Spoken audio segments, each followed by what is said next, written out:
इसलिए मुझे नियमानुसार इस सभा से चला जाना चाहिए। लाज होता है, इसलिए राजयोग का प्रथम कर्तव्य है और की रक्षा करें, क्योंकि मेरे अपमान का अर्थ होगा कि राजेश्वर श्री राम का अपमान।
सहयोग करेंगे। आज के कार्यक्रम के मुख्य जिला पंचायत धमतरी, साथ में श्री खेमराज साहू जी सरपंच ग्राम पंचायत कठौली, सम्माननीय पुनेन्द्र साहू जी पूर्व सरपंच ग्राम पंचायत कठौली, आपके गरिमा में उपस्थिति हो चुकी है और आपके माध्यम से आज के शुभारंभ, आज के मुख्य अतिथियों के माध्यम से चंद्र जी के तैलचित्र और भारतीय सनातन धर्म के ग्रंथ कहते हैं, ऐसे मुख्य अतिथियों के माध्यम से होता हुआ और निश्चित रूप से दीप और धन संपदा प्रदान करने वाली है तथा पूरी बुद्धि का नाश करने वाली है। ऐसे दीप ज्योति आरोग्यम धन संपदा शत्रु बुद्धि विनाशाय दीप ज्योति नमस्तुते, दीप ज्योति नमस्तुते।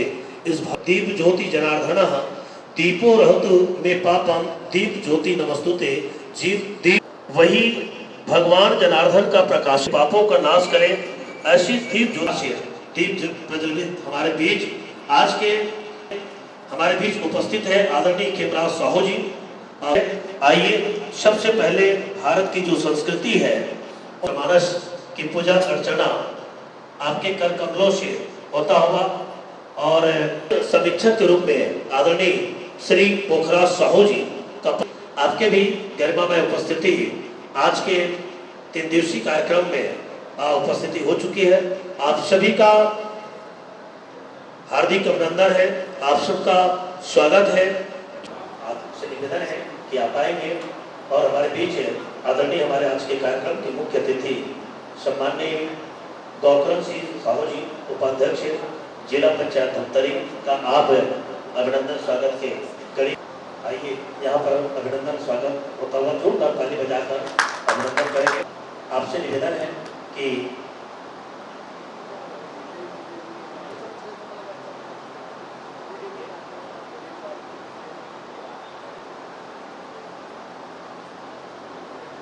आइया साहू जी सरपंच ग्राम पंचायत कटोली का अभिनंदन राजकुमार निषाद जी के द्वारा। पीछे सम्माननीय उनेंद्र साहू जी उपस्थित हैं। आपके स्वागत अभिनंदन के लिए मैं हमारे बीच हमारे सांस्कृतिक रूप में भैया जी से निवेदन है कि आप आएंगे और हमारे बीच पूर्व सरपंच प्रतिनिधि सम्माननीय उनेंद्र साहू जी का आप अभिनंदन स्वागत करें।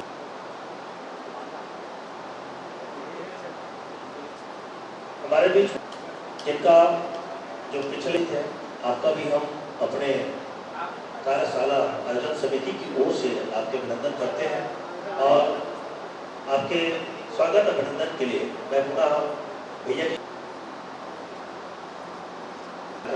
उनको सहयोग प्रदान करने की कृपा करेंगे। और आइए आज के कार्यक्रम के जो आज के कार्यशाला में उपस्थित हमारे गांव के रत्ननाकी देवराज चाचा जी और जिला उपाध्यक्ष गौतम साहू जी और हमारे और हर साल प्रशांत भाई और उसके पूरे टीम को धन्यवाद कि उन्होंने ऐसे कार्यक्रम करवाते हैं और गांव में इस प्रकार के कार्यक्रम से ऐसे ही कार्यक्रम करवाते रहें। रामचरितमानस हमारे जीवन के लिए बहुत ज़रूरी है। रामचरितमानस हमें जीवन जीने की कला सिखाती है। रामचरितमानस में हमें मर्यादा पुरुषोत्तम राम ने जो किया है उसके अनुसरण करना चाहिए।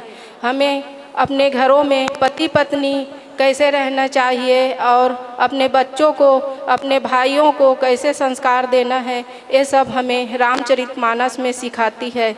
आज हम सभी संत जनों के मुखारविंद से रामचरितमानस के बारे में हम सब सुनेंगे। आइए आगे मैं बहुत सम्मान के साथ श्री खेमराज साहू जी सरपंच ग्राम पंचायत कटोली, आपसे निवेदन है कि हम सभी को आशीष वचन प्रदान करने के लिए आप सादर आमंत्रित हैं। बोलिए श्री रामचंद्र भगवान की जय।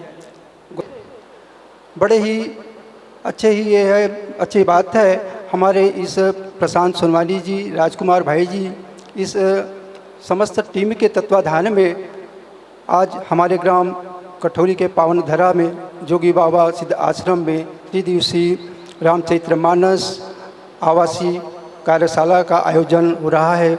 बहुत ही अच्छी बात है और मैं इस कार्यशाला में समस्त प्रशिक्षक बंधु और समस्त प्रशिक्षार्थी बंधुओं से निवेदन करना चाहूँगा, आप लोग जिस आशा और उद्देश्य से इस आयोजन में भाग लिए हैं और निश्चित रूप से सफल होंगे, यही मैं भगवान से प्रार्थना करता हूँ। और बहुत बहुत धन्यवाद।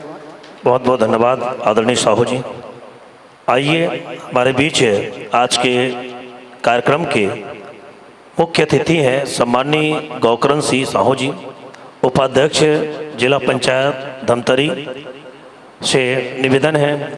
बोले लखन सिया रामचंद्र की, बोले राजीलोचन भगवान की, जोगी महाराज की। मानस व्याख्यान माला के कार्यशाला में हम सबके बीच उद्घाटन समारोह में उपस्थित इस ग्राम के प्रथम नागरिक सम्माननीय डॉक्टर खेमराज साहू जी सरपंच ग्राम, हमारे आसपास के साथियों का आध्यात्मिक जागरण भी होता है।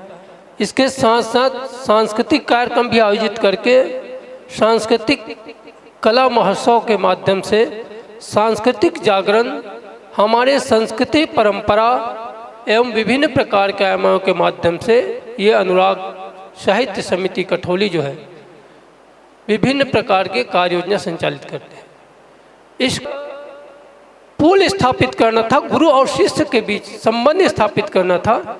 इसलिए विश्वामित्र जी जो बन सके, जो सांस्कृतिक रूप से, जो समाज के रूप से, जो राष्ट्र के रूप में, और जो राम जी और लक्ष्मण जी को यथा योग्य अपने विद्या का उन्होंने ज्ञान उन्होंने अर्जित किए, प्रदान किए।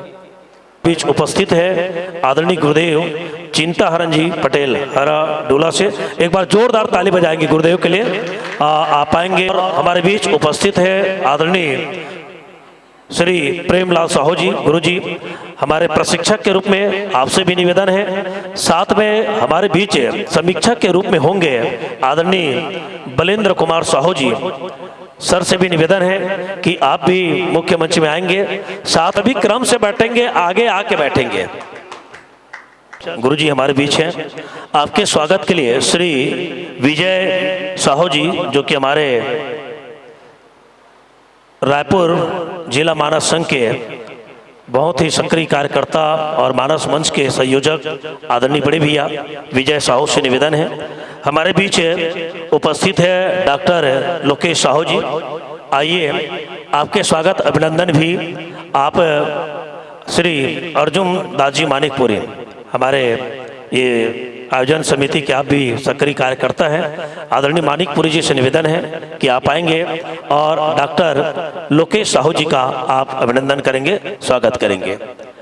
इसी कड़ी में हमारे बीच समीक्षा के रूप में आदरणीय गुरुदेव श्री टिकेश्वर साहू ध्रुव जी शिक्षक, आपसे निवेदन है कि आप आएंगे और हमारे बीच आदरणीय गुलाब साहू जी का आप अभिनंदन करेंगे, स्वागत करेंगे। जोरदार ताली बजाइए भाई, है ना। उसके जो मुख्य बिंदु है उसी से हम और आप जुड़े और जुड़कर हम सबको चिर परिचित होने का एक सौभाग्य मिलते हैं। और हमारे बीच बहुत से आदरणीय जन पहुँचे हुए हैं। आदरणीय भूषण देशमुख जी, आप पापरा से हैं। पुष्पदन गायत्री जी, आप नेताम टोला अंबागढ़ से हैं। टिकेश्वर सर जी मगल लोड से। कृपा राम जी, आप औंधी रचकट्टा मानपुर से हैं। भगवान मर्यादा पुरुषोत्तम श्री रामचंद्र जी की स्तुति आप और हम सब मिल के करेंगे। और सभी से निवेदन है कि यूट्यूब हमारे जो मोर धरोहर हमारे मगल लोड भैंस मंडी के हमारे साथी खिलेश्वर साहू जी, जिनके माध्यम से हो रहे हैं और यूट्यूब में मान के चलिए पूरा प्रसारण होते हैं, इसलिए हम सब व्यवस्थित रहेंगे। और जो भी प्रश्न है, सवाल है ना, प्रश्न के जो सवाल हम करें वो भी व्यवस्थित हो। तो आइए सबसे पहले मैं भगवान श्री राम जी की स्तुति पाठ हम सब करें और उसके पश्चात ही आगे जो गति को हम प्रदान करेंगे। बोलिए श्री रामचंद्र की जय। चंद्रम शरणं प्रपद्ये श्रीरामचंद्र कृपालु भज मन हरण भव भय दारुणम नव कंज लोचन कंज मुख कर कंज पद कंजारुणम कंदर्पय गणितयमित छविनव नील नीरद सुंदरम पटपीत मानहु तड़ित रुचि सुचि नौमि जनक सुतावरम भजु दीन बंधु दिनेश दानव दैत्य वंश निकंदनम रघुनंदयानंद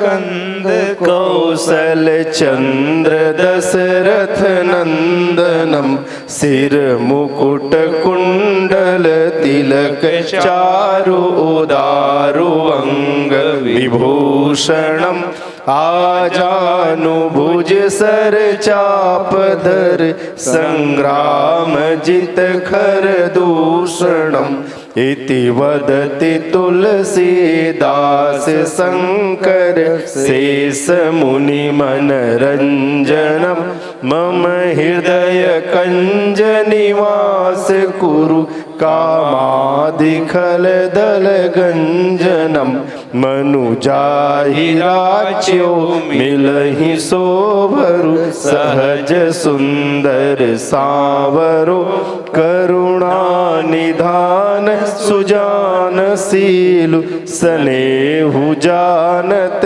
रावरो यही भांति गौरी असीस सुनि सिय सहित हिय हरसी अली तुलसी भवानी पूज्य पुनि पुनि मुदित मन मंदिर चली जानी गौरी अनुकूल सियहि हर्षन जाय कही मंजुल मंगल मूल वामयंग फरकन लगे।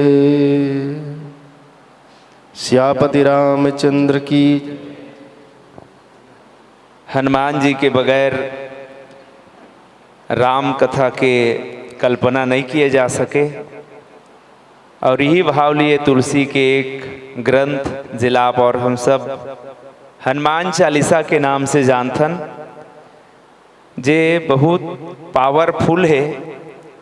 हम सबके कार्य संपन्न हो, हम सबके सुखद आयोजन पर हनुमान जी महाराज ला न्योता पठोवत। गुरु चरण सरोज रज निज मन मुकुर सुधारि, वर्णौ रघुवर विमल जसु जो दायक फल चारि।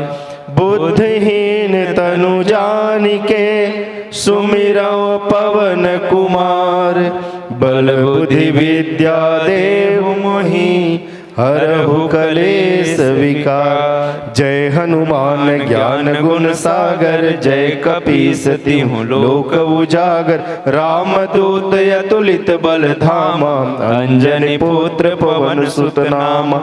महावीर विक्रम बजरंगी, कुमति निवार सुमति के संगी। कंचन बरन विराज सुबेसा, कानन कुंडल कुंचित केसा। हाथ वज्र और ध्वजा विराजे, कांधे मूंज जनेऊ साजे। शंकर सुवन केसरी नंदन, तेज प्रताप महाजगबंदन। विद्यावान गुणी अति चातुर, राम काज करिबे को आतुर। प्रभु चरित्र सुनिबे को रसिया, राम लखन सीता मन बसिया। सूक्ष्म रूप धरि सियहि दिखावा, विकट रूप धरि लंक जरावा। भीम रूप धरि असुर संहारे, रामचंद्र के काज सवारे। लाए सजीवन लखन जियाए, श्री रघुबीर हरषि उर लाए। रघुपति किन्हीं बहुत बड़ाई, तुम मम प्रिय भरतहि सम भाई। सहस बदन तुम रोजस गावे, अस कहि श्रीपति कंठ लगावे।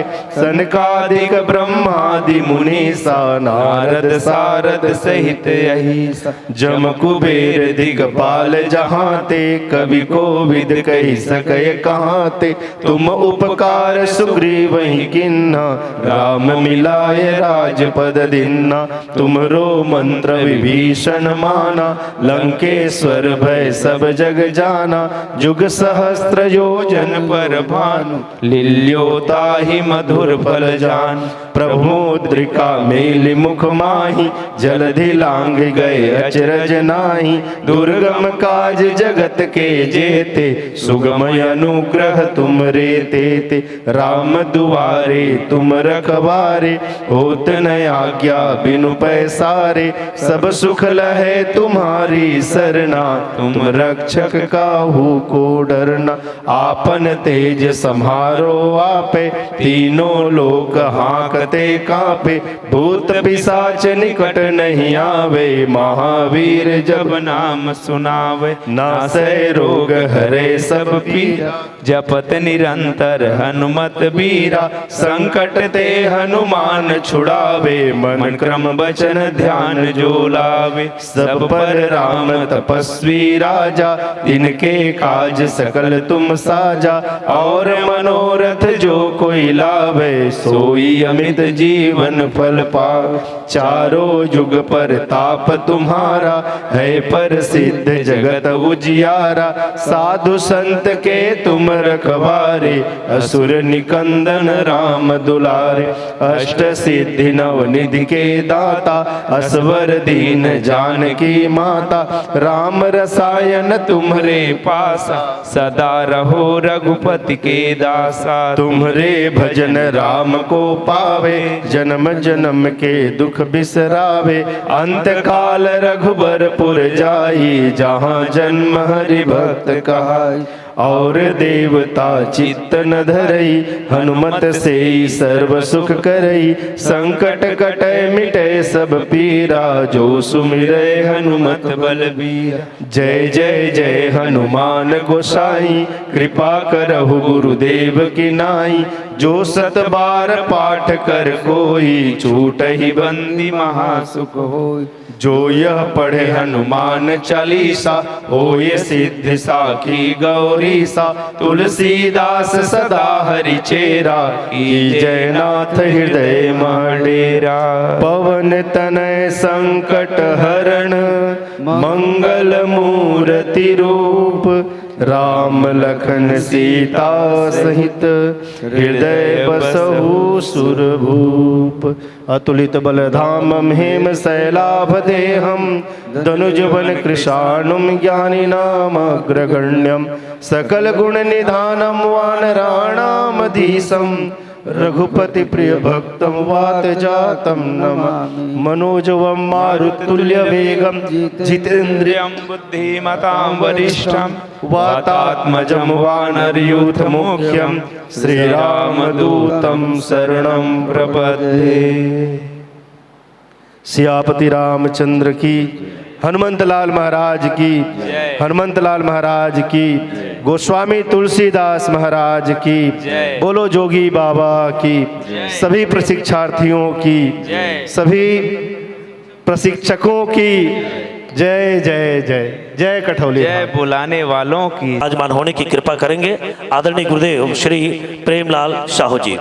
आपके स्वागत के लिए मैं गुरुदेव के अभिनंदन स्वागत के लिए आदरणीय बीडी गोयल जी हमारे मानपुर जिला से उपस्थित है। आदरणीय गोयल जी से निवेदन है कि आप आएंगे और सर्वप्रथम आदरणीय हमारे गुरुदेव श्री प्रेमलाल साहू जी का आप चंदन से अभिनंदन करेंगे और उसके पश्चात आप और हम सब आज के जो व्याख्यान कार्यशाला है उससे आप हम सब जुड़ेंगे। और कांड में जो प्रथम कांड है, प्रथम सोपान, जिनको आप हम सब जानते हैं बाल कांड कहते हैं, और इसी बाल कांड के दोहा क्रमांक 1 जिन पर आदरणीय गुरुदेव श्री प्रेमलाल साहू जी का चिंतन होंगे। आप जैसे हाँ ना, सभी हमको पहचाने ये भी जरूरी नहीं है, फिर भी मैं आप सबको जोड़ना चाहूँगा। हमारे जो मुख्य प्रशिक्षक के रूप में आप भी शामिल हैं आदरणीय गुरुदेव श्री प्रेमलाल साहू जी, जिनके द्वारा हर मोर मयारू मानस परिवार संचालित हैं। उनके आप संचालक हैं, उनके सफल आप व्याख्याकार, गायक, हारमोनियम वादक, और समय समय में हम सभी को मानस के जो ग्रंथ है एक प्रशिक्षक के रूप में हम इस सभी को प्रशिक्षण देते हैं। तो ऐसे गुरुजी के लिए एक बार जोरदार सभी करतल ध्वनि से सभी अभिनंदन करेंगे, स्वागत करेंगे। और दोहा क्रमांक 1 बालकांड। जथा सुवंजन अंज दृग साधक सिद्ध सुजान कौतुक देखत शैलवन भूतल भूरी निधान। ये आपके हम सभी को मार्गदर्शन करेंगे। रामचरित्र मानस के प्रथम सोपान बालकांड। जोरदार एक बार ताली बजाएं क्योंकि आगाज अच्छा से होना चाहिए। तो एक बार चलिए, सभी से निवेदन है बहनों से कि जोरदार ताली अभिनंदन। और लीजिए आदरणीय गुरुदेव श्री प्रेमलाल साहू जी। हरिओम।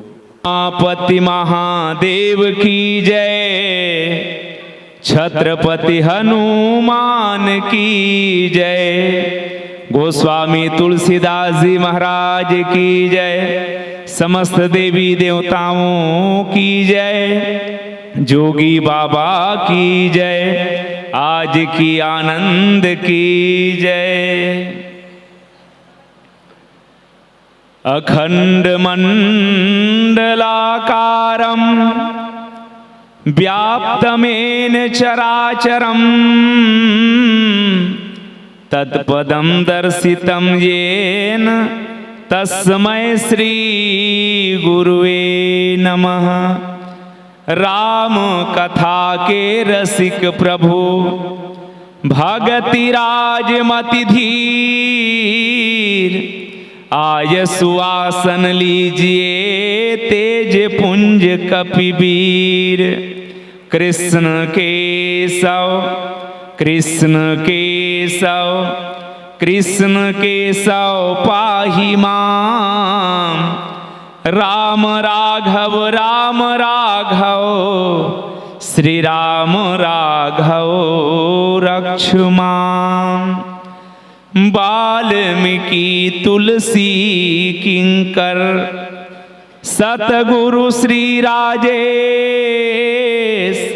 राम कथा वर्णन करूं हृदय करो प्रवेश। जथा सुअंजन अंजी दृग साधक सिद्ध सुजान। कौतुक देखत शैल बन भूतल भूरि निधान।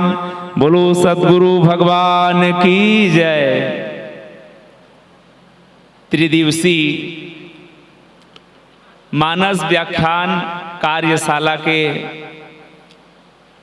आयोजन में धर्मधरा ग्राम कठौली सिद्ध धरती तपोभूमि ये पुण्य धरती में बैठ के मानस जी के अनेक जिज्ञासा अनेक भाव लेकर के आप और हम सब सकलाए हैं। आज प्रथम दिवस और प्रथम दिवस के प्रथम कड़ी के रूप में आप सबके बीच बैठे के अवसर मिले हैं। तो ये आयोजन ला स्थानीय मान करके काबर में केवल स्थानीय प्रतिनिधि के रूप में बैठे हों तो आप सबके हृदय ले स्वागत करत। जे समय निकाले हो तेकरो बर धन्यवाद कहत। अब यहाँ के अभी योजना के पूर्ण रूप से के मिनट बोलना है का हो ही कर विशेष आदेश गुरुदेव के द्वारा नहीं हो है। तो जैसे हमन पूर्व में जतेक जगह जात रहे न अपन अपन सबो जन सोच विचार के तो 35-40 मिनट पश्चात 20 मिनट के समीक्षा ऐसे योजना के साथ मैं कुछ आपके बीच बात रखूं।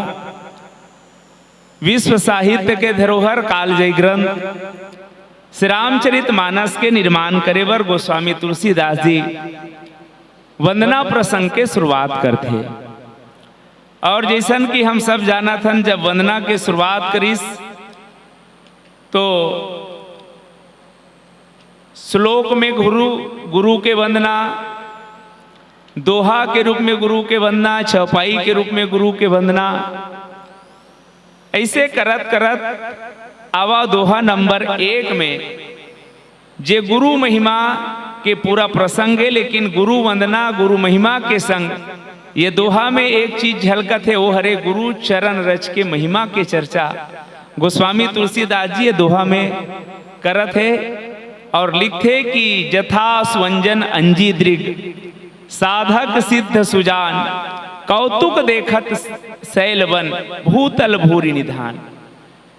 एकर शाब्दिक अर्थ है जैसे सिद्धांजन को लगाकर नेत्रों में लगाने के बाद साधक सिद्ध और सुजान पर्वतों वनों और पृथ्वी के अंदर कौतुक ही सहज रूप से बहुत से खाने हैं उनको देख लेते हैं। अक्का कन्हा एक शाब्दिक अर्थ है।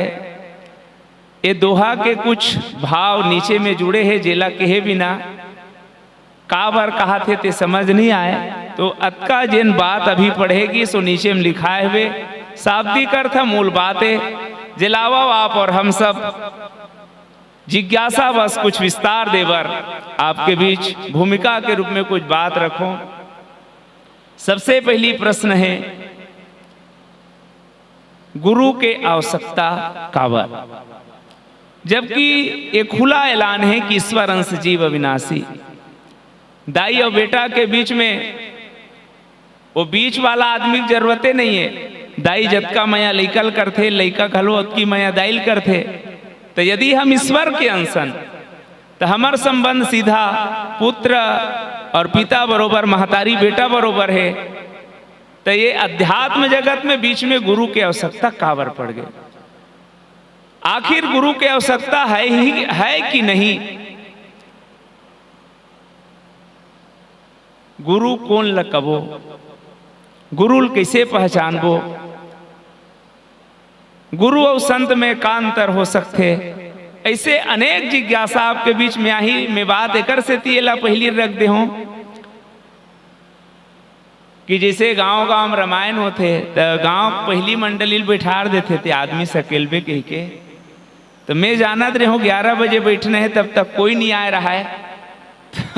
मोर कमजोरी ये है कि मैं यहाँ बने पढ़ के नहीं आ, मैं जानत रही हूँ तुम्हारा रात में उड़ जा रहा हूँ कह के। तो एकर से थी जितना गहराई में तुमन जाना चाहो वो जिज्ञासा आपके रही। और ये मंच में हमारे बैठे हुए अग्रजमन सबो झंझूर मिल के आपके जिज्ञासा के समाधान करी। तो मैं है बिल्कुल मूल बात आपके बीच रखे बरजात हूँ। अब आओ, सबसे पहली गोस्वामी तुलसीदास जी गुरु के ऊपर में आश्रित होकर के हमारे छत्तीसगढ़िया मन कथे कि जेकर जीवन में गुरु नहीं होकर जीवन शुरू नहीं। कोनो भी कार्य के शुरुआत करे बर गुरु के जरूरत होते। तो बाबा तुलसी गुरु के चुनाव का के रूप में करिस तो किहिस की बंदे बोधमयम नित्यम गुरुम शंकर रूपिणम। सबसे पहली गुरु के जब बात आई तो बोध कराने वाला गुरु। अब गुरु कैसे बोध कराते? तो एक जन लकड़हारा हा रोज लकड़ी काटे बेचे, 2-4 पैसा मिले ओकरे चौरदार लाए। पहली फोकट के चौर नहीं मिले न 1000 रुपया नहीं मिलत रही तब के बात है। तो बस यही होकर जीविका का साधन है, रोज अतकी करे। कई बार पानी गिरे तब वही लकड़ी बेचे ले जाके कोयला बनाए और कोयला बना के बेच दे। कुल मिला के जीवन चले। बहुत दिन हो गए लकड़ी काटत काटत बहुत जंगल तक वो चल दे रहा है। और लकड़ी काटत काटत एक बार ऐसे हुई कि एक महात्मा के संग हुई होकर महात्मा किस बेटा एल का करबे किस बस गुरुजी लकड़ी ले घूं इला जला के कोयला बनाऊं बाजार में बेचूं चौरदार लाऊं। ओ किस एक काम कर मोर बात मानबे ते आज ते है ये कोयला मत बनाबे लकड़ी ऐसने बाजार में लेके जब बेचे बर ओकर से का हुई ते तो समझ आ जाही एकर का रेट है कही ते कबे कि तोला जतका उचित लगत होही एकर सही मूल्य दे दे। बस तो रत की कहना है। अतकड़ सुन करके चल अब एक दिन कहीं होए कहीं के वहा कोयला नहीं जला के लकड़ी चला धर के गिस बाजार में और वो लकड़ी के सुगंध पारखी व्यक्ति मन समझिस और जान डरिस के चंदन है। तोला किस भैया एकर का रेट रखे हस? गुरुजी की बात याद है इसकी भाई एकर उचित मूल्य तोला जे लगथे दे दे 100 रुपया हम देबे। गुरुजी की बात याद है इस यार में हाँ 10 रुपया में जे लकड़ी ला कोयला बना के बेचो ते कर आज रेट 100 रुपया है। तब किस नहीं वाजिब दाम बात कर ओ की 150 दे दूं और दे दीस। जब इस तो गुरुजी कर पांव पर अतकीस गुरुदेव जे लकड़ी ला आज तक जला जला के कोयला बना बना के 10 रुपये में बेचो आज तोर बात माने हो तो जे 10 के चीज रही ते 150 में बिक गए एक काय। तब गुरुजी बताइस कि बेटा ये लकड़ी चंदन है एकर कतको कीमत है लेकिन तोल पता नहीं रही तेकर से 10 में भुलाए रहे रे ये तो बहुत कीमती है। ये छोट कुन बात केवल वो लकड़हारा के और संत के बात न है हमार जीवन के बात है। आप और हम सबला जे जीवन मिले है ये अनमोल है चंदन बरोबर। लेकिन एला कोयला बना बना संसार में घुरोवत हन। जब कोई संत मिलते जब कोई गुरु मिलते ते बोध कराते कि बेटा ते ये धरती में का बराहस तोल का करना है और तोर का कर्तव्य है। तो गुरु के काम आए बोध कराना।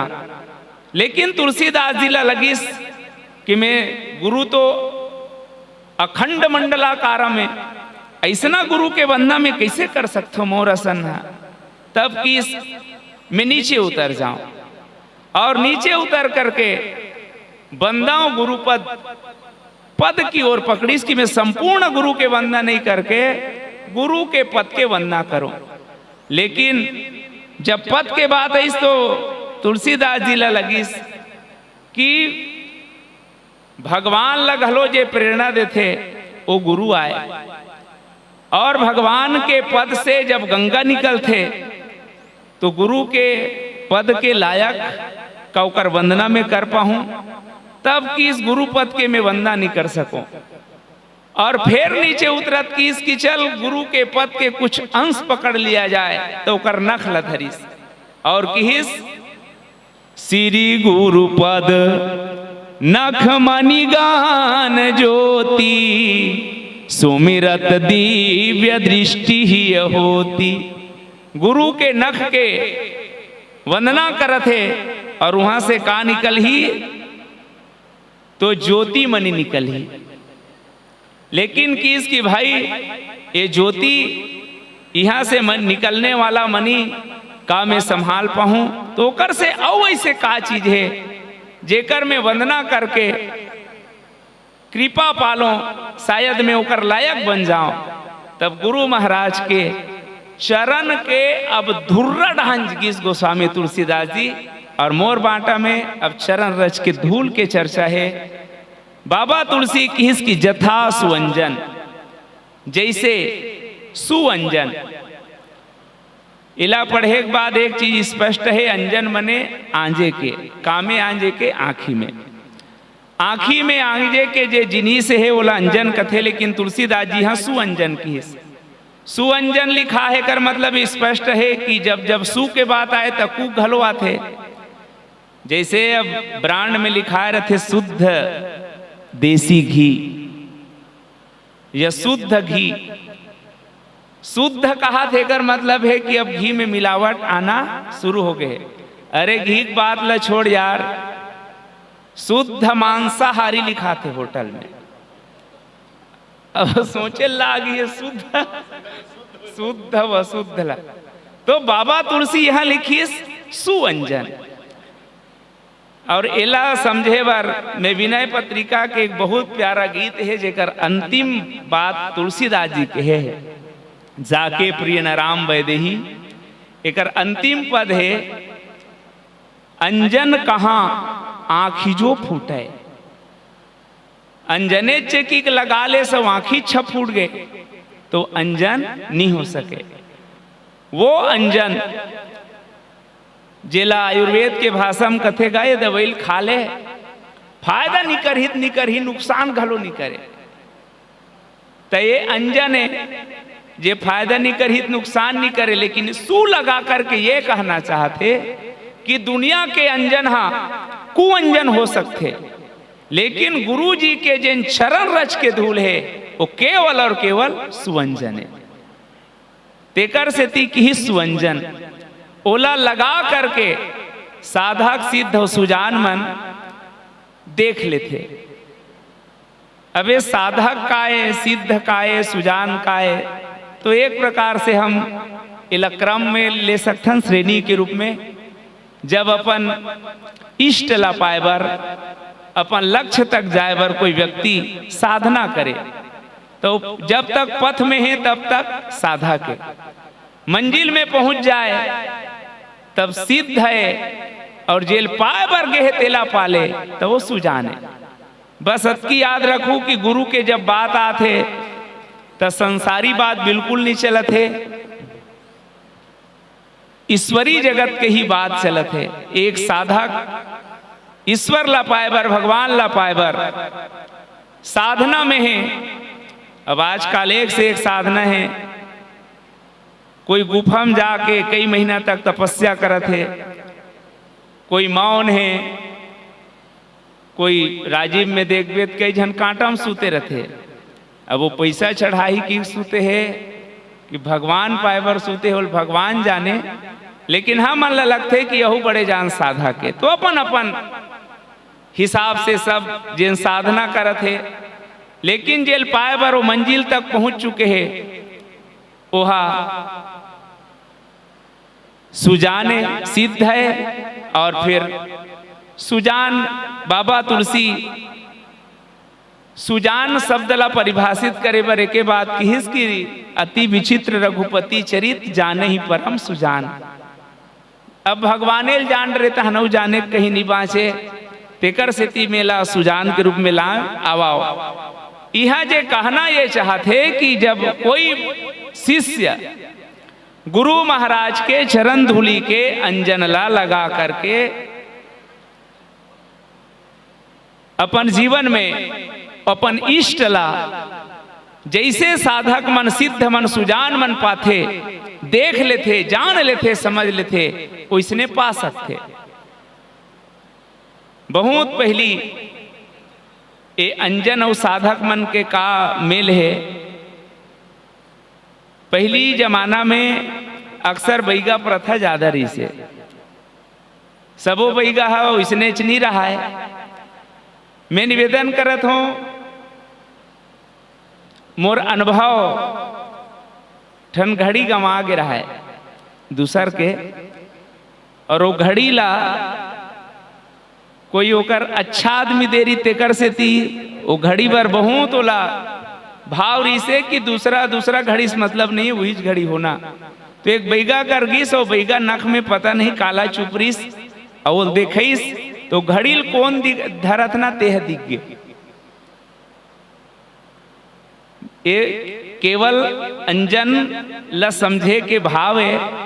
जे मन ऐसा साधना करे ते मन ये करके देखा है, और ये कलयुग में ऐसा हुआ तरीसे जेला हम अपन आँखी में देखे हैं। तो जथा स्वंजन अंजी दृग साधक सिद्ध सुजान, जैसे अंजन ला आंज करके बड़े बड़े साधक मन सिद्ध मन सुजान मन जे हम ला नहीं दिखे तेन चीज ला देख लेते। कहाँ कहाँ देख लेते तो साधारण रूप से खेल खेल में, पर्वत के भीतरी में, जंगल के भीतरी में, धरती के भीतरी में जे चीज है तेनों देख लेते। वैसने गुरु के अंजन ला लगाए के बाद वो शिष्य देख सकते काग बल में, तो गुरु के चरण रज के महिमा के कारण। यह स्वाभाविक बात है। अब आवा कुछ एक अलग दृष्टि से बात ला समझे के प्रयास करन। दवाई तो पता चल गए है, यदि दवाई में ऐसे हो ही, लेकिन अब प्रश्न है बाजार में असली नकली चला थे तो चिन्हन कैसे। सबसे पहली बात आए गुरु के, तो गुरु कौन लकबे भाई।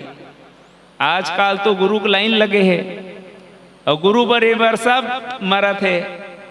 लोभी गुरु, लालची चेला, मंगेश गुरु तलानिश ढेला, ऐसा कतको है। बाबा तुलसी कलयुग वर्णन में और बहुत लताड़े है। बस मैं की कहना चाहता हूँ कि जेकर चरण रज लांज के हम राखी उघर ही ऐसा गुरु मिल जाए तब बने हैं।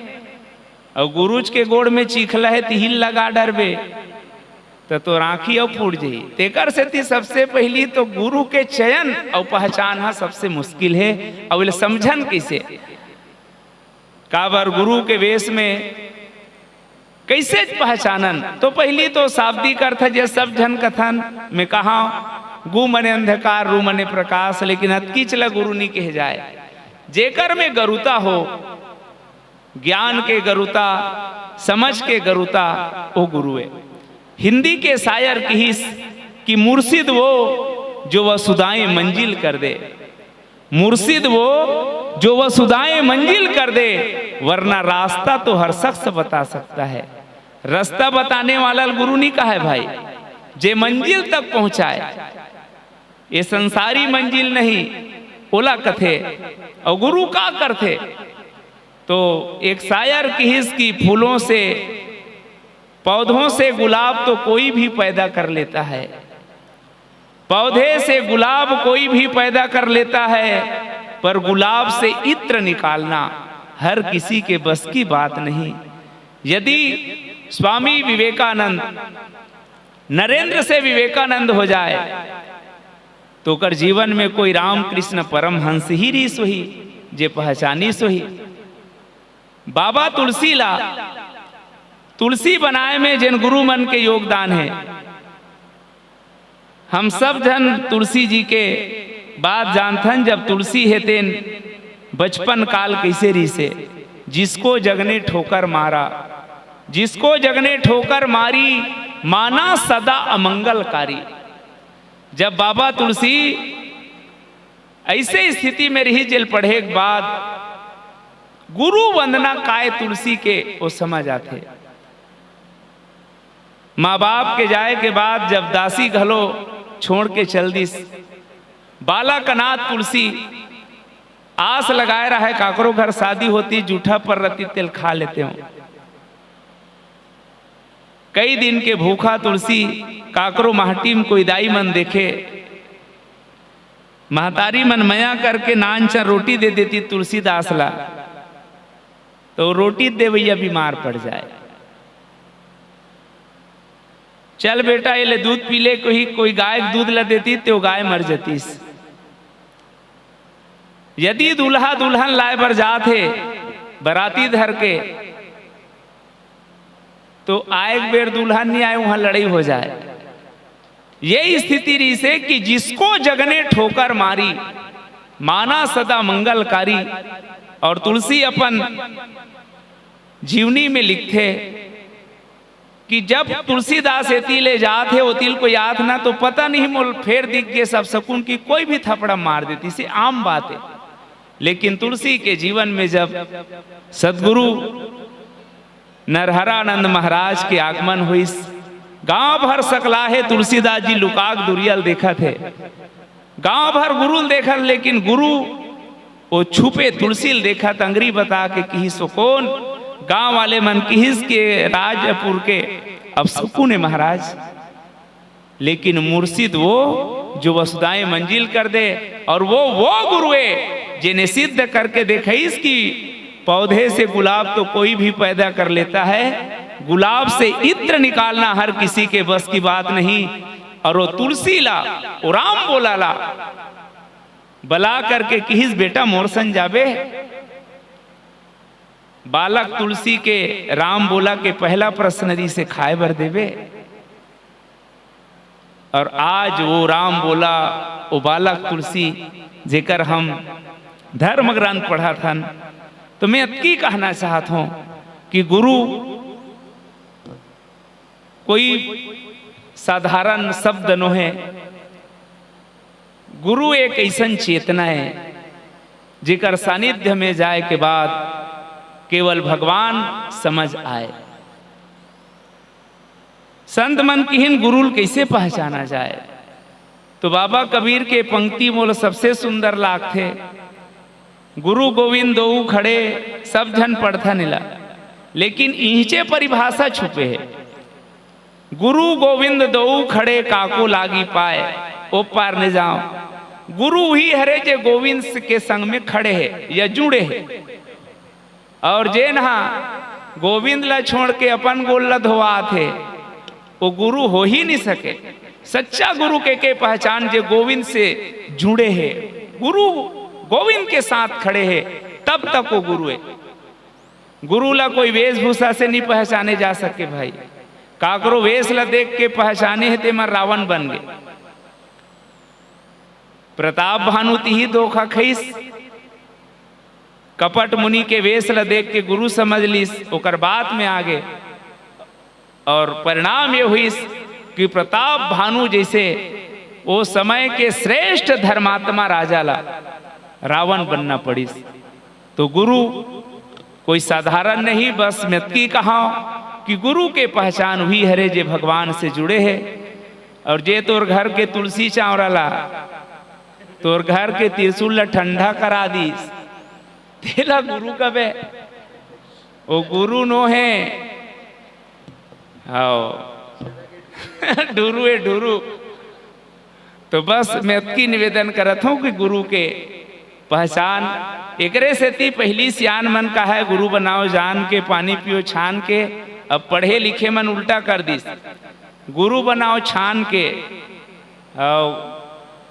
कदे पाल वाला है धुन जेल वाला है तेला, और तब गुरु बनाओ। तो आवाओ गुरु से जुड़े के बाद तो जीवन में चमत्कार नहीं कह सको, जीवन में अनायास ही आप बदल जाओ। जैन मन गुरु से जुड़े होकर जीवन तो ऐसने बदल गए। तो बस ये दोहा के में नीचे डहन का कहना चाहते जोड़ के उपसंहार की ओर चलूं। गुरु पद रज मृदु मंजूल अंजन नयन अमी दृग दोष विभंजन, तेहि कर विमल विबोए का विलोचन, बरनऊ राम चरित भवमोचन। तुलसीदास जी के रामचरित मानस के रचना करे बर गुरु के वंदना करे के पीछे ये है कि गुरुदेव जैसे कोई साधक मन, सिद्ध मन, सुजान मन आंख में अंजन लगा करके पर्वत के भीतरी में छुपे हुए रत्नल देख लेते, जंगल के भीतरी में छुपे हुए चीज ला देख लेते, धरती के भीतरी में छुपे हुए देख लेते। अब हम नहीं देख सकन, लेकिन बहुत जन ऐसे है जे कतका भीतरी में पानी है तेल नरियल ला धर के बता देते, वो डारल धर के बता देते, तो वह एक ठन साधना चे। तो गुरुदेव जैसे साधक मन अपन साधना के द्वारा अंजन लगा करके देख लेते, ऐसने में तोर चरण रजला आंखी में आंच के राम के चरित्र के वर्णन करे बर जात होते कर सेती तोर समस्त चरित्र ला, लीला ला, कथा ला में देखो और आप अनुभव करो। एक पहली के वक्ता मन राम के गाथा जब गाय ना तो राम हर रेंगा थे ते दिखे, ओकर पीछू में सीता जात, होकर पीछू में लक्ष्मण जाते दिखे, तो ओकर से बिल्कुल चूक नहीं हुए। आज भी जे मनो दृश्य मंच में भले बैठे लेकिन दृश्य ओला दिखत रहे और ओला बोलते, ऐसने महाराज तोर जतका लीला चरित्र कथा है ओला में हाँ तोर अंजन लगा करके तोर चरण के धूल के मैं राम के चरित्र ला देखो, तोर चरित्र ला, लीला ला, गाथा ला देख सको। ये तुलसी के वंदना करे के रहस्य है। और आप और हम सब पर भी अतकी निवेदन है कि हम सब ला भी गुरु के जरूरत है। बाबा तुलसी तो दावा करीस कि गुरु बिन भव निधि तरई ना कोई, जो बिरंची संकर सम होई। दुनिया में कोई कुछ भी हो जाए लेकिन गुरु के बगैर भवसागर ले नहीं तरे जा सके। अब गुरु ही हमला बोध करा करके सतमार्ग की ओर ले जाते।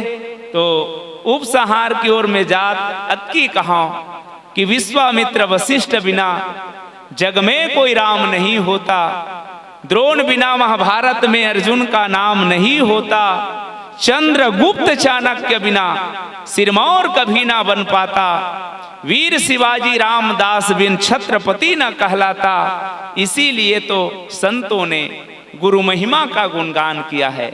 एक ठन बात निवेदन करो, जतका काम गुरु करते अतकी काम संत करते ऐसे दिखते। आखिर गुरु और संत में का अंतर है? तो मोला ऐसे लगी जिला आपके बीच रखत हो, संत हरे जिन्हा दोष के दर्शन नहीं करे, संत हंस गुण गहि पय। संत है तेन्हा गुण ला ग्रहण करते, दोष नहीं देखे। लेकिन गुरु है जब तक शिष्य में दोष नहीं देखी तो सचिव वैद गुरु तीनी जाओ प्रिय बोलहि भयास। तो आप सबसे जे मोर कहना है, गुरु ला दोष देखे के अधिकार है। और गुरु जी जब तक शिष्य में दोष नहीं देखी तब तक नहीं बने। पर संत है तेन्हा दोष ला छोड़ के गुने गुण ला धारण करते। आओ गुरु महाराज के एकरे से ती। इसीलिए तो संतों ने गुरु महिमा का गुणगान किया, ईश्वर से भी बढ़कर जग में गुरुओं को सम्मान दिया। बोलो सद्गुरु भगवान की जय। चलिए सर। और अभी आप सभी गुरु महिमा पर आप सभी के बीच चिंतन हो रही थी। तो हमारे जितने भी प्रशिक्षार्थी हैं, आपके मन में कोई जिज्ञासा हो, कोई प्रश्न के भाव हो तो कृपया आप लोग पूछें। और पूछने के बाद ही हमारे और जो गुरुजन हैं, आदरणीय बालेंद्र साहू जी एवं बड़े भैया श्री पोखरा साहू जी, है ना, मिल के समीक्षा करेंगे। तो जैसे अभी हमारे बीच गुरु महिमा में जो चिंतन है उसमें किसी को और कुछ जानना है तो या कैसे कि ये सच्चा गुरु है या नकली गुरु, जाहिर सी बात है, गुरु की जब वंदना की गई है तो बंदव गुरुपद पदुम परागा सुरुचि सुबास सरस अनुराग। जिस व्यक्ति के मन मस्तिष्क में ये चौपाई होगी वो गुरु पहचानने में कभी धोखा नहीं खाएगा। बंदव गुरु पद पदुम, मैं उन गुरु चरणों की वंदना करता हूं जिनके चरण पद्म अर्थात कमल के समान हैं। तो सीधी सी बात है, वही गुरु है जिसमें कमल के सारे गुण विद्यमान है। एक मिनट में आप क्षमा चाहता हूं, क्योंकि अभी के परिवेश में है ना, वो सब दिखते से परिलक्षित होता है, पर वास्तविक गुरु को हम कैसे पहचानें? वही तो मैं बोल रहा हूँ भैया। परिलक्षित होता है, जैसे बाबा जी ने लिखा हुआ है, किसी चीज को पहचानने के पहले उसके साथ किसी चीज की साम्यता को पहचानते हैं। भाई कोई कैसा होता है, लोहा कैसा होता है जी, काले रंग का दिखता है, जो कड़ा होता है तोड़ने पर टूटता नहीं है। ऐसा कोई ऑब्जेक्ट जब आपके पास उदाहरण होगा तब आप सच्चे लोहे को पहचानेंगे। दूध को पहचानने के लिए दूध जैसे किसी वस्तु का आपके पास एक और मॉडल होगा, प्रतिमान होगा, तब आप सच्चे दूध को मापेंगे। तो गुरु को मापने का सच्चा प्रतिमान, मॉडल, प्रादर्श यदि मानस में है तो पद्म अर्थात कमल है। अब मैंने कहा अब कमल ही तो गुरु नहीं है, पर कमल जैसा हो तो कमल कैसा है? सबसे पहली बात तो असंगता है उसमें, दूसरी बात निसंगता है उसमें, तीसरी बात निर्लेपता है उसमें, चौथी बात मूल से ऊपर उठा हुआ है, चौथी बात उसमें सुगंध है। अब ये चीज आपको गुरु में देखना है। निर्लेप, आज के गुरुओं को तो आप देखते हैं मिजाल्टी लेके चलते हैं, साधु न चले जमात बोलते हैं भैया। अब जो जमात में चल रहा है वो तो साधु भी नहीं है, गुरु बनाना तो दूर की बात, वो साधु मानने योग्य भी नहीं है। शास्त्रों की यदि आप बात करें तो वो असंग नहीं है, वो तो बहुतों के संग में है। जैसे हम गृहस्थी लोग बिल्कुल दलदल में फंसे हुए गृहस्थ के, वैसे ही एक साधु आपको नजर आता है, गुरु आपको नजर आता है, उसी में डूबा हुआ नजर आता है, लिप्त है, निर्लिप्त नहीं है, वो गुरु बनाने योग्य नहीं है। मतलब बहुत विस्तार है, मैं माफी चाहता हूँ, लेकिन इसीलिए मैंने, क्योंकि मैं सिर्फ समीक्षक हूँ, है ना, मैं वो नहीं हूँ, प्रशिक्षक नहीं हूँ, इसीलिए मैं आपको सिर्फ सूत्र आपके बीच चरणों में निवेदन कर सकता हूँ। पूरा डिफाइन करने के लिए भैया आधे घंटे का पूरा प्रवचन चाहिए, मुझे लगता है समझने वाले के लिए काफ़ी होता है इशारा।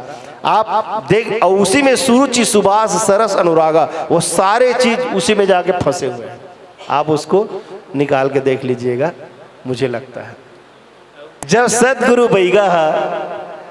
सदगुरु बैगा काजर लगा ही बगबग ले, तब राम सिया दिखी भैया तोरे आँखी ले दग दग ले। ये मोर वचनो है, ये गोस्वामी जी काके तरह वाला का बोले करे यार, इसने छत्तीसगढ़ी में ओकरे ये सूत्र है। मने जे राम सियाला यही आँखिले नहीं दिखत, स्वांतः स्थमीश्वरम, खुद में है पर नजर आता, याभ्याम बिना न पश्यन्ति स्वांतः स्थमीश्वरम, खुद में है पर दिखाई नहीं देता, और वो दिखाई देने लगे जिसकी उपस्थिति से, वही गुरु है। और उसी को नीचे में, वो तो शंकर हुए, अब नीचे जब वंदना चालू करते हैं गुरु का, तब फिर बोलते हैं वंदे बोधमयम नित्यम गुरु शंकर रूपिणम। अब हमको यही सोचना है कि शंकर गुरु है कि गुरु शंकर है, और दोनों में बिल्कुल भी अंतर नहीं है। गुरु श्रद्धा और विश्वास के उपस्थिति से राम सिया जी दिखते हैं जो हमारे अंदर है, पर दिखते नहीं। और गुरु कौन है? बोले बोधमयम है पर पता नहीं चलता, उसी को अबोधपना कहते हैं, और है उसको जान जाए उसी को बोधपना कहते हैं। तो जिसके आने से हम में बोध जग जाए, जैसे कई जन आदमी मन चश्मा ऐसे ऊपर में लगा डर रहते, और लगाए के बाद में चारों मुड़ा खोजत रहते, मोर चश्मा कहाँ है पता चलते मुड़ी मारे हुए, वो इसलिए ढूंढ रहा है क्योंकि उनको बोध नहीं है पर पता नहीं है। तो जो है उसका पता करा दे, बोध करा दे, उस बोधमय रूप को गुरु कहते हैं। निवेदन। और जिज्ञासा ऐसे नहीं कि बहुत जल्दी विराम ले, और किसी के मन में हो तो भी निवेदन है। और प्रथम दिवस है तो जैसे फिर भी मैं हमारे प्रशिक्षक गुरुजी से भी ये जानना चाहेंगे कि इसमें कितने लोगों का वंदना किए हैं। जैसे प्रथम जो कांड है तो कहाँ से कहाँ तक के जो गुरु वंदना है और कौन कौन के वंदना किए, उनको भी थोड़ा सा सूत्र के रूप में देने की कृपा करेंगे, ताकि 9 लोगों की जो वंदना हुई है उस है ना, उसमें ऊपर के 2 जोड़े में है, नीचे के 2 जोड़े में है, लेकिन मध्य में जो गुरु है वो जोड़ा में नहीं है, वो अकेला है। ये बहुत बड़ी महत्वपूर्ण बात है। बाकी लोग जोड़े में, भवानी शंकर वंदे, तो भवानी और शंकर दोनों जोड़े में है ना। और उधर वर्णा नाम अर्थ संघा नाम रसा नाम छंद सवा पे मंगला नाम चक्कर तारा वंदे वाणी, वाणी और विनायक दोनों जोड़े में है। और सीताराम जी जोड़े में है, और कपीस और कवीश्वर दोनों जोड़े में है। तो बाकी सब जोड़े में है, गुरु अकेला है। और मध्य में सभा के बीच में कोई आदमी अकेला हो और बीच में बैठा हो तो ये मानना चाहिए वही सभा का मुखिया है। को मालूम होना चाहिए कि जो वंदना है जिसमें 9 आना की वंदना की गई है, और उनको और बहुत बढ़िया क्लियर से जोड़े के रूप में हमारे बीच समीक्षक के रूप में आदरणीय गुरुदेव बालेंद्र साहू जी ने और स्पष्ट किए। और शायद उधर से हमारे साथी उठ के आ रहे हैं। हाँ ना, हम लोग को ही सर्वगुण संपन्न नहीं है। का समाधान सर जी, मैं ये जानने का प्रयास करूंगा कि कबीरदास जी संत थे कि गुरु थे? संत रैदास जी, संत गुरु नानक जी, जितने भी संत थे कि गुरु थे? नहीं, आप कबीर जी के नजरों से जानना चाहेंगे कि मेरे नजरों से? चाहे जैसे भी हो बताइए। ठीक है, मैं सिर्फ कबीर के नजर को बता रहा हूं, अपना नजर नहीं बताऊंगा। कबीर जी ने खुद कहा है कि गुरुओं का मैं गुरु हूं, चेला का मैं। सही बात है गौतम? या कबीर पंथी में से बैठे हुए मेरे तबलिस्ट भाई, लेकिन वो संत भी तो थे ना। ये हमारी नजर है, ये हमारी नजर है, लेकिन मानते तो हैं सर। हाँ, संत है भाई, है ना। जैसे कभी सर जी कहे कि गुरु और संत में अंतर है, तो हमारे जितने भी पूर्व में जो हुए हैं, कबीरदास जी, नानक जी, रैदास जी, घासीदास जी, जितने भी हुए भारत में, वो गुरु भी थे और संत भी थे। तो दोनों में भेद कैसे हुआ? भेद नहीं, आप गुरु के रूप में मानत हो तो दोष देखे का अधिकार है। ये दोष देखना ये गुरु के ना अधिकार है चेला में, और संत दोष नहीं देखे, वो तो हंस दृष्टि है ना, हंस दृष्टि है। संत की दृष्टि हंस दृष्टि है। गुरु हंस बन जाएगा तो चेला का बंठाधार हो जाएगा। भाई आप डायरेक्ट से जुड़े होना तो आपके दोष निकाल के सुधारी, और संत तो सर्वे भवन्तु, सबके कल्याण चाहते। मारने का, ताड़ने का, निखारने का सारा अधिकार गुरु को है, पर दोनों अलग नहीं है भाई। दोनों अलग नहीं है। भूमिका उसकी कैसी है वो देखो। जब जयंत जी सीता चरण चो चाहती भागा, तो जब भागा कहीं स्थान उसको नहीं मिला, तो नारद जी उसको देखे कि ये दोष करके भाग रहा है। नारद जी तो संत थे ना, और उस संत ने उसमें दोष को देखा कि ये चोच मार करके ये दोष करके भाग रहा है, इसलिए नहीं भैया, गलत है। नारद देखा विकल जयंत, दोष युक्त जयंत को नहीं देखा, उन्होंने विकल जयंत को देखा। लागी दया कोमल सी चलता। लेकिन विकल क्यों हुआ वो? वही तो संत तो वही है जो दूसरों के विकलता को देखते हैं, दूसरे के परिताप को देखते हैं, वही संत है भैया। लेकिन बाद में भेजने का कारण तो दोषी था ना, राम के चरण में जाइए करके। उसने कहा कि मुझसे ये दोष हुआ है इसलिए मैं भग रहा हूं, तो परिमार्जन कैसे होगा? तो संत हमेशा भगवान के चरण की ओर दिखाते हैं। नहीं, वो तो सही है। गुरु की भूमिका में कहाँ है, वो तो संत की भूमिका में है। निज दुख द्रवई, हाँ, और पर दुख द्रवई संत सु पुनीता, उसके विकलता को देखकर द्रवित हुए भाई, संत की भूमिका। चरणों में मेरा सादर प्रणाम। गुरुदेव, मैं ये जानना चाहती हूँ कि साधक, सिद्ध और सिजान सुजान, उसको मंच में कैसे अलग अलग निरूपण करें, मतलब कैसे बताएं उसको, साधक, सिद्ध और सुजान को।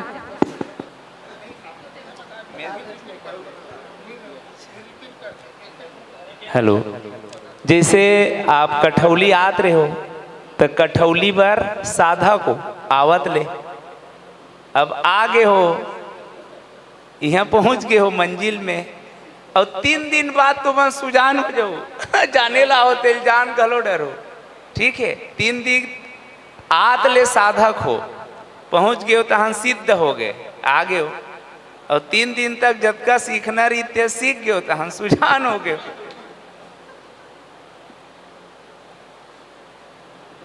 जे साधना में लगे है ते साधना है, रास्ता में मंजिल तक पहुँच गए है वो सुजान है, और जेल पाए भर गिरी तेला पाट रही तहाँ ते सुजान है, और पहुँचे है ते सिद्ध है।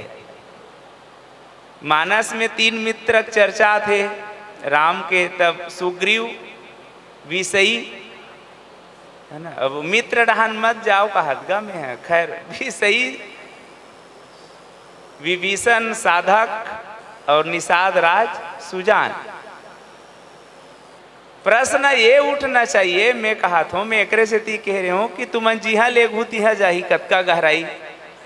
अक्सर सुने हो गुरु, कुल गुरु, सदगुरु आदि आदि, ए श्रेणी में ना जाना रही साज के जिज्ञासा। हाँ, मैं खुद नहीं जानू। और भैया माने जिज्ञासा हो जो है, ये नहीं सोचना है कि हम पूछबो तो हमला कमजोर समझ ही का की के, है ना, कोई मानना च नहीं है। और बिल्कुल इन्हें आप पूछो शब्द जो गुरु जी के विषय में आप समझे, है ना, जैसे सुवंजन शब्द बताए, है ना। अब सुवंजन में सु जो है उपसर्ग है, और उन्हीं को जोड़कर और गुरुजी बढ़िया बताने के प्रयास किए, कुवंजन, है ना, कुवंजन, उसमें कु है तो लगाना किसको है, इनको देखना है। उसके बाद जो सिद्ध सुजान, है ना, साधक सिद्ध, हमारे बीच प्रशिक्षक गुरुजी आदरणीय श्री डॉक्टर लोकेश साहू जी, आपसे निवेदन है कि हमारे कड़ी, है ना, जो संगीता दीदी अभी तक के उपस्थित नहीं है, लेकिन कड़ी को हमको आगे बढ़ाते रहना है। तो हमारे बीच प्रशिक्षक गुरुजी आदरणीय श्री डॉक्टर लोकेश साहू जी, एक बार जोरदार ताली बजाकर गुरुजी का अभिनंदन करेंगे, स्वागत करेंगे। और आइए हम प्रसंग से जुड़े, उससे पहले हमारे कर्तव्य है कि हमारे गुरुजी का हम स्वागत अभिनंदन करें। तो मैं भाई गंगेश साहू जी से निवेदन है कि आप आएंगे, और हमारे बीच है आज के हमारे जो द्वितीय वक्ता प्रशिक्षक है आदरणीय गुरुजी डॉक्टर लोकेश साहू जी खमरिया से अभिनंदन स्वागत करेंगे। और सभी जो कथा प्रसंग है, इसमें 4 प्रसंग ऐसे हैं जिनको हम 4 भाव को लेके जुड़े हुए हैं। जैसे अभी अधिकांश, एक तो जन्म उत्सव है, जन्म उत्सव में लड़का हुआ तो राम जन्म, पहले कड़ी चलते थे लेकिन अब नहीं चलते हम ही लोग, अब लोग नहीं तो पहले राम जन्म या तो माँ पार्वती की जन्म, ये छठी के हिसाब से 2 प्रसंग चयन किए हैं। और अब श्रद्धांजलि भजन भी चल रहे हैं, तो श्रद्धांजलि भजन में रामचरितमानस में कौन से प्रसंग ले और कौन कौन से पात्र को लेके चिंतन करे, उनको भी जोड़ा गया है। और एक गृह प्रवेश, है ना, तो उनको भी लेके जोड़े गए हैं। तो उसी में से एक प्रसंग है ना, जैसे कन्या जन्म हुए, और यदि आप ये प्रसंग को लेना चाहेंगे तो इनको आप ले सकते हैं। बालकांड दोहा क्रमांक 64 के नीचे के 6वीं चौपाई, बालकांड दोहा क्रमांक 64 के नीचे की 6वीं चौपाई। ते ही कारण हिमगिरी गिरिह जाई, जन्मी पार्वती तन पाई। ये चौपाई है, तो ये चौपाई को आप लोग लाइनिंग कर लेंगे और बिल्कुल आप प्रश्न करिए और उत्साह के साथ बैठे, है ना। छोटा परिवार सुखी परिवार, अभी आज कम संख्या में है, इसलिए बिल्कुल आप लोग आपके मन में जो भी जिज्ञासा भाव है बिल्कुल आप प्रश्न करेंगे। आइए आप सभी, है ना, मानस ग्रंथ या मोबाइल में जो भी व्यवस्था आजकल है तो आप सभी देख चुके हैं, तो आइए एक बार जोरदार ताली बजाएंगे। बोलिए श्यावर रामचंद्र की, ताली जोरदार बजाए भाई, एक बार जोरदार ताली। सभी से निवेदन, पीछे आइए, ले चले आज के हमारे आदरणीय गुरुदेव डॉक्टर लोकेश साहू जी। हरिओम।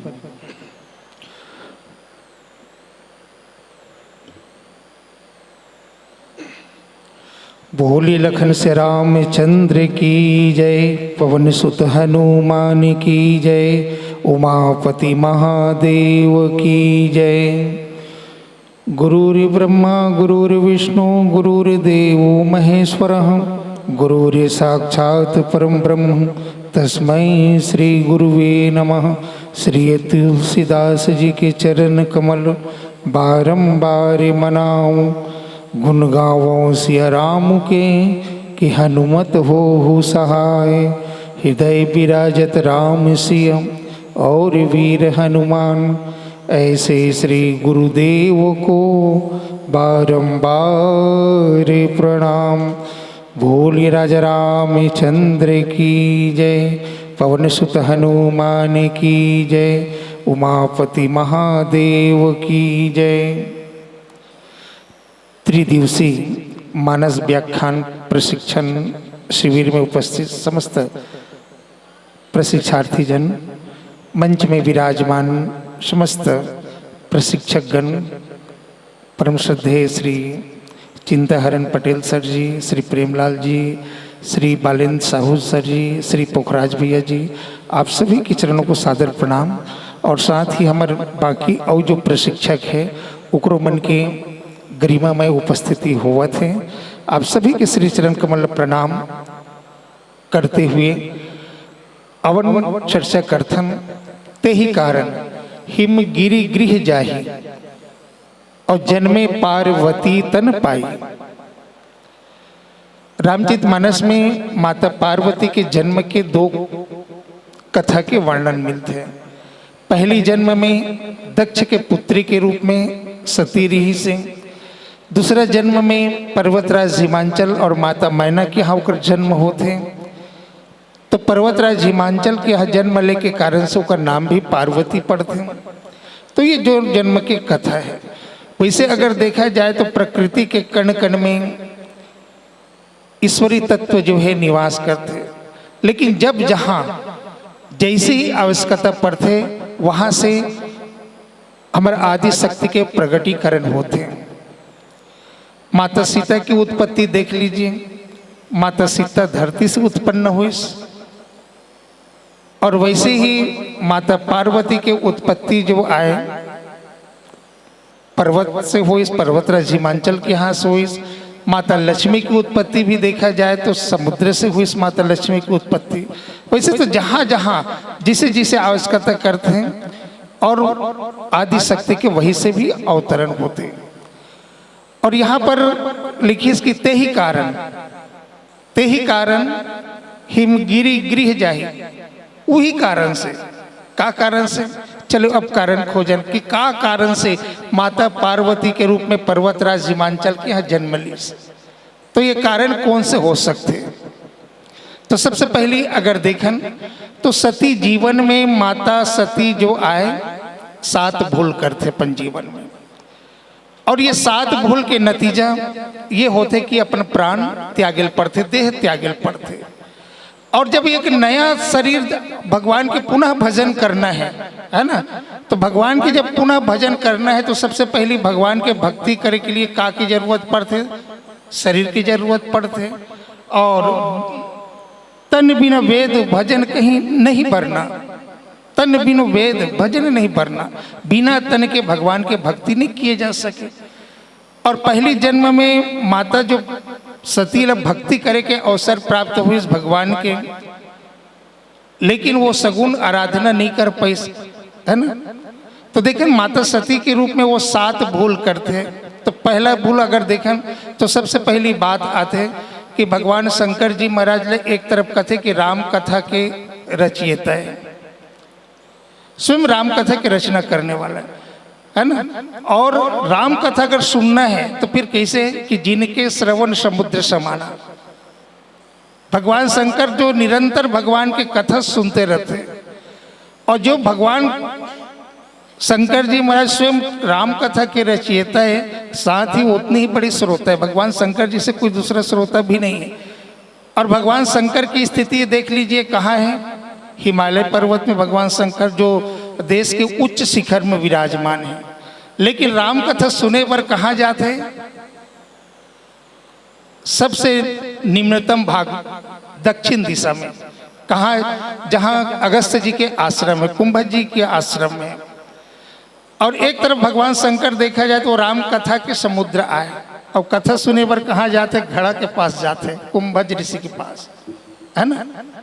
एक बार त्रेता युग माही शंभु गए, कुंभज ऋषि पाए। कुंभ के पास समुद्र जो है स्वयं कथा सुने पर जाते। तो भगवान शंकर भी मन में सोचिए कि अकेला जात हो तो साथ में क्यों ना अगर पत्नी को भी ले लिया जाए। अगर पति और पत्नी एक साथ अगर बैठ करके अगर कथा सुना थे तो एकर जो फल जो है पूरा संसार ला मिलते, और ओकर जो संतान के जीवन जो है सुखमय रहते। रामचरित मानस में भी एक कथा आते, महाराज मनु भी जब तपस्या करे वर्गीस अपन पत्नी संग में धर के लेगीस, है ना। लेकिन दूसरा तरफ एक कथा और आते, विश्व विदित एक कैके देशु सत्य केतु तह बस ही नरेशु। सत्य केतु भी भगवान के तपस्या करे बर जाते, वो पत्नी छोड़ दी, एक अकेला गिस। नतीजा क्या हुई? पति और पत्नी जहाँ तपस्या करे वर्गीस, ओकर घर परमात्मा जो है स्वयं बेटा बन के आगे, और एक अकेला पति ही सिर्फ तपस्या करे वर्गीस, है ना, ओकर घर ओकरे बेटा का बन के रावण बन गए, प्रताप भानु जो। तो भगवान शंकर जी महाराज जो तो संग में लगिस तो ओकर वर्णन करते, संग सती जग जननी भवानी। गोसाई जी महाराज अगर 3-3 ठन नाम के नाम ली, सती, जग जननी, भवानी। भव मतलब शिव जी, और शिव के पत्नी मतलब भवानी। अभी देखन कि जब कथा सुने वर्गीस तो सबसे पहली बात भगवान शंकर जी महाराज जो है के बारे में लिखते, कथा कैसे सुनी? सुनी महेश परम सुख मानी। भगवान शंकर जी महाराज जो कथा सुनिस और बड़ा ही सुख मानिस। लेकिन जब देखो कथा सुने पर जोनो गीस तब काल की संग सती जग जननी भवानी गीस। लेकिन जब कथा सुनिस कौन? सुनी महेश परम सुख मानी। हालांकि कथा में दोनों बैठे, है ना, कथा तो सुनिस, लेकिन माता सती जो आए वो कथा में जरूर बैठे रही, लेकिन कथा जो आए माता सती के जीवन में नहीं बैठ पाई। नतीजा सबसे पहली बात, जब कथा नहीं सुन पाई तो एक तो पहला अगर देखा जाए पहला बोल वही कि राम कथा का अपमान करना। जब कथा कहे पर बैठे, कथा में बैठे तो हम लोग कथा जो है श्रद्धा भक्ति के साथ सुनना चाहिए, लेकिन कथा नहीं सुन पाई पहला बोल कर। दूसरा, जब एक संत जो है जब कथा सुनाते, तो जब संत जो है कथा सुनाते तो संत के भी अनादर होगी। जब कहने वाला संत जो है कथा कहा तो अगर कथा नहीं सुनी अर्थात संत के भी अनादर होगी। तो इस प्रकार से माता सती के जीवन की ये दो भूल। तीसरा, चलिए हेलो, मैं क्षमा चाहूँगा। बहुत ही हर्ष का विषय है कि ऐसे ऐसे हमारे बीच मानस के प्रवक्ता जो आज हमारे बीच सभी प्रशिक्षक के रूप में प्रथम बार ये मौरी कठौली गांव में पहुंचे हुए हैं। तो एक बार जोरदार अभिनंदन करके ताली बजाएंगे। हमारे बीच आदरणीय गुरुदेव पुरुषोत्तम राजपूत जी जो कि बेलबांड से हमारे बीच उपस्थित है, तो एक बार जोरदार ताली बजाकर आदरणीय हमारे राजपूत गुरुदेव जी का स्वागत अभिनंदन करेंगे। साथ में हमारे बीच प्रशिक्षक के रूप में हमारे आमंत्रण को स्वीकार करके पहुँचे हैं आदरणीय गुरुदेव रोहित देशमुख जी, उनके लिए भी जोरदार ताली बजाएंगे पापड़ा से। और इसी कड़ी में हमारे बीच प्रशिक्षक के रूप में हमारे बीच उपस्थित है बड़े दीदी श्रीमती संगीता निषाद जी धमतरी से, उनके लिए भी जोरदार ताली बजाएंगे। और बहुत सम्मान के साथ मैं तीनों ही गुरुदेव से निवेदन है कि आप मंच में मंचस्थ होने की कष्ट करेंगे।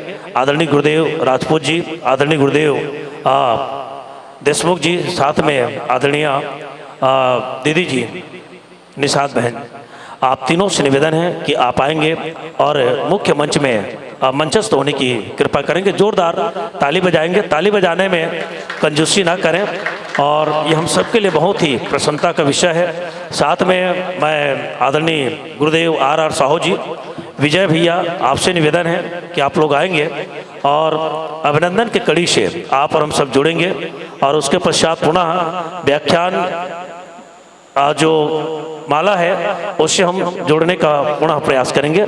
आइए बहुत सम्मान के साथ मैं हमारे बीच हमारे प्रशिक्षक गुरुजनों का अभिनंदन स्वागत करते हुए मुख्य मंच में विराजमान होने की कृपा करेंगे। ऐसे मैं हमारे आदरणीय गुरुजनों से निवेदन है, आएंगे हमारे बीच आदरणीय राजपूत जी, आदरणीय देशमुख जी और आदरणीय दीदी निषाद, उनके स्वागत अभिनंदन के लिए मैं आदरणीय डॉक्टर रेखराज गुरु जी और बड़े भैया विजय, साथ में हमारे बीच प्रशिक्षक के रूप में संगीता दीदी, उनके स्वागत अभिनंदन के लिए यशोदा बहन से निवेदन है कि आप आएंगे और दीदी जी का आप चंदन से अभिनंदन करेंगे और एक बार जोरदार ताली बजाएंगे भाई, हाँ ना। हमारे बीच हमारे छत्तीसगढ़ के ऐसे ऐसे धुरंधर व्याख्याकार हमारे बीच हम सबको प्रशिक्षण देने के लिए यहाँ पर उपस्थित हो रहे हैं। ये हम सबके लिए गर्व का विषय है और निश्चित रूप से हम सभी बहुत ही भाग्यशाली हैं कि ऐसे गुरुजनों के आशीष वचन आप और हम सब श्रवण करेंगे। और आइए यशोदा बहन से निवेदन कि हमारे बीच संगीता दीदी के स्वागत अभिनंदन के लिए आप आएंगे और अभिनंदन की कड़ी से आप जुड़कर दीदी जी का अभिनंदन करेंगे, स्वागत करेंगे। और लीजिए इसके पश्चात स्वागत को हम यहीं पे विराम पुनः देंगे और हमारे बीच जो कड़ी चल रहे थे उसके लिए, क्योंकि आदरणीय डॉक्टर साहब भी हमें संकेत दिए कि हमारे सभी प्रशिक्षक गुरुजन को मंच तक के पहली उपस्थिति दे। लीजिए पुनः आपको ये मंच और ये माइक आपको पुनः हम सादर समर्पित करते हैं। बोलिए श्यावर रामचंद्र की जय, पवन सुत हनुमान की जय। लीजिए। हरिओम। बोली लखन से रामचंद्र की जय। हमारे समस्त प्रशिक्षक गुरुजनों के चरणों को सादर प्रणाम करते हुए मंच में आपका हार्दिक स्वागत अभिनंदन के साथ। चलो मैं कथा प्रसंग में पुनः यात्रा करूं। तीसरे नंबर की भूल, जब माता सती जो आए कथा जब नहीं सुनी, है ना, आगे चलकर भगवान शंकर जी महाराज जो है मन में कल्पना करते हैं कि आप भगवान आज जितना सुंदर आपके कथा सुने, बस वैसे ही आपके सुंदर स्वरूप के अगर दर्शन हो जाती तो बड़ा आनंद आ जाती। भगवान शंकर मन में कल्पना करी, भक्त कल्पना भगवान ने पुकारे और भगवान जो बोला दर्शन ना दे, इसे हो नहीं सके। वही समय भगवान श्री रामचंद्र जी महाराज दर्शन कौन से रूप में दिस, जहाँ वनवासी रूप में माता सीता की खोज कर जाते। भगवान शंकर जी महाराज माता सती भी दिखे कि सती की कि देख जिन श्री भगवान रामचंद्र जी कथा सुने वर्गे है ना, देखो वही भगवान जो कितने सुंदर लीला करते हुए जाते भगवान। माता सती की पूछिए सोला कौन है यह, तारे जिन परमात्मा राम के कथा सुने वर्गे है ना, वही हरे की। माता सती जो आए बस वो निर्गुण निराकार ब्रह्म के परिभाषा रख दी। ब्रह्म जो व्यापक विरज अकल अनह अभेद। अरे भगवान किशन है, वो तो सर्वव्यापी है, कण कण में विराजमान है और सबके अंतःकरण के बात ल जानने वाला है। और ते कहा था कि वही परमात्मा है, तो वही परमात्मा है तब ते कहा था कि ओकर पत्नी के हरण हो गए, वो लोग खोजे बढ़ जाते। तो जिन आदमी ले ये पता नहीं है कि ओकर पत्नी चोरा के कौन ले गए है, तो परमात्मा कैसे हो सकते। माता सती स्वीकार नहीं करी।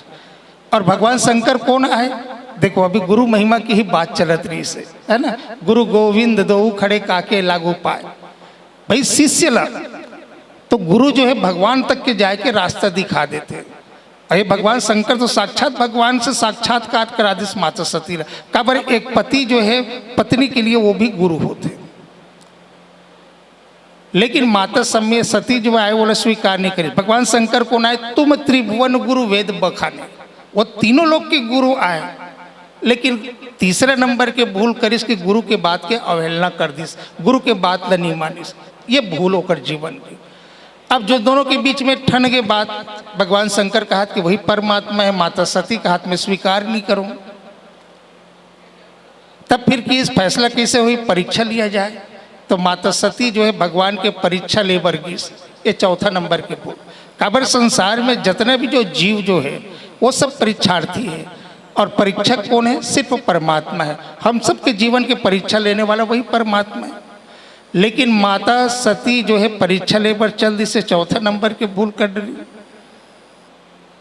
अब होकर बाद फिर माता सती भगवान के परीक्षा ले पर तो गीस, लेकिन कोई दूसरा अन्य विधि से परीक्षा ले लेना रही से वो माता सीता के ही रूप बना लीस।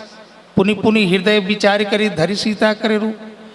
माता सीता के ही रूप बना करके बैठ गई। काबर की लगी 16 कि ये सीता लोग खोजत है, और सीता के रूप बना करके अगर बैठ जाते हो रास्ता में तब कही कि सीता तो लोग कहाँ कहाँ खोजत रहते हैं, जंगल में आके बैठे, किस मतलब जान डर कि ये कोई सामान्य मानव परमात्मा नो है।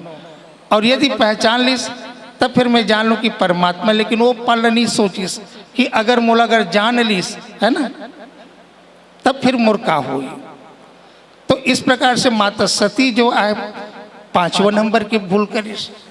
परीक्षा में माता सती फेल हो गए, सब कथा से वाकिफ हो सब। अब होकर बाद फिर जब भगवान शंकर के पास जब वापस गीस, भगवान शंकर पूछिस लिन्नी परीक्षा कवन विधि सत्य कहूँ सब बात। सती ते तो परीक्षा ले बर गिरेश ना भगवान के, तो ये बता कि परीक्षा में फेल हो इसके पास हो। काबर सब पालक के भी वही दृष्ट रहते। 30 अप्रैल के लड़का मन के रिजल्ट निकलते, हर माँ बाप यही चाहते कि मोर लड़का कितना नंबर में पास हो, सब जानना चाहते। भगवान शंकर भी पूछिस, माता सती जो है आए एक 6वां नंबर के भूल करते हुए भगवान शंकर के पास झूठ बोल दिस। कछु न परीक्षा लिन्नी गोसाई किन्नी प्रणाम तुम्हारे नाई के। मैं कुछ परीक्षा नहीं ले भगवान में, तो बस ते दुरिया ले प्रणाम करे जय सच्चिदानंद जय जग पावन कह के, तो मोर विचार है कि मैं नजदीक के जाकर प्रणाम करूं, नजदीक से प्रणाम करे वर्गे रहूं। भगवान शंकर के तब शंकर देखे धरि ध्याना, सती जो किन्ह चरित सब जाना। भगवान शंकर ध्यान लगा करके देखी तो वो तो कर पत्नी जो आए है ना ओकर माँ के रूप धारण करके बैठे हैं साक्षात। भगवान शंकर जी महाराज जो है ये भूल तो पकड़ ली। अब माता सती के 7वां जो भूल, जब बाद में जब दक्ष जी महाराज जब यज्ञ करते और सब देवता मन जो सज संवर के कैलाश पर्वत के ऊपर से होकर के गुजरते, माता सती पूछी कि महाराज इस देवता मन सब सज संवर के जात कहाँ हैं। भगवान शंकर कहते कि तोर पिताजी घर जात है, तो मोर पिताजी घर का होते, वहाँ यज्ञ होते। माता सती कहते हमारे पिताजी घर यज्ञ होते तो हम जाबू। तो भगवान शंकर कहते कि हमला निमंत्रण नहीं मिले हैं, जिन निमंत्रण मिले थे जाते। तो माता सती फिर जिद कर बैठे कि हम अपन के पिता घर जाए के लिए निमंत्रण की आवश्यकता नहीं पड़े। भगवान शंकर कहते ठीक है, लेकिन बात वही है कि जहाँ अपमान हो के डर रहा है तो वहाँ नहीं जाना चाहिए। काबर एक चीज हो कि जो बिन बोले जाहु भवानी, रही न सील स्नेह न कहानी। जब कोनो आदमी बुलाए नहीं है और बिना बुलाए होकर यहाँ पहुँच जबे तो फिर वहाँ होकर सम्मान हो ही, एकर कोई गारंटी नहीं है, अपमान हो के चांस सबसे ज़्यादा है। लेकिन माता सती जो 7वां नंबर के भूल करते हुए पिता के यहाँ चल दी। अब वहाँ जाए के बाद जब देखिस तो फिर नतीजा क्या होते, सब देवता के लिए भाग है लेकिन ओकर पति के लिए कोई भाग नहीं है। माता सती वहीं से दुखित होकर अब फिर माता सती के जीवन में अगर देखन कि ये 7 भूल नतीजा क्या हुई। काबर एक तो भगवान शंकर पहली से माता सती के मन में ही परित्याग कर चुके हैं। लेकिन एक प्रश्न उठते कि अगर ये भूल सुधारना है ना, कि ये भूल कहाँ से हुई। काबर कि मनुष्य जीवन के एक विडंबना यही रहते कि अगर एक जीवन में अगर एक गलती हो गई तो लोग जो है वो गलती ले छुपाए के प्रयास करते हैं। ताकि ये गलती कोनो लोग मत जान सके। और जब एक गलती छुपाए के कारण से ना कई बार होते ये कि वो गलती छुपा छुपा कोई सामने कुछ हो आगे फिर वो छुपाने लग जाते। जैसे एक चोर जो है चोरी करे बढ़ जाते, ओकर उद्देश्य ये नहीं रहा कि इकर घर में मैं डाकर डाले बढ़ जाता हूँ, चोरी करे बढ़ जाता हूँ तो फिर यहाँ के आदमी मतलब मारूँ, ओकर कोई प्लान नहीं रहा। लेकिन चोरी करी अचानक घर के अगर एक आदमी अगर उठ गए, मुखिया उठ गए तो फिर क्या करी? अरे ये जान डरी, ये जान है तो रिपोर्ट हो ही, अब बता दी मोर हुलिया ला, तब फिर सबूत मिटाया जाए तो क्या करी? वो उतनी बार ओकर मर्डर कर देते। ओकर मर्डर कर बाद में पता लगी इसकी आवाज़ सुनी, इस घर के अन्य सदस्य जाग गए तो फिर ओकरो कर डर थे का पर सबूत मिटाना चाहते, है ना। तो बस माता सती के जीवन की भी यही विडंबना। तो फिर ये तो भगवान अगर काबर की बात यही आते कि भगवान शंकर जी से गुरु जब बताइए कि यही परमात्मा है, लेकिन माता सती जो है स्वीकार नहीं करिस, नहीं मानिस। काबर निर्गुण रूप सुलभ अति सगुण न जाने को। भगवान निर्गुण है, निराकार है, उसका कोई स्वरूप नहीं है, तो ये बड़ा सहज बात है, एक बार कह दे बात खत्म। जो नहीं है तो फिर बोला जानने की खोजे की क्या जरूरत है। लेकिन अगर सगुण स्वीकार रूप में है तब सबसे बड़े समस्या यही उत्पन्न होते कि अगर परमात्मा सगुण है, साकार रूप में है तो वो कहाँ है, कौन रूप में है, और यदि हमला अगर मिल जाए तो फिर वो लोग पहचानबो कैसे? ये सबसे बड़े समस्या है। यहाँ तक कि जनक जैसे ज्ञानी के जीवन में भी ये सबसे बड़े समस्या आ गए, है ना, कि अगर आखिर ये सगुण साकार ब्रह्म मतलब पहचानो तो पहचानो कैसे? काबर वो कथा भी है, सब कथा वाकिफ हो कि धनुष ल माता सीता डेरी हाथ में उठा के नीचे झाड़ू लगा दिस कथे, है ना। जनक जी महाराज जब देखिस कि कथे कि अरे मैं तभी तक के सोचते रहे कि ये तो मोर पुत्री आए, लेकिन पता लगता है कि जो धनुष ने जब से दे रही वही कर रखा है, वो कर किनारे में पूरा धुर्रा माटी है, कोनो उठा नहीं सकत रही, जेला मोर बेटी जो है डेरी हाथ में उठा दी। तो एक से तात्पर्य यही है कि मोर पुत्री नो है, कोई आदि शक्ति है जो मोर घर पुत्री बन के आए। तो जब मोर पुत्री जो है आदि शक्ति है तो शक्तिमान भी तो कहीं ना कहीं तो आए जरूर हो ही। तो वो शक्तिमान अगर मोर जीवन में आगे कौन मोला मिल भी गए तो मैं पहचानो तो पहचानो कैसे? तब जनक जी महाराज एक सुंदर से युक्ति करी, जो मोर बेटी डेरी हाथ में उठा दी, जला तोड़ दी, तो वही परमात्मा है। ये सगुण सकार राम जनक के। लेकिन भगवान के सगुण स्वरूप ले जान कौन सकते? तो भगवान सबसे पहली बात वही कि जे ही जाने ते ही जे हु जनाई। जब भगवान जनाना चाहिए सो ही जानी। मान के चलो अगर सती ले जनाना नहीं चाहिए, सती नहीं जान पैसों कर बुद्धि में भ्रम पैदा हो गया। खबर माता सती है ना, लभी ये कहना चाहिए कि बुद्धि से ही जानना चाहती रही। लेकिन सगुण ब्रह्म अगर जानना है तो एक सिर्फ भाव की जरूरत पड़ती, गुरु के ऊपर निष्ठा, गुरु के ऊपर विश्वास करे पड़ते, तब वो सगुण साकार ब्रह्म वो पहचान सकते। लेकिन यही ब्रह्म जानना है तो आखिर इसने काबर होते? माता सती के बाद पार्वती के रूप में जो माता जो है जन्म लीस, तो वो समय सबसे पहले प्रश्न तो यही इसने जो निपतन है तो ब्रह्म की नारी विरामती भोरी। आखिर एक वो राजपुत्र हरे है ना, तो वो ब्रह्म किसे हुई? ये प्रश्न जानना है, एक प्रश्न के निराकरण करना है। एक कारण से माता सती जो आए जन्म ली, तो एक कारण ये भी होता है, कितने ही कारण, बस यही कारण है जेकर से जन्मे पार्वती तन पाई, बस यही कारण आए। दूसरी जो बात, पर्वतराज हिमांचल के यहाँ जब जन्म ली, एक कारण और माता सती जो आए 4 प्रकार के अग्नि में जलते हैं। और आप सब जानते हो कि कहीं पर अगर जलन होते तो वो जलन न मिटाना है, तो वो जलन न मिटाए पर जरूरत का पड़ते बर्फ की सिकाई करो कहते, और बर्फ की सिकाई करो तो फिर वो जलन जो है समाप्त हो जाते। तो बर्फ की सिकाई तो पर्वतराज हिमांचल कहना चाहिए। तो पर्वत में क्या है? तो भाई वो तो पूरा पर्वत जो है बर्फ से ही तो ढके रहते ना, और बर्फ से ही ढके रहते, तो जीवन में ठंडकता चाहिए, जलन न मिटाना है। तो एक कारण से पार्वती जो है पर्वतराज हिमांचल के यहाँ जन्म लेते, बस यही कारण आए जेकर कारण से ओकर यहाँ जन्म लेते। तो ये 4 प्रकार के अग्नि में जले हैं। तो कौन कौन से अग्नि में जले हैं? तो सबसे पहली वीरहानन, विरह रूपी अग्नि में जले। भगवान शंकर जी महाराज जो है जब माता सती ले देखी इसकी ओकर पत्नी जो आए माँ के रूप धारण कर ले, तो माता सती के ये स्वरूप ले देखीस ना, तो फिर भगवान शंकर भी मन ही मन इस संकल्प ले इसकी जब मोर पत्नी जो आए मोर माँ के स्वरूप जब धारण कर लीस, तब एक सन अगर गृहस्थ जीवन रखा तो मैं गृहस्थ संबंध रखा तो फिर मीठे ही भगति पथ हो ही अनीति, कहीं ना कहीं मोर भक्ति के पथ जो आए भ्रष्ट हो जाए। तो ओकर से कागज भगवान शंकर मन ही मन माता सती के त्याग कर दीस। जब जो यह करो सती सन प्रीति मिटे ही भगति पथ हो ही अनीति। भगवान शंकर मन ही मन त्याग कर दिस, लेकिन माता सती पता लगन नहीं दिस।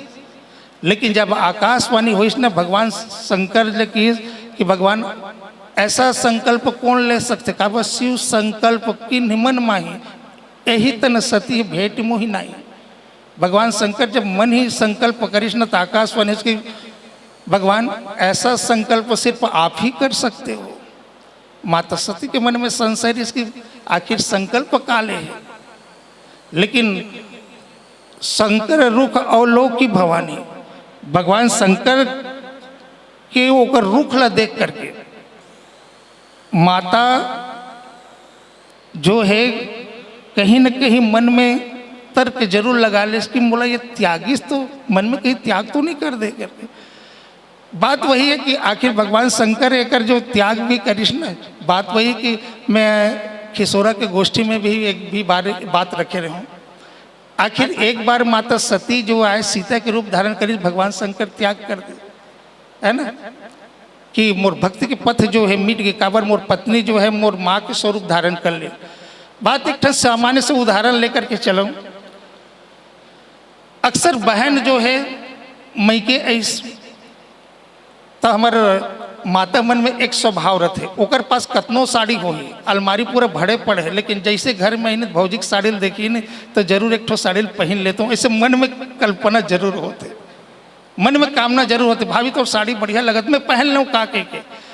पति जो है वो साड़ी पहन के रोज देखा थे, अगर पीछे से देखी तो मन में कहीं ना कहीं ये भाव तो आते ना कि मोरे पत्नी आए। सामने जब चेहरा होते तो पता लगता कि वो कर बहन है ना। तेरे कारण से कहते कि भाई ऐसे कुछ रिश्ता है तो किसी दूसरे कपड़े को नहीं पहनना चाहिए, जेकर से मन में कहीं ना कहीं वो भाव जो आए। खबर की पत्नी जो साड़ी पहने हुए तो कभी भी नजर जाए तो पत्नी वत ओकर में नजर जाए, और बहन पहन लेता भाई पथ जो भ्रष्ट तो हो गए ना। तो एक कारण से भगवान शंकर जी महाराज जो त्याग करे, तो भगवान शंकर के त्याग रहना के कारण से माता सती जो है विरह पति के विरह रूपी अग्नि में भी जले। निज अग समझ न कछु कही जाई तपई अवा इव उर अधिकाई।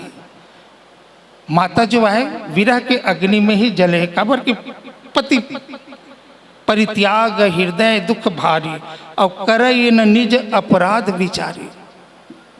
माता सती जो है पहली तो ये विरह रूपी अग्नि में जल थे, और ओकर बाद फिर दूसरा जो अग्नि जो है जब भगवान शंकर जी महाराज जो हैं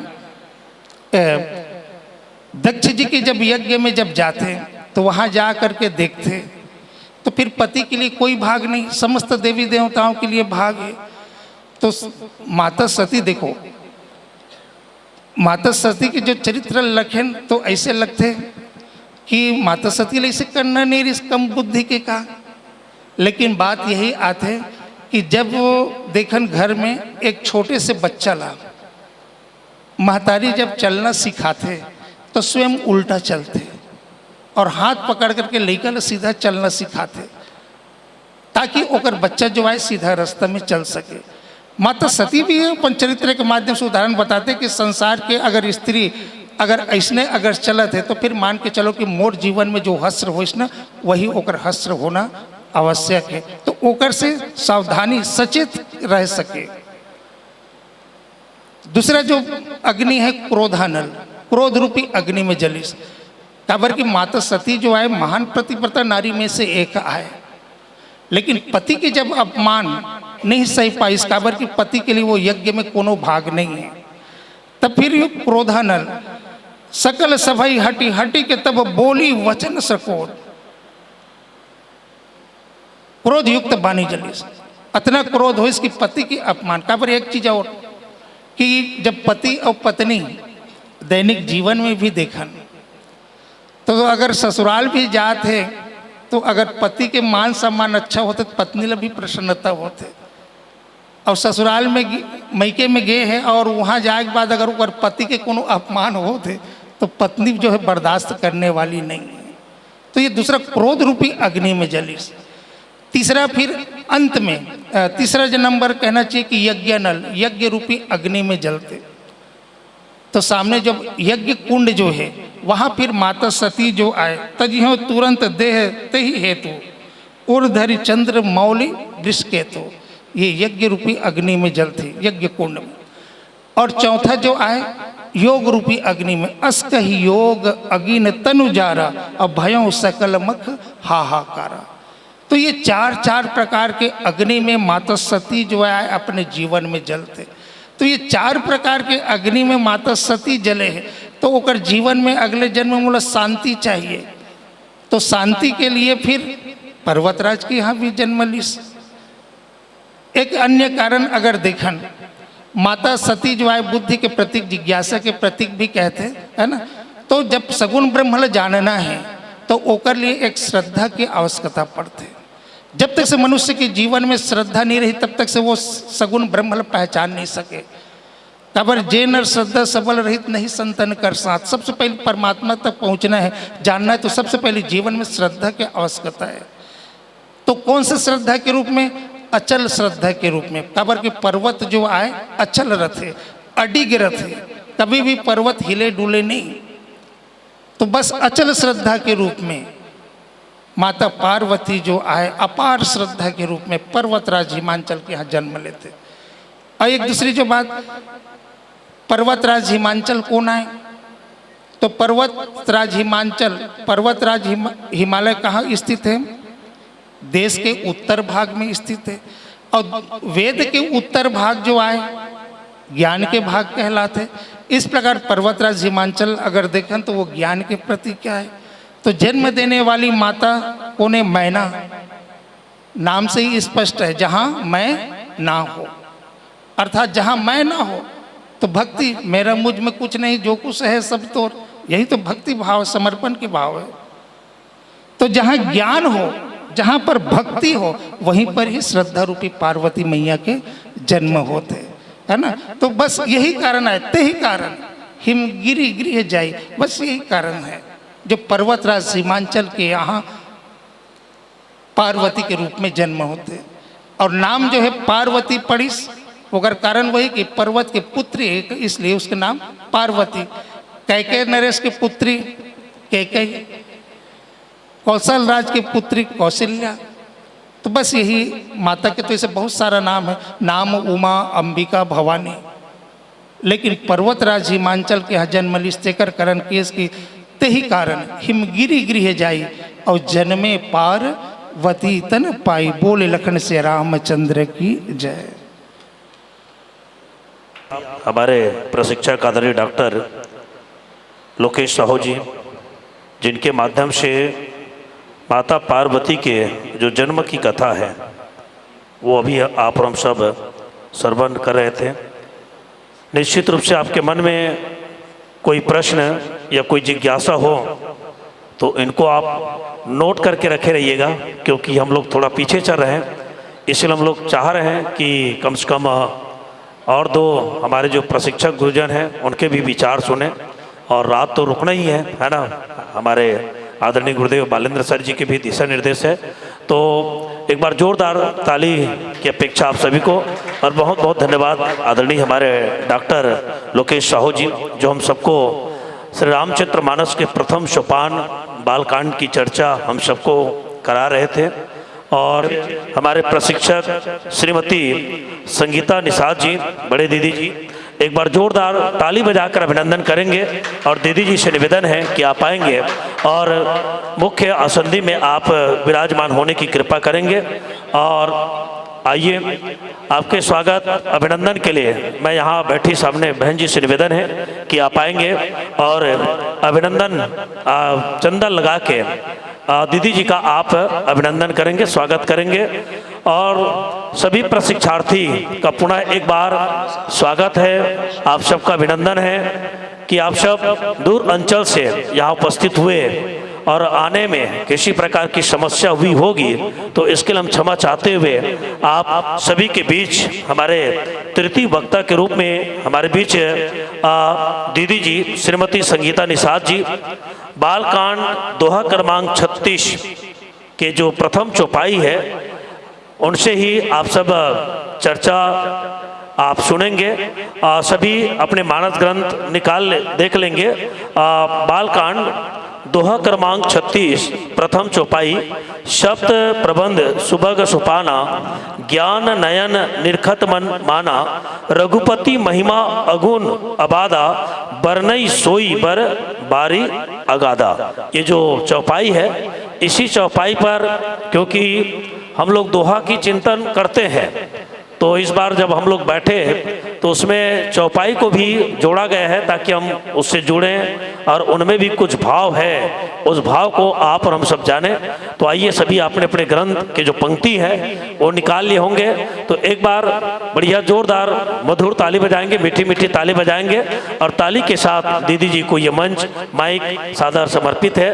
इसमें पुनः एक बार त्यक्त्वा सुदस्तज सुरेप्सित राज्य लक्ष्मी धर्मिष्ठ आर्यवत्सा यद्गात्रण्यम माया मृगम दैत्येप्सित मन्मधावत वंदे महापुरुषम ते चरणारविंदम शांतम शाश्वतमप्रमेय मनघम निर्वाण शांतिपदम ब्रह्मा शंभु फणीन्द्र सेव मनिसम वेदांत वेद्यम विहुम रामाख्यम जगदीश्वरम सुरगुरुम माया मनुष्यम हरि वंदे हम करुणाकरम रघुवरम भोपाल चूड़ामणिम नान्या स्पृहा रघुपति हृदय स्मदीये सत्यम वदामि च भवान खिलांतरात्मा अतुलित बलधामम हेम शैलावदेहम दनुजवन कृशानुम ज्ञानीनाम अग्रगण्यम सकल गुण निधानम वानराणाम धीसम रघुपति प्रिय भक्तम वात जातम नमामि नाथ सकल संपदा तुम्हारी मैं सेवक समेत सुतनारी। भगवान की शरण लेते हुए प्रणाम करते हुए अपने देश की माटी को इस भाव से नमन करते हुए कि जननी जन्मभूमिष्ठ स्वर्गादपि गर्यसे। मुझे गर्व है कि मैं एक हिंदू हूँ, मुझे गर्व है कि मैं एक सनातनी हूँ और मुझे गर्व है कि मैं इस भारत भूमि में मेरा शरीर जन्म लिया है। जब भी जन्म हो तो इसी भूमि पर हो, यही भाव रखते हुए समस्त सनातनी भाइयों बहनों को मेरा सादर सादर अभिवादन है। आयोजक समिति में जिनकी भी सहभागिता सुनिश्चित है, चाहे वो अपरोक्ष रूप से हो चाहे परोक्ष रूप से हो, उनके प्रति मैं कोटिशः आभार व्यक्त करती हूँ कि आपने मुझे पुनश्च इस मंच पर दोबारा फिर से मुझे आने का अवसर प्रदान किया अपने विचारों का संप्रेषण करने के लिए। मेरे पास जो जानकारी और विचार है केवल मैं उसका संप्रेषण मात्र करना जानती हूँ, व्याख्यान या ज्ञान से मेरा कोई लेना देना नहीं है। और केवल विचारों का संप्रेषण, भावों का संप्रेषण तो अपने आप हो जाता है। जब मुखारबिंद से शब्द निकलते हैं तो आपके भाव उसमें मिश्रित हो जाते हैं, इसलिए अलग अलग मुखारबिंद से कथा का अलग अलग स्वाद आता है। इसीलिए भाव की विलगता के कारण, अलग अलग भाव होने के कारण अलग अलग वक्ता के व्याख्यान में आपको अलग अलग प्रकार के स्वाद की अनुभूति होती है। और निश्चित रूप से हम सब भारतीय हैं, हमन पिज्ज़ा बर्गर नहीं खान, हमन में चटनी भी रथे, सलाद भी रथे, अचार भी रथे, 2-3 प्रकार के सब्जी भी रथे, नाना प्रकार के व्यंजन भारतवर्ष में जितने बनते हैं उतना और किसी देश में नहीं बनते। तो हम तो वैसे भी अलग अलग स्वादों के आदी हैं, इसीलिए भी बुद्ध विश्राम सकल जन रंजनी। यही कारण है कि बिना संगीत के केवल व्याख्यान सवेरे से लेकर शाम तक यहाँ चलता रहेगा, लेकिन फिर भी आपको स्वाद की अनुभूति होती रहेगी। तो भाव की विभिन्नता के कारण ही हमें अलग अलग स्वाद की रस की अनुभूति होती है, लेकिन श्रोता वक्ता ज्ञान निधि कथा राम के गूढ़ किमि समझो में जीव जड़ कलिमल ग्रसित विमूढ़, ये तुलसीदास जी लिखते हैं। श्रोता का नाम पहले है। निश्चित रूप से आप धन्य हैं जो नीचे बैठ कर के हमको सुन रहे हैं और हम अपने विचारों का संप्रेषण आपके ऊपर में बैठकर कर रहे हैं। इसमें किसी प्रकार की कोई भिन्नता नहीं है। सिया राम में सब जग जानी, करहु प्रणाम जोरी जुगपानी। प्रशिक्षण जैसा कोई कार्यक्रम नहीं होता मानस का। केवल एक ही चीज़ होती है कि वर्तमान में हम मानस की प्रतियोगिताएं कराते हैं, सम्मेलन कराते हैं, तो मंचों में हमें कुछ ऐसे ही फुहरता देखने को मिलती है, ऐसी चीज़ें हमें देखने सुनने में आती है जो हमें थोड़ा नागवार गुजरती है। केवल इसीलिए केवल कथा की शैली, केंद्रीय भाव, दोहे के चारों चरण, प्रसंग के चारों चरण इत्यादि में समसामयिकता का समावेश करते हुए आध्यात्मिक तात्विक चिंतन किस तरह होना चाहिए, उसकी केवल एक कार्यशाला है जिसमें आपस में हम विचारों का आदान प्रदान करते हैं। मुझे जो चौपाई प्रदत्त की गई है, सप्त प्रबंध सुभग सोपाना, ज्ञान नयन निरखत मन माना, रघुपति महिमा अगुण अबाधा, बरनब सोई बर बारी अगाधा। बालकांड दोहा क्रमांक 36 के नीचे पहली चौपाई और दूसरी पंक्ति, चौपाई में ही 2 पंक्तियाँ, और ये नीचे में इसके हनुमान जी पोद्दार महाराज जैसे बहुत से भगवत ध्यान मग्न संतों के द्वारा अनुवाद लिखा गया कि 7 कांड ही इस मानस सरोवर की सुंदर 7 सीढ़ियाँ हैं जिनको ज्ञान रूपी नेत्रों से देखते ही मन प्रसन्न हो जाता है। श्री रघुनाथ जी की निर्गुण प्राकृतिक गुणों से अतीत और निर्बाध एक रस महिमा का जो वर्णन किया जाएगा वही इस सुंदर जल की अथाह गहराई है। एक निवेदन करना चाहूँगी, जब तक आप इसके आगे पीछे की कम से कम 10 चौपाइयाँ नहीं पढ़ लेंगे, 10 पंक्तियाँ नहीं पढ़ लेंगे, तब तक आप जान ही नहीं पाएंगे कि कौन किससे कह रहा है, किस विषय वस्तु पर विचार किया जा रहा है, वक्ता कौन है, श्रोता कौन है और विषय वस्तु क्या है। ये आपको समझ ही नहीं आएगा जब तक आगे पीछे आप नहीं चलेंगे। इसलिए जब भी आप किसी प्रसंग पर श्रोता बनकर सुने या स्वयं चिंतन करें, पढ़ें, तो आगे पीछे कम से कम 10 चौपाइयाँ ले लेनी चाहिए, तब जाकर के आप उस विषय वस्तु को सही मायने में समझ पाएंगे कि वो कह क्या रहे हैं। क्योंकि रामचरितमानस में रूपक अलंकार का बहुत प्रयोग किया गया है। बहुत सारे रूपक हैं, रूपक अलंकार। जब हम हिंदी साहित्य में अलंकार का अध्ययन करते हैं तो हम जानते हैं कि रूपक अलंकार क्या है, उपमा अलंकार क्या है, यमक अलंकार क्या है इत्यादि। 12वीं तक तो सभी बच्चे हिंदी साहित्य पढ़ते हैं और उसमें व्याकरण पक्ष में ये सब पढ़ाया जाता है।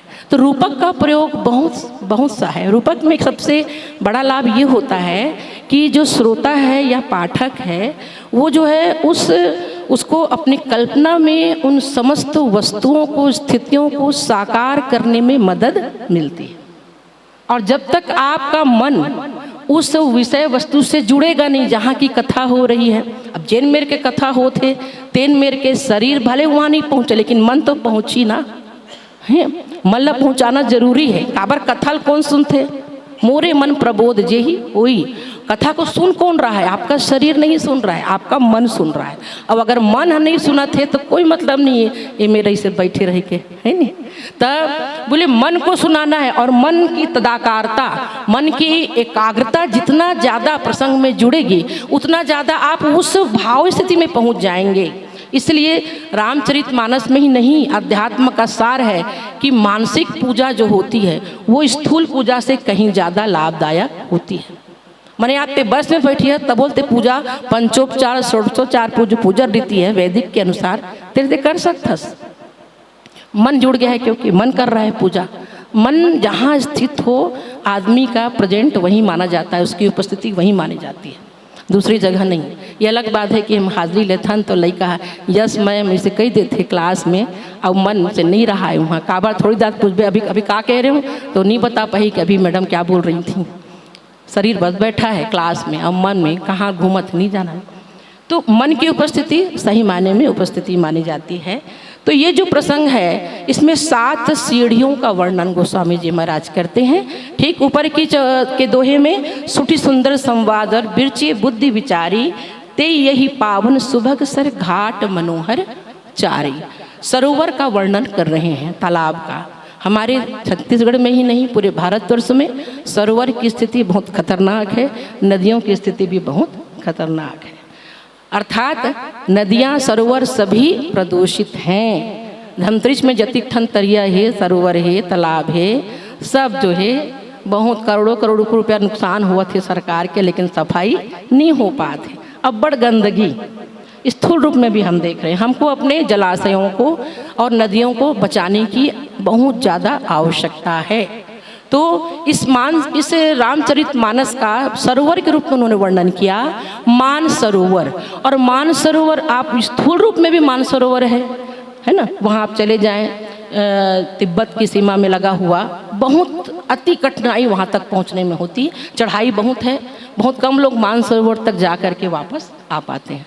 मानसरोवर बिल्कुल कैलाश पर्वत से लगा हुआ है, वहीं पर माने आप मानसरोवर पहुँच गए मतलब कैलाश पहुँच गए। स्थूल रूप में भी बाहरी स्थूल रूप में भी वहाँ किसको आप देख पाएंगे, बोले उस हंस को देख पाएंगे जो आपके अगल बगल कहीं दिखाई नहीं देता।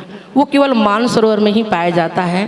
कौन? हंस, जो विवेक का प्रतीक है। वो हंस भी यहाँ नहीं मिलता। तो बोले उसकी चढ़ाई भी अत्यंत दुर्गम है। और रामचरितमानस में जो मानसरोवर की तुलसीदास जी ने रूपक के माध्यम से वर्णन किया, उस मानसरोवर से भी सरयू नदी निकली है जो अयोध्या में बहती है, और जिसमें एक बार स्नान करने से गंगा जी के 1000 बार स्नान करने का पुण्य प्राप्त होता है। ठीक इसी प्रकार इस मानसरोवर से भी सरयू रूपी कविता का उद्गम हुआ है। गोस्वामी जी महाराज ऐसा कहते हैं। देखिए, बाल के आदि उतर के अंता, मध्य अयोध्या गावहि संता। बालकांड का जो प्रारंभिक भाग है, अयोध्या कांड का जो मध्य भाग है, उत्तरकांड का जो आखिरी भाग है, ये थोड़ा नीरस जान पड़ता है। क्यों? क्योंकि ये थोड़ा क्लिष्ट प्रसंगों से भरा हुआ है। और हमन का है 4 ठन घाट है, ये देखिए ना, सुठी सुंदर संवाद बिरचे बुद्धि विचारी ते यही पावन सुभग सर घाट मनोहर चारी। 4 ठन घाट है, तो कौन ठन घाट में बैठी है तो देख ले कौन से घाट में बैठी है हस्तिला। अधिकतर मनुष्य कहाँ पर किस घाट में बैठकर श्रोता बनकर कथा का पान करते हैं? बोले वो जो है कर्म घाट, जहाँ पे याज्ञवल्क्य जी भारद्वाज जी की कथा हो रही, वहाँ ज़्यादा भीड़ है। लेकिन ज्ञान घाट में केवल एक ही श्रोता दिखाई पड़ता है। तो ये ज्ञान के प्रसंग तो नीरस लागे ही ना। कौन से घाट में बैठ के वक्ता कथा कहा थे और कौन से घाट में बैठ के श्रोता मन कथा ला सुना थे। ये बिल्कुल आपके संस्कार और आपके भावना के अनुरूप एकदम अलग अलग है, किसी का भी किसी से मेल नहीं खाता। तो उस सरोवर का वर्णन करते हुए इस सरोवर को भी गोस्वामी जी महाराज बहुत सुंदर ढंग से लिख देते हैं कि इस सरोवर में एक आगू जब जाबे ना तो लिखा है कि इस सरोवर में आना आवत एही सर अति कठिनाई, राम कृपा बिनु आई न जाई। इस सरोवर में भी पहुंचना अत्यंत कठिन है, आपके पुरुषार्थ की बात ही नहीं है। तत्यत कभी ये दे हमें दे खोलेन मानस ला और ए दे पढ़ेन, ए दे बाल काल पढ़ डालो में, हम उत्तरकांड ला पढ़ डालो, सब बोल पढ़ डालो। कैसे कथा से कठिनाई है? क्या कठिनाई है भाई? ये 100 रुपये मिल जाता है रामचरितमानस, और जब मैं समय मिली मैं खोलूँ पढ़ डाल हूँ, तो कैसे लिख दी से कि आवत यही सर अति कठिनाई। इस सरोवर के निकट आना बहुत कठिन है, और वो केवल राम कृपा बिनु आई न जाई, बिना भगवान की कृपा के संभव नहीं है। कैसे समझेंगे इस बात को आप? तो संतों ने कहा कि उमा राम गुण गूढ़, पंडित मुनि पावही बिरती, पावही मोह विमूढ़, जे हरि विमुख न पदरती। क्यों कहा? शब्द मिल गए, पढ़ डाल शब्द ला, लेकिन शब्द ला पढ़े के बाद ओकर जो गूढ़ अर्थ है वो हल बिल्कुल लाग डरत है, लाग तालम बंद। कुची का काकर पास है? बोले भगवान के कृपा रूपी भाव के पास। शब्द को तो आप पढ़ लेंगे, एक बार नहीं अनेकों बार पढ़िए। ये कहा जाता है कि 108 बार अगर रामचरितमानस का पूरा आपने पारायण कर लिया तो तो वो अगर श्रद्धा और विश्वास से किया जाए तो वो लॉक खुल जाता है। दूसरा, 108 बार पारायण करने की भी जरूरत नहीं है। अगर किसी संत की कृपा आपके जीवन में हो गई, जैसे प्रेमानंद महाराज जी कहते हैं कि संत के सत्संग कर लीजिए, सच्चे संतों का संग मिल गया, फट से जो वो लॉक है वो खुल जाएगा। और उसके अंदर का गुणार्थ जब तक भगवत प्रेम हृदय में नहीं होगा तब तक आप उस गुणार्थ को समझ ही नहीं सकते। एक स्थिति गोस्वामी जी लिख दी कि इसके निकट आना बहुत कठिन है। अब ये जो 60 ठन सीढ़ी काबर बना, 60 ठन सीढ़ी का है वही है। अभी गोठियात रहे मुझे कि बोले जब संत लोग जो हैं उसको बड़ा सुलभ बनाने का प्रयास करते हैं, लोक कल्याण कीरति भनिति भूति भल सोई सुर सरिसम सब कर हित हुई है। कविता, ऐश्वर्य, गंगा, ये सब तो इसीलिए कल्याणकारी है भैया। एक पूजा छम एक स्थिति करथन कि इससे लोक कल्याण का मार्ग सत्रति सत्रति सा लोकांतार्यति है। स्वयं का कल्याण और स्वयं के साथ साथ तुल स्वांता सुखाय तुलसी रघुनाथ गाथा भाषा निबंधमति मंजुल मात नोती, वे स्वयं नहीं तरते, सात रति सा लोकांतार्यति। ऐसा संत जो है पूरे विश्व को तार देता है। तो वो ये तारने के लिए बोले ते हैं। अब ते अपन जीवन में एक व्यक्ति अगर पूरे शास्त्रों को जानना चाहे तो पूरे शास्त्रों को नहीं जान सकता। शास्त्र पूरा पढ़ लेने के बाद भी आपका वो ताला खुलता नहीं। तो बोले भगवत कृपा प्राप्त संत जो हैं वो उसको आप अपने अनुभव को यूँ थाली में परोस कर आपके सामने रख देते हैं। यही क्या है? सप्त सोपान सीढ़ी है। अब जे तरिया है भैया, जात देख तो सरोवर में। अब देखा था, वाह बहुत बड़े है कतिक, और बिना जाने गहराई तो कभी उसमें उतरना भी नहीं चाहिए।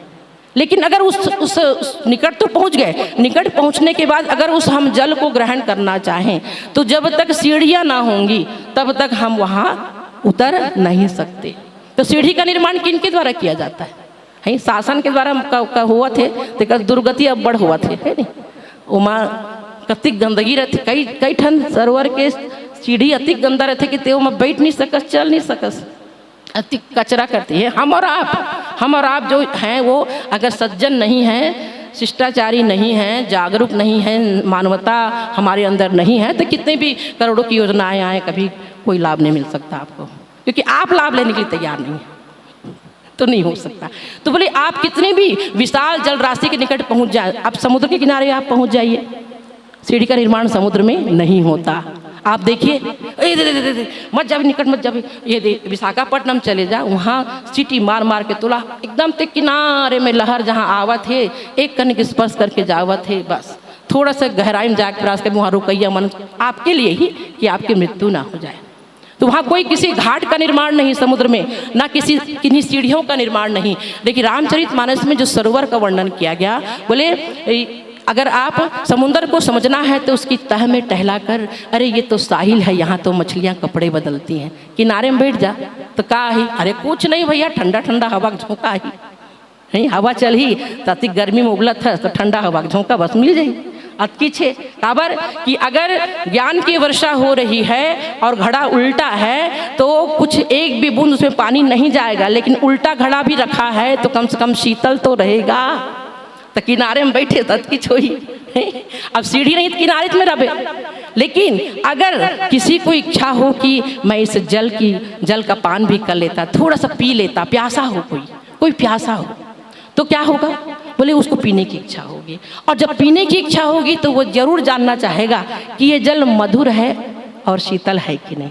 मधुरता और शीतलता, ये दो चीज अगर उस जल में है तभी वो पिएगा, नहीं तो नहीं पिएगा। लेकिन पिए बर घला सीढ़ी से नीचे उतरेल पड़ ही, और मान लो इसने उकड़ू बैठ के बिना सीढ़ी के कहीं तो झपाक ले गिर भी सकते, माने अनहोनी होने की आशंका होती है। तो सीढ़ियों का निर्माण हमेशा संतों के द्वारा होता है। जैसे रामचरितमानस में गोस्वामी जी स्वयं एक ऐसे संत हैं जिन्होंने कहा स्वांता सुखाय, तो जिनका स्व जो है पर और स्व पर एक जैसा है, स्वहित और परहित एक जैसा है, वो ऐसे संतों के द्वारा सीढ़ियों का उनकी कृपा से हमको प्राप्त हो जाता है। लेकिन हम उस कृपा पर विश्वास नहीं कर पाते, इसीलिए अधिकतर लोग किनारे ही बैठे रहते हैं। सीढ़ियों के में उतरने का प्रयास, सीढ़ियों पर प्रथम सीढ़ी पर ही कदम रख देना सबसे बड़ी बात। 7 ठन सीढ़ी पानी में डूबे, 7 ठन सीढ़ी पानी में डूबे है। का लिख दी, ज्ञान नयन निरखत मन माना। ऐसे आँखी से ओला नहीं देख सकते। उसके लिए कौन सा नेत्र चाहिए? बोले ज्ञान रूपी। तो क्या ज्ञान का हलवा है इसने बढ़ जाते थे हैं? ज्ञान ज्ञान मान जहु एको नाही, देखो ब्रह्म समान जग माही।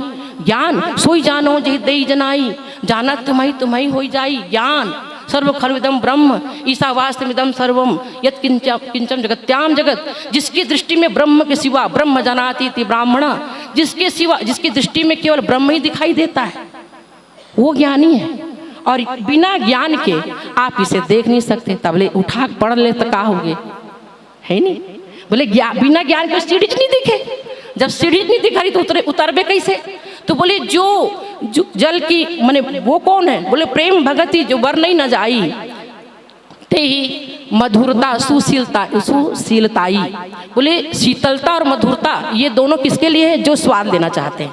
पनघट में कागभूषण जी महाराज बैठे, भक्ति घाट है ना, भक्ति घाट जल का स्वाद लेना चाहते हैं। वो भक्त है तो वो देखता है कि जल स्वच्छ है कि नहीं और जल मधुर है, जल मधुर है कि नहीं और जल जो है वो क्या नहीं है? बोले शीतल है कि नहीं। तो ये दोनों चीज़ें भक्त चाहता है, और भक्त चाहता है तो वो उतरना चाहता है।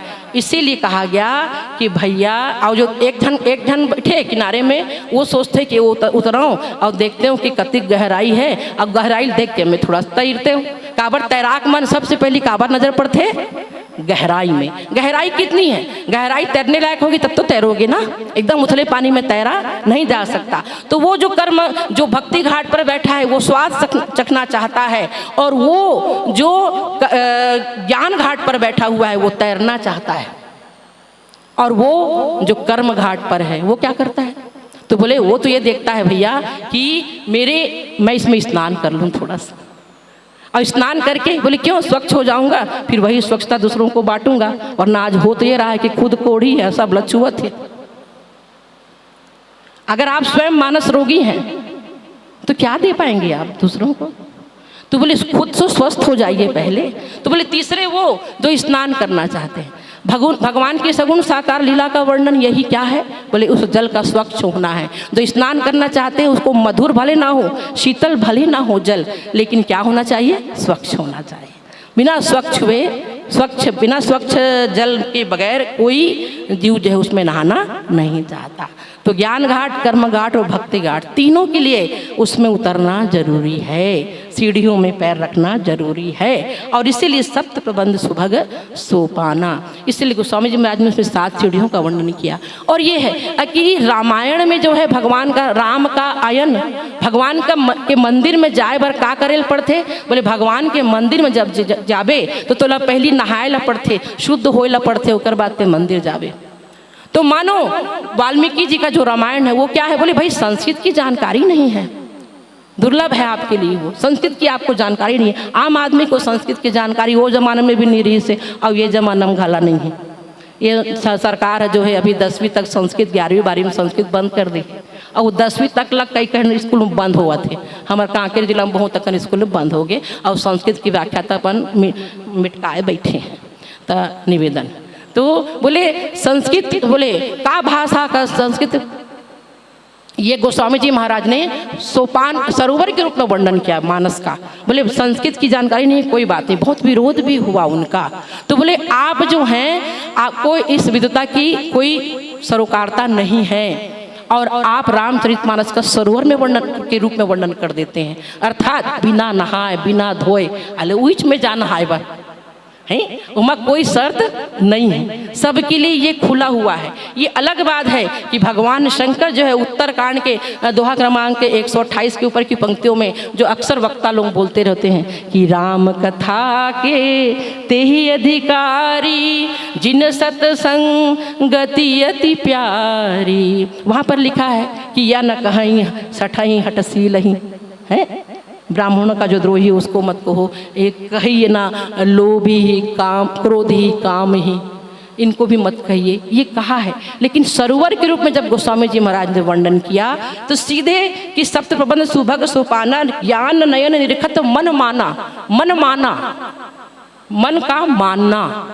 और निश्चित रूप से मनाना तो मन को ही है।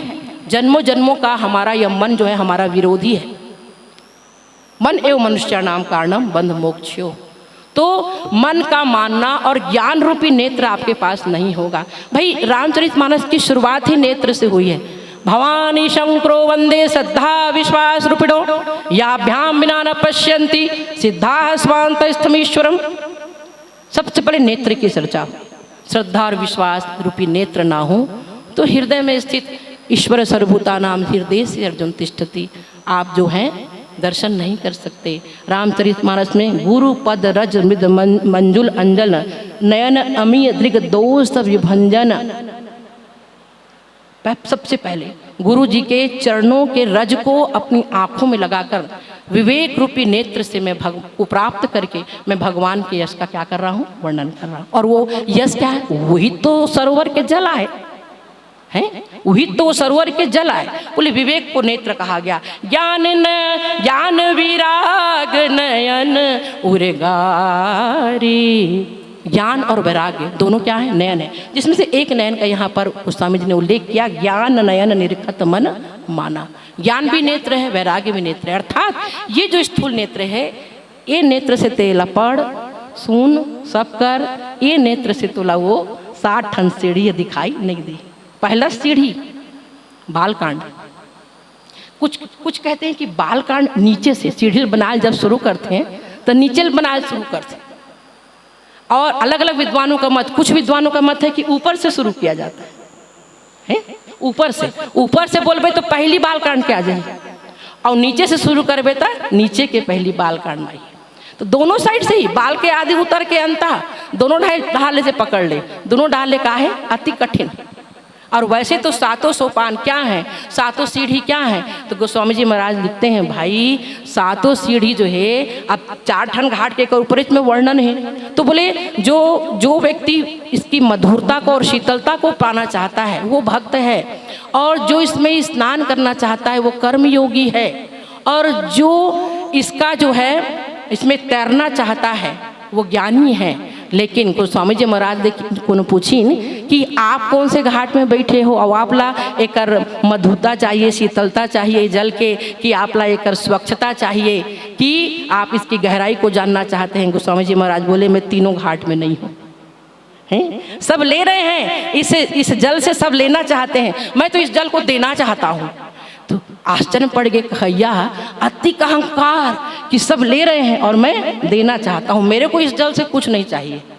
तो बोले भगवान से कह दिया। उन्होंने विनय पत्रिका में सीधे सीधे वार्तालाप करते हैं, अपने मन के भावों को रखते हैं। तो कहा प्रभु मुझे तो नहीं चाहिए कुछ, आपके यश वश से कोई लेना देना नहीं है, आपकी एक गुण रूपी यश रूपी सरोवर से मुझे कोई लेना देना नहीं है, क्योंकि जल में वो सभी गुण हैं जो आपके अंदर हैं। आपके चरित्र में भी अगाधता है, आपके चरित्र में भी सगुण लीला करते हैं आप, तो स्वच्छता है, आपके चरित्र में मधुरता है, शीतलता है, मुझे ये कुछ नहीं चाहिए। जल में एक ऐसा गुण होता है जो आपके अंदर नहीं है। भगवान बोले अच्छा मेरे अंदर भी नहीं है वो गुण? बिल्कुल नहीं है। ऐसे बोले क्या? तो बोले प्रभु जल में तब तक श्रेष्ठ जल नहीं माना जाता जब तक वो सुपाच्य ना हो, जब तक उसमें हल्कापन ना हो। है भारी जल कोई काम के नहीं है, कठिनता से पचत है, का मतलब है? तो प्रभु जल में हल्कापन होगा तभी, सुपाच्यता उसमें होगी तभी वो किसी काम का है। और आपके अंदर सब कुछ है लेकिन आपके चरित्र में हल्कापन नहीं है। अगर जल के लिए हल्का कहोगे तो जल का गुण माना जाएगा, लेकिन अगर भगवान के चरित्र या किसी व्यक्ति के लिए कह दो एक चरित्र में बड़ा हल्कापन है जी, है तो ओकर से बड़े कोई निंदा हुई है, ओकर से बड़े कोई निंदक नहीं है। तो गोस्वामी जी महाराज कहते हैं प्रभु मैं आपको देने वाला हूँ इस हल्कापन को, आप मुझसे ग्रहण कीजिए, आप मुझसे इस हल्केपन को ग्रहण कीजिए प्रभु। और आप देखेंगे कि उन्होंने लिखा मैं पतित तुम पतित पावन हैं। प्रभु श्री हनुमान जी, श्री भरत जी, ये सब जो हैं श्रेष्ठ भारीपन चरित्र, इनके चरित्र में बड़ा भारीपन है प्रभु। मैं एकदम हल्के चरित्र का आदमी हूँ, मैं एकदम हल्के चरित्र का जीव हूँ प्रभु। कि मैं समझो मैं जीव जड़ प्रभु, मैं दीन हूँ, आप दीन दयाल हैं। आपके इस सभा में कोई पतित नहीं है और मैं पतित हूँ, आपका नाम पतित पावन है, मेरे इस हल्केपन को आप ग्रहण कर लीजिए। ये गोस्वामी जी का भाव। तो ये जो चौथा घाट है, ये जो सीढ़ियों का निर्माण है, ये जो चौथा दैन्य घाट है, ये गोस्वामी जी के द्वारा बनाया हुआ है। सुर सरी सम सब कर हित हुई, लोक कल्याण के का मार्ग, लोक कल्याण का भाव अगर ना हो तो कभी कोई ग्रंथ कालजयी नहीं हो सकता, कभी कोई ग्रंथ कालजयी नहीं हो सकता। इसलिए जो बोले सप्त सोपान का वर्णन गोस्वामी जी महाराज कहते हैं। और बड़े आश्चर्य की बात है कि उत्तरकांड में भी जब समाप्ति हो रही है रामचरितमानस की, वहाँ पर भी 128 नंबर के बाद स्वयं भगवान शंकर माता पार्वती से कहते हैं कि जो यह मरुचिर सप्त सोपाना, यह मरुचिर सप्त सोपाना, रघुपति केर भगति संतान। इसमें 7 सोपान है पार्वती, और वो 7 सोपान क्या हैं, वो सीढ़ियाँ क्या हैं, तो सीधा बोल देते हैं ये भक्ति है। रघुपति केर भगति, भगवान तक पहुँचने के भक्ति के मार्ग हैं। भगवान तक पहुँचने के लिए 7 ठोक सीढ़ी भक्ति है, 7 भक्ति है। लेकिन उसके बाद उसके नीचे के चौपाई में क्या लिख देते हैं, अति हरि कृपा जाहि पर होई, पाँव देहि एहि मार्ग सोई। सीधे सीधे बोल देते हैं अति हरि कृपा। आपको अति हरि कृपा शब्द रामचरितमानस में आप ढूंढिएगा कहाँ पर आया है। कृपा शब्द तो बहुत बार आया है, लेकिन अति हरि कृपा, अति शब्द, अति सर्वत्र वर्जित, अति शब्द लगा दिया, अति हरि कृपा, जबकि अति को संस्कृत में सर्वत्र वर्जित कहा जाता है? अधिक मात्रा में अधिक बढ़िया से बढ़िया चीज ले ले तुला नुकसान कर दिया, अधिक खा ले तो। लेकिन अति हरि कृपा जाहि पर होई, पाँव धरे यही मार्ग सोई। इस 7 सीढ़ियों में पैर ही नहीं रख पाता आदमी जब तक कि भगवान की अति कृपा ना हो जाए, अति कृपा ना हो जाए तब तक। मतलब सीधे दिखाई आपको पड़ा, दिखाई कैसे पड़ा, बोले ज्ञान नयन निरखत मन माना। आपको केवल दिखाई दिया, दिखाई भी तब दिया जब आपने इसका उत्तर आपको मानस के ही नहीं, श्री गीता के, श्रीमद् भागवत के अंतस में गहराई में ये चीज़ मिलती है कि ज्ञान प्राप्त कर लेने के बाद भक्ति की शुरुआत होती है।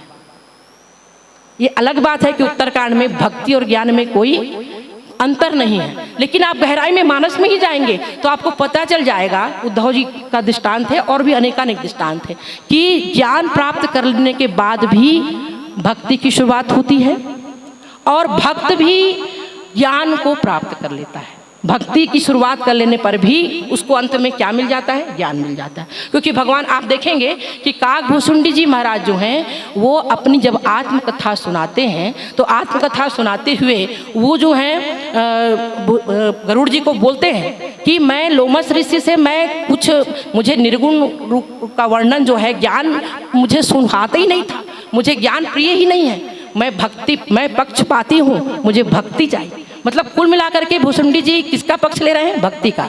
भक्ति के मार्ग पर भगवान की कृपा से पैर रख दिया उन्होंने, भगवान ने भक्ति दे भी दी उनको, भगवान की कृपा से भक्ति प्राप्त भी कर लिए, वरदान दिया जब उन्होंने उनको, और उसका भक्ति प्राप्त करने के बाद फिर क्या होता है, वही प्रभु श्री राम आप देखेंगे कि अपने निर्गुण रूप का, अपने ब्रह्म स्वरूप का, जो सर्व खलविदम ब्रह्म स्वरूप का दर्शन किनको कराते हैं, भूषुंडी जी को कराते हैं।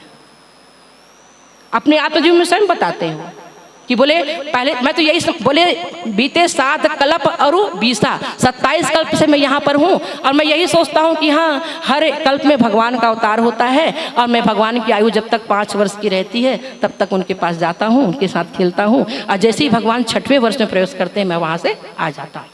अर्थात उन्होंने ये मान लिया, बोले अभी तक महाराज जी कितने बार आपने दर्शन किया, तो बोले 27 कल्प, बीते 7 कल्प और 27 कल्प से मैं भगवान के ऐसे बाल रूप का दर्शन कर रहा हूँ। गरुड़ जी से कहा उन्होंने, इसका मतलब उन्होंने ये मान लिया कि भगवान कहाँ है, अयोध्या में है। भगवान जो है एक कल्प में एक ही बार आते हैं, बोले भक्त, और बोले ये भक्त हैं भगवान के। लेकिन उसके बाद क्या हुआ, बोले उसके बाद एक बार ऐसा वर्णन आया जिसको हम काकभूषुंडी जी को मोह हो गया, इस रूप में पढ़ते हैं कि मालपुआ को बालक राम देते नहीं हैं, और नहीं देते हैं तब उनके मन में तुरंत भावना आ जाती, क्योंकि उन्होंने मान लिया था कि सगुण साकार ईश्वर एक देशी होता है, काल में बंधा हुआ होता है, तभी तो कल्प में एक ही बार आ पाता है? और एक देशी अयोध्या में ही है, अयोध्या में ही जाकर दर्शन करते हैं, फिर आकर सुमेरु पर्वत में बैठ जाते हैं। तो बोले भगवान ने मालपुआ नहीं दिया, और उसके पश्चात बोले जहाँ जहाँ मैं गया, बोले सभी लोगों में वो बालक राम मेरे पीछे पीछे, उसकी दोनों भुजाएं मेरे पीछे लगी हुई हैं। ये क्या है? बोले भगवान की सगुण लीला के पीछे भगवान बता रहे हैं कि मैं, ये ज्ञान का पदार्पण। ज्ञान क्या है? ज्ञान मान जाऊँ एको नाही, देखो ब्रह्म समान जग माही। ये ज्ञान की शुरुआत यहाँ से गोस्वामी जी के जीवन में होती है। तुमने लोमस ऋषि को नहीं सुना? उनका श्राप तुमको मिला, ठीक है, लेकिन अब मैं जो दिखा रहा हूँ उसी बात को दिखा रहा हूँ जो सल खल विदम ब्रह्म। और फिर उसके बाद उन्होंने वर्णन किया है विस्तार से कि वो जो जाते हैं उनको हर लोक में वो राम दिखाई पड़ते हैं, सब जगह अलग अलग दशरथ हैं, अलग अलग कई हैं इत्यादि सब लोग वो, लेकिन वहाँ राम एक ही है। और उसके बाद फिर उनके हंसते हैं भगवान और पेट में चले जाते हैं भुसुंडी जी, और पेट में 101 कल्प तक रहते हैं, सिर्फ 2 घड़ी में 101 कल्प में 101 बार भगवान का अवतार देख लेते हैं। ये क्या है? बाहर निकलते हैं, भगवान बोलते हैं क्या देखा तुमने, क्या समझा तुमने? वही प्रभु सलो खलविदम ब्रह्म, सारी सृष्टि आप में समाई हुई है और आप सारे, अर्थात ज्ञान और भक्ति। बोले ज्ञान दृष्टि जो बोले भगवान की कृपा से प्राप्त होती है, सो जानो देहि देहि जनाई, तब जाकर के वो जो भक्ति के 7 सोपान हैं जिसमें आप चलते हैं। और वो भक्ति के 7 सोपान, कई लोगों का कहना है, कई विद्वानों का, कि जो श्रीमद् भागवत में नवधा भक्ति का वर्णन है, और नवधा भक्ति दृढ़ाई करके श्री रामचरितमानस में माता सबरी को भी वर्णन 9 प्रकार की भक्ति का। तो उसमें 2 सीढ़ियाँ श्रवणम और कीर्तनम बाहर की ओर से हैं, प्लेटफार्म बनाया गया जो बोले, और उसके बाद 7 सीढ़ियाँ बोले वो भक्ति के 7, और बहुत सारे इसके स्वरूप कहे गए। मैं उनको कह करके अपनी वाणी को विराम दूंगी कि ये 7 जो सीढ़ियाँ हैं उसको बालकांड से लेकर वहाँ तक सप्तपुरियों के रूप में भी कहा गया। जैसे प्रथम जो पुरी है, बालकांड जो है वो किस रूप में है? बोले बालकांड जो है वो अयोध्या पुरी है, भगवान का अयोध्या में क्या है? जन्म हुआ, बाल लीला किए। सेकेंड जो अयोध्या कांड है उसको कहा गया कि ये मथुरा है भैया। और मथुरा क्यों? मथुरा के रूप में उसका वर्णन क्यों किया गया है? क्योंकि उस कथा में आप देख लीजिए कि भगवान जो है वो छोड़ करके कहाँ चले जाते हैं? बोले वन को चले जाते हैं। जैसे भगवान कृष्ण कहाँ चले जाते हैं? बोले गोपियों को छोड़ करके मथुरा चले जाते हैं, इसलिए अयोध्या कांड को मथुरापुरी कहा गया 7 पुरियों में। तीसरा जो कांड है अरण्य कांड, उस कांड में माया ही माया का वर्णन है, माया सीता, माया का मृग, माया, ये सब माया का वर्णन होने के कारण तीसरे कांड को पुरी के रूप में कहा गया। चौथा जो कांड है उस चौथे कांड को किष्किंधा कांड, इस कांड को कहा गया है काशी के रूप में। शुरू में ही काशी न सेवत करके पंक्ति आती है, काशी के रूप में कहा गया है। और उसके बाद किष्किंधा कांड के बाद सुंदर कांड, और सुंदर कांड में कांचीपुरी के रूप में उसका वर्णन किया गया है, जहाँ हनुमत जी का चरित्र पूर्वार्ध में है, श्री राम का चरित्र बाद में है ना, पूर्वार्ध और पीछे। और उसके बाद जो है फिर उसके बाद आता है लंका कांड। लंका कांड में भगवान शिव की लिंग थापि विधिवत करी पूजा, इसलिए जो है उसको अवंतिका पुरी कहा गया है, उज्जैन। और 7वां पुरी जो है वो उत्तरकांड, जिसको द्वारिकापुरी के रूप में वर्णन किया जाता है, क्योंकि भगवान कृष्ण जो हैं अंत में द्वारिका को डुबो दिए जब गए, तो ऐसे ही सरयू नदी में पूरे अपने प्रजा सहित भगवान राम जो है, इसलिए वो क्या कहा गया उसको? बोले वो जो है अंतिम जो है वो द्वारिकापुरी। सप्तपुरियों के रूप में वर्णन मीमांसा शास्त्र के अनुसार भी। अच्छा, इसमें जो सप्त सोपान है, उन सप्त सोपानों का जो 7 सीढ़ियाँ हैं वो सबका फलश्रुति आप देख लीजिए। फलश्रुति जो वर्ड के रूप में जो वर्णन किया गया है, सुख संपादन नाम का, उसके पश्चात जो है धर्म, उसके बाद जो है आप धर्मते विरति योगते ज्ञाना, इसका क्रम भी आपको मिलेगा। धर्म, धर्म के बाद वैराग्य, वैराग्य के बाद संतोष, संतोष के बाद ज्ञान, ज्ञान के बाद विज्ञान की प्राप्ति, और विज्ञान के बाद हरि भक्ति की प्राप्ति। सप्त सोपान। और बालकांड के से लेकर उत्तरकांड तक आपको फलश्रुति के रूप में वो मिल जाएगा। दर्शन के पूरे, जैसे पहला बालकांड को ये कहा गया कि ये भैया ये सांख्य शास्त्र है, सांख्य शास्त्र के बाद दूसरा कांड जो है ये वैशेषिक है, वैराग्य शास्त्र है। तीसरा मीमांसा शास्त्र, कर्म प्रधान, तीसरे कांड को कहा गया। और चौथा जो कांड है वो कौन सा कांड है? बोले योग शास्त्र है, उसके बाद न्याय शास्त्र है, उसके बाद फिर साम्राज्य शास्त्र है। इस तरह सबका अलग अलग वर्णन किया गया है दर्शन के अनुसार भी। पूरे सप्तकांड का अलग अलग विद्वानों का अलग अलग मत है, और इन सब मतों का जब आप उसको एक जगह इकट्ठा करेंगे, सबका चिंतन करेंगे, तो आपको रामचरितमानस में वो सब चीज़ प्रमाण सहित मिल भी जाएगा, समय भाव है।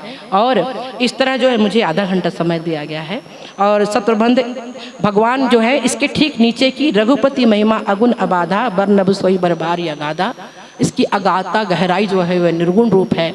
और मैंने अभी अभी निवेदन किया था निर्गुण और सगुण का विस्तार से कहने का समय नहीं है। भगवान निर्गुण हैं कि सगुण हैं, श्रीमद् भागवत में पूछ दिया गया कि निर्गुण है कि सगुण है स्वयं भगवान से, तो वर्णन आता है कि भगवान ने क्या उत्तर दिया। ये व्याख्यान जो है वो कल के लिए छोड़ देती हूँ, क्योंकि हाँ, और क्योंकि कल का जो मेरा प्रसंग है उसमें ये आ ही जाएगा कि भगवान के गुणों का वर्णन, तो उसमें भगवान निर्गुण है कि सगुण है ये अगाध का वर्णन आता है। मैं अपनी वाणी को यहीं विराम देना चाहूँगी इन भावों के साथ जो मैंने शुरू में ही कहा कि रामचरितमानस के की पंक्तियों को, चौपाइयों को, दोहों को हम जो है जिस भाव से पढ़ते हैं और जिस विचार से, जो उद्देश्य से लेकर हम इसकी शरण में आते हैं, निश्चित रूप से एक कल्प वृक्ष है और उसी उद्देश्य की हमें प्राप्ति होती है। शैली की का प्रशिक्षण होता है, मानस का कभी प्रशिक्षण नहीं होता। और हम जो है अपनी रुचि के अनुसार सिर्फ उतना ही ग्रहण करते हैं जितना जो है हमारी रुचि होती है और जितने की हम पात्रता रखते हैं, वरना ये संभव नहीं है। और आप सबके चरणों में प्रणाम करते हुए, आप सब विद्वान हैं, मुझसे मनसा वाचा कर्मणा कोई त्रुटि हुई हो तो मुझे क्षमा करेंगे। और सबसे कम ज्ञान में मैं ही हूँ, मेरा भाव है ये मेरा वाणी विलास नहीं है, क्योंकि वाक्य ज्ञान निपुण अति भव पार न पावे कोई, निशिग्रह मध्य दीप की बातन तम निवृत्ति न होई। केवल बातें करने से जीवन में कभी कोई कल्याण नहीं होता। हम दीपक की बातें करें लेकिन दीपक ना जलाएं। इसलिए मैं तो ये कहूँगी कि बहुत ज़्यादा शास्त्र पढ़ना विद्वता को पुष्ट करता है, अहम को पुष्ट करता है, और ऐसा व्यक्ति निश्चित रूप से मानस के वास्तविक लाभ से दूर होता जाता है। क्योंकि अहम प्रधान होगा तो आप भगवान को प्रिय नहीं लगेंगे और ना ही मानस का वास्तविक लाभ आप ले पाएंगे। वो किनारे में बैठ के सीप और कंकड़ मल्ला मटोर ले अतकिच हो ही। तो ज़्यादा शास्त्र के ज्ञान अहम के पुष्टता है और कुछ नहीं है। ये भाव रखत आप मन से प्रणाम करत अपन वाणी विराम देवत हो। बोलो लखन सिया रामचंद्र की जय। सभी ने ताली बजाए, इसके लिए पुनः हृदय से धन्यवाद। लेकिन एक बार पुनः निवेदन है कि एक बार जोरदार ताली बजाएंगे। हमारे बीच दीदी जी बहुत ही अपने जो चिंतन है, विचार है, हम सबके बीच उन्होंने बहुत ही सरल भाव से हम सबके बीच रखी। मन में अभी भी सवाल हैं, जैसे सप्त प्रबंध, अभी भी ये सप्त प्रबंध ने 7 सीढ़ी क्या है नहीं जान पाए होंगे, तो भी साथ में आपके मन में जो भी ये चौपाई को लेके जिज्ञासा है, तो आप सभी से निवेदन है कि आप कम से कम 10 मिनट और हम चिंतन से प्रसंग को लेके करें। तो निवेदन है आप में से हमारे जितने भी प्रशिक्षार्थी हैं, जरूर आप प्रश्न करिए। प्रश्न करेंगे तो आपके मन में जो संकोच है, झिझक है, वो निश्चित रूप से समाप्त होंगे। और बोलो श्री रामचंद्र भगवान की जय। मैं ही बोलना चाहता रहूँगा, छत्तीसगढ़ी बोला तुझी बनी। हाँ, मैं ही बोलना चाहते रहो। आप मन तो बढ़िया मानस और जो गीता भागवत है उसके बारे में बताओ। आप मन बोले कि ये जो कांड है भागवत में और गीता में लगातार है, 1 2 3 4 5 6 7 भागवत में नहीं है। भागवत में कांड के रूप में वही मैं समझा ना। गीता में भी नहीं है। मैं बोला नहीं कांड नहीं, मतलब मैंने जिस सूत्र की बात कर रही थी कि भक्ति ज्ञान, वो सूत्र जो है उसमें भी है, लेकिन सोपान तो न गीता में है न भागवत में है। लेकिन एक बात मैं थोड़ा पूछना चाहूँगा, अगर कोई आपसे हो सके तो। जैसे भगवान राम ने पहले ही कांड में जन्म ले लिया। भगवान राम का जन्म है ना सिर्फ बाल कांड में ही हुआ, और भगवान कृष्ण का जन्म जो है 10वां स्कंद में हुआ। तो 1 से 10 का अंतर के बारे में कुछ बता पाएंगे? वही मैं समझ रहा था मैं। नहीं तो ठीक थोड़ा है। सा जो मैंने विद्वानों से सुना वो यही है कि भगवान कृष्ण के जन्म से पूर्व भागवत में श्री राम जी का वर्णन है और विभिन्न पुराणों के उनके जो दशावतार हैं उसका वर्णन है। और दशावतार होने के बाद भगवान कृष्ण को जो पूर्ण अवतार माना गया है। 16 कला संपूर्ण हो तुम, है ना, पूर्ण अवतार। तो उसमें चूंकि भागवत में और भी अवतारों की चर्चा होने के कारण रामावतार की चर्चा होने के बाद फिर कृष्णा अवतार, इसीलिए उस अवतार का क्रम आने के कारण वो 10वां स्कंद में रखा गया है, ऐसा मैंने सुना है। जो भगवताचार्य हैं उन लोगों को से। एक बात और मैं बोलना चाहता हूँ जी, कि जैसे श्रीमद् भागवत में पूरा भागवत तो हो जाता है, सुखदेव जी भागवत बोलते हैं पूरा, जी जी, लेकिन वहाँ पर राधा तक बारे में नहीं बोलते जी जी। तो इसका कुछ क्या मतलब होगा, कैसा है, मैं सुनना चाहता था। अच्छा, आपने जो प्रश्न किया वैसे ही प्रश्न एक और आता है जो कि बहुत विवादित है कि एक व्यक्ति अभी कुछ दिन पहले मेरे घर में आए थे, वो लगभग 70 वर्ष के हैं, और उन्होंने मेरे सामने ही कहा कि राधा तो रखेल थी श्री कृष्ण की, रखेल शब्द इस्तेमाल किया, रखेल शब्द, ठीक है। भागवत में कहीं राधा का उल्लेख नहीं है। फिर राधा जी के साथ जो मूर्ति दिखाई देती है भगवान कृष्ण की, वो कौन है, और वो राधा वो कौन है जिनके साथ उनका विवाह भी नहीं हुआ, और वो रखेल है उनकी, ऐसा उन्होंने कह दिया था। रखेल नहीं, उन्होंने कह दिया था, रखेल शब्द कह दिया। और तथाकथित हमारे आज के युवा भी ये बात बोलते हैं कि रासलीला जो श्री कृष्ण की है, वो रासलीला जो है वो हम भी रचा रहे हैं, हम भी तो रासलीला कर रहे हैं। कृष्ण जी के चरित्र से अपने चरित्र की तुलना करते हैं। तो क्या रासलीला में? हाँ, मैं बिल्कुल निवेदन बतौर आपसे कहना चाहूँगी कि राधा जो है पराभक्ति है। राधा जो है, जैसे श्री रामावतार में जिस सीता जी को रावण हरण करके ले गया वो मायिक सीता हैं, वो वास्तविक सीता नहीं है। ठीक इसी प्रकार राधा जी जो हैं, जिस राधा का किसी और के साथ विवाह हुआ है, जिसका भागवत में वर्णन नहीं आता, वो राधा जी भी कौन सी राधा है? मायिक राधा है। आप भांडीर वन चले जाइए, अभी तुरंत भांडीर वन चले जाइए, वहाँ जा कर के आप देखेंगे कि स्वयं ब्रह्मा जी ने श्री राधा जी के साथ भगवान कृष्ण का विवाह करवाया, विवाह हुआ है। श्री राधा जी, वो राधा जी कौन है? आप स्वयं चले जाइए, मैं तो हर साल जाती हूँ। तो बोले वो जो विवाद भी हुआ था इस विषय में, है ना, प्रेमानंद महाराज जी का और आदरणीय प्रदीप मिश्रा जी का, है ना, लेकिन तो बोले वो जो राधा जी हैं वो पराभक्ति हैं। और ये भी है कि वो जो 8 भक्ति के जो 8 स्वरूप हैं उसमें से वो कौन है? क्या वो लक्ष्मी जी हैं? तो लक्ष्मी जी के भी 8 रूप होते हैं। आप दीपावली में पूजन करते होंगे 8 रूप की लक्ष्मी जी के। तो ये कौन है? बोले रुक्मणी जी भी उस समय मौजूद थी। जिस काल में कृष्ण लीला हुई उस काल में राधा जी भी उपस्थित हैं और रुक्मणी जी भी उपस्थित हैं। तो बोले रुक्मणी जी लक्ष्मी का रूप है कि राधा जी लक्ष्मी का रूप है? इस बात पे भी लोग संदेह पैदा करते हैं, तो भक्ति के 8 रूप आप चले जाइए, आप क्या बोलते हैं बरसाने, वहाँ पे आपको भक्ति के 8 रूप सखियों के रूप में दिखाई देंगे। सीता जी के साथ 8 सखियाँ ही चलती, 9 या 10 नहीं चलती, 6 या 7 नहीं चलती, है ना। राधा जी के साथ भी सिर्फ 8 सखियाँ चलती हैं, सीता जी के साथ भी सिर्फ 8 सखियाँ चलती हैं। ये भक्ति के वो 8 रूप हैं पराभक्ति के, जो उनके साथ में चलते हैं। हेलो, हाँ, एक बात, क्या सुखदेव जी वहाँ पर भागवत में 7 दिन तक क्यों नहीं सुनाए उसको, राधा जी का जन्म को? तो भागवतकार आदरणीय जी, मैं आपको प्रणाम करती हूँ। नहीं, देखिए, मैंने भागवतकार को नहीं लिखा है, मैं भी जो बोल रही हूँ वो केवल सुनकर बोल रही हूँ। मतलब विद्वानों की संगत में, संतों की संगत में उनके वाणी से जो चीज़ मैंने सुनी, श्रवण पान किया, मैं भी वही केवल दोहरा बस रही हूँ, मेरा अपना मत कुछ नहीं। श्री सुखदेव जी ने जब भागवत का पहली बार वाचन किया उस समय उनके 4 पीढ़ी उनके सामने बैठे हुए थे। उनके पिता, उनके पिता, उनके पिता, उनके पिता, ये सब लाइन से बैठे हुए थे, और वो 16 वर्ष की आयु में क्या सुना रहे थे? कथा, भागवत की कथा सुना रहे थे, है ना। और 4-5 पीढ़ी सामने नीचे बैठ के सुन रही है उनको, सुखदेव जी के पिता और उनके पिता व्यास जी, उनके पिता पराशर जी, उनके पिता, इस तरह पूरे जो है ब्रह्मा जी से उनकी जो वंशानुवली चली है वो पूरे वहाँ पर बैठे हुए थे और नीचे बैठ करके भागवत जी को सुन रहे थे। भागवत जी आप जानते हैं गणेश जी ने लिखा और वेद व्यास जी ने। वेद व्यास जी स्वयं कौन है? स्वयं भगवान विष्णु के ही अवतार हैं, स्वयं भगवान विष्णु के ही उनके द्वारा लिखित है। तो उन्होंने वहाँ पर राधा जी का जिक्र क्यों नहीं किया? ये तो भगवान से ही प्रश्न किया जाना चाहिए सीधे कि राधा जी का नाम वहाँ क्यों नहीं लिखा गया, है ना। क्यों नहीं लिखा गया? लेकिन जो उनकी रासलीला है, वो जो रासलीला है, वो उस रासलीला को आप गहराई में समझेंगे तो समझ में आ जाएगा कि ये जो तथाकथित व्यभिचारिता चल रही, जिसको रासलीला का नाम दिया जाता है, वो रासलीला नहीं है।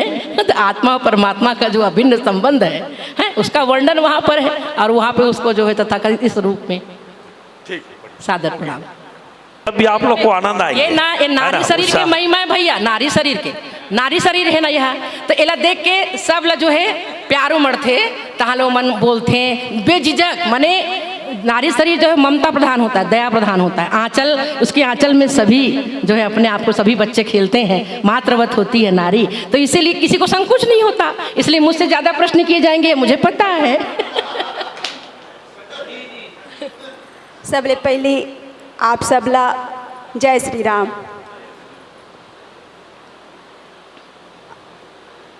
आज त्रिदिवसीय प्रशिक्षण है ना, तो आप सबला प्रणाम करते हुए मोर मन में आप मन जो बोले ना कि जो संत मन के बात सुने हुए रखे हों, तो ये श्रीमद् भागवत महापुराण के बारे में महु संत मन से सुने हो कि राधा जी के नाम श्रीमद् भागवत महापुराण में नहीं है ना। जब श्रीमद् भागवत महापुराण के रचना करी से वेद व्यास जी, तो कृष्ण के जीवन लीला के रचना करे बार वो सोचिस कि ओकरे आधा अंगे कहे जाए तो कृष्ण ही राधा है और राधा ही कृष्ण है, कृष्ण का आधा राधा। वो सोचिस कृष्ण के जीवन लीला करे से पहले मैं राधा ला स्मरण कर लो, वेद व्यास जी के मन के भाव। और जैसे ही वेद व्यास जी ये राधा रानी ला ध्यान में करी से अपन अंतःकरण में ओकरे रूप ला जब निहारी से वेद व्यास जी, तो राधा इतना अति सुंदर रही से कि श्री वेद व्यास जी ओकरे सुंदरता में इतना खो जाए कि का लिखना है ओला पता नहीं हो कि मोला का लिखना है, का करना है। तब वो सोची से जब श्रीमद् भागवत महापुराण की रचना करीस ना, तो माता राधा ला मैं स्मरण नहीं करूँ, अब अगर स्मरण करूँ तो जो मोर श्रीमद् भागवत महापुराण की रचना करे है मैं वही में खो जाऊँ। वही कारण संत मन के जुबान से महु सुने हो कि कारण ही है कि राधा ला स्मरण नहीं करी से वे। मैं निवेदन, बहुत अच्छा भाव आप रखे हो, लेकिन गिरा अर्थ जल बीच सम कहिए तो भिन्न भिन्न। सीता और राम भी क्या है? अभिन्न है। फिर भी सीता जी का प्राकट्य है रामचरितमानस में, उनका नाम है। श्री शिव और पार्वती दोनों क्या है? आधे आधे हैं, फिर भी उनका भी वर्णन आता है। और रामचरितमानस में लिखा है कि भरत ही करही सराही सराही, राम प्रेम मूरत तनु आही। राम के प्रेम को अगर देखना हो तो भरत जी के रूप में देख लो। ठीक इसी प्रकार श्री कृष्ण लीला में यह वर्णन आता है कि एक बार भगवान कृष्ण सोचते हैं कि लोग में मुझे जो जीव है मुझसे इतना प्रेम कैसे करते हैं, उस प्रेम को एक बार मैं देख लूं। और उस प्रेम को जब साकार रूप दिया गया तो वही कौन है? राधा है। श्री कृष्ण प्रेम ही कौन है? राधा है। तो ये रामचरितमानस इतना सुलभ है भागवत से भी ज़्यादा कि इसमें प्रेम को भी आप साकार रूप में देख पा रहे हैं, लेकिन भागवत में प्रेम को साकार रूप में आप नहीं देख पाते हैं। राधा जी का नाम तक नहीं है, जबकि भरत जी का इसमें नाम भी है और चरित्र भी है। बहुत अच्छा आपने। प्रथम दिवस के जो प्रथम सत्र है उनको यहीं पे हम लड़का है ना, बाप से कोनो बात ला नहीं बोल पाए, लेकिन महतारी ले अपन मन के हर बात ला बोल डालते। कते भी ना माँ ला देखते तो मुँह उल जाते और बाप ला देख के बाप बड़े बंद हो जाते है ना। वो जो आप दोहा बोले गिरा जिन्हीं परम प्रिय खीन। आपसे एक निवेदन, आपने गिरा अर्थ जब बीच समा बोले और पदा बोले ना, आप लोगों से एक निवेदन है कि निवेदन बुरा न मानिएगा, शुद्ध उच्चारण करने का प्रयास करें। सम और पद है ना, क्योंकि ये प्रशिक्षण कार्यशाला है तो इसमें थोड़ा सा, और मैं टीचर भी हूँ। टीचर तो शिष्य जब तक होकर कमी नहीं बताई तो वो सुधारे नहीं सकी ना।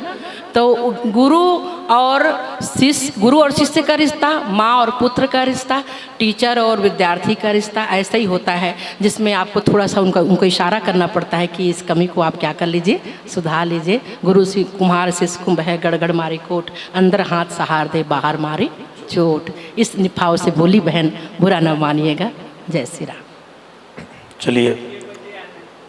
चलिए अब 2:05 हुए हैं, तो समय प्रेम भी यही बताएंगे।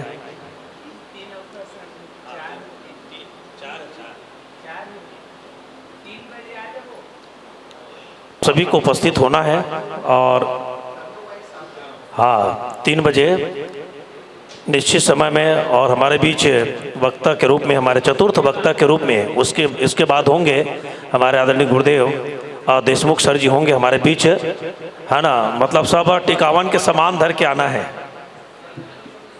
शिव विवाह के प्रसंग है तो सब बढ़िया अपन अपन टिकावन मैनेजमेंट करके रहना है, कहा होगा। तो चलो हाथ वगैरह यहाँ धो लेंगे और भोजन यहाँ पे क्रमशः सब अपने हिसाब से निकालेंगे। तो बोलिए आज की आनंद की जय, बोलिए शबर रामचंद्र की जय। लीजिए।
ग्राम कठौली में त्रिदिवसीय मानस प्रशिक्षण में उपस्थित सभी गुरुजनों को मेरा हृदय से नमन प्रणाम है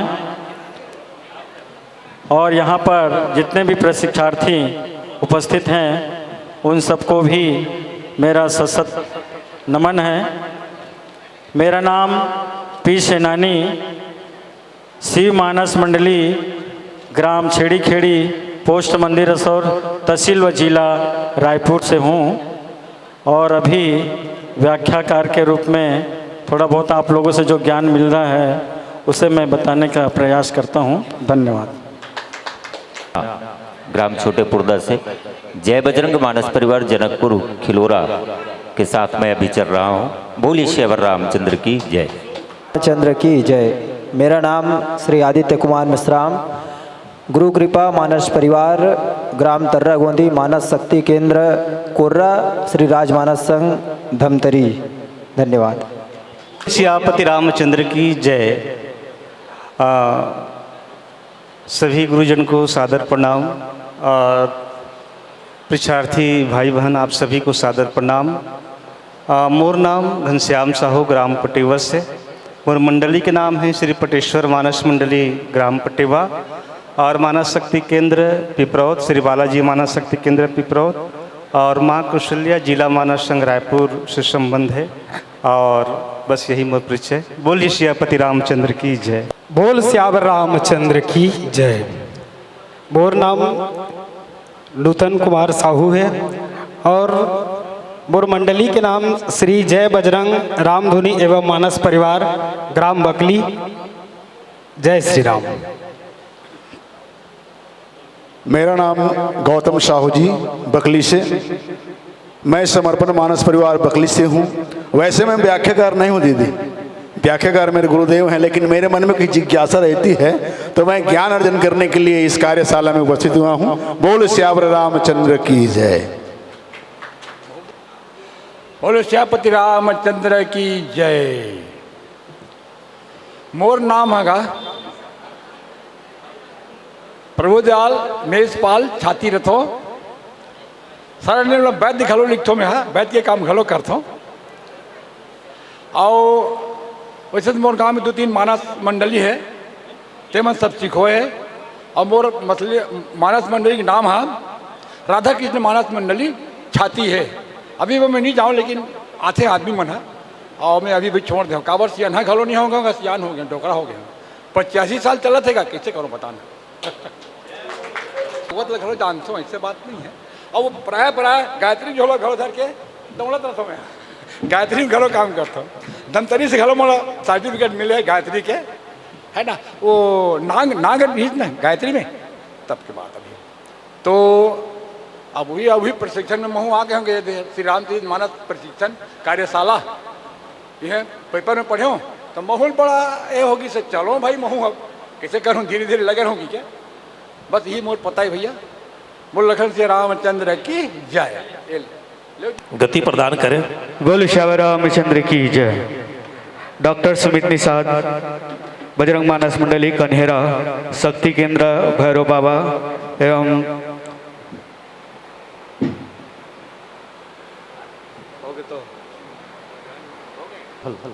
श्यापति रामचंद्र की जय। मैं मनोज चक्रधारी ग्राम भालेसर वंदे मानस मंडली ग्राम भालेसर शक्ति केंद्र बिम्भौरी नगर पंचायत। बोल लखन श्री रामचंद्र की जय। हेलो। बोल श्यावर रामचंद्र की जय। मोर नाम दानेश्वर कुमार साहू है।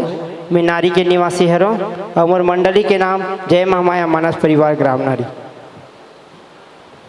बोल जय श्री रामचंद्र की जय। जय जय श्री राम। मैं खिलेश्वर गोस्वामी नगर पंचायत कोपरा जिला गरियाबंद। मेरे मानस मंडली का नाम है जय माँ ग्राही भक्ति मानस मंडली कोपरा। मोर नाम गंगेश कुमार साहू है और मैं प्रेम भैया गांव गुदगुदा के रहवासी हूँ। वर्तमान में ओकर ठीक बगल वाला गांव 4 भाटा से मोर मंडली संचालित होते हैं तुलसी के श्रृंगार मानस परिवार 4 भाठा नारी स्वयं से संचालित होते। दिसंबर 2024 के मंडली के गठन हो हैं, तो अब तक आप सबके आशीर्वाद से कृपा से मंडली चलत है। बोल लखन सिया रामचंद्र की जय। श्री रामचंद्र भगवान की जय। मोर नाम है देव प्रसाद मोहन और मंडली के नाम है गंगा मानस परिवार, ग्राम दुगा टोला, जिला मोहला मानपुर, अम्बागढ़ चौकी। मेरा नाम बिहारी दास गोयल है, लेकिन मंडली में और क्षेत्र में बीटी गोयल के नाम से जानते हैं। और मैं शिव भक्ति मानस परिवार सरखेड़ा औंधी ब्लॉक मानपुर का व्याख्याकार हूँ। बोले लखन से रामचंद्र की जय। मोर नाम कृपाराम नरवाज है, आदर्श शिव मानस परिवार, ग्राम राजकट्टा औंधी, जिला मोहला मानपुर से हूँ। मैं आदर्श शिव मानस परिवार के अध्यक्ष हूँ। हमारे टीकाकार अलग हैं और एक ठन मंडली अभी और संचालित करत हन शिवलोक मानस परिवार ग्राम जामड़ी, ओकर में टीकाकार हूँ। हमन 3 जन संगवारी हवन, गोयल सर हैं, हमारे सोनी जी है और मैं आ रहा हूँ। तीनों जन 2-3 ठन पार्टी में एक कनी टीका बतात रहन। हम यहाँ सीखे भर आए हैं। बोले लखन से रामचंद्र की, सीतारामचंद्र भगवान की जय। मोर नाम पुष्पदंत गायत्री हरे। मोर मानस मंडली के नाम है अनुष्टुप छंद मानस परिवार, ग्राम नेताम टोला, अम्बागढ़ चौकी, मोहला मानपुर। जय सीताराम। मोर नाम अशोक सोनी हरे। मैं औंधी के निवासी हरों और मोहला मानपुर अम्बागढ़ चौकी मोर जिला हरे।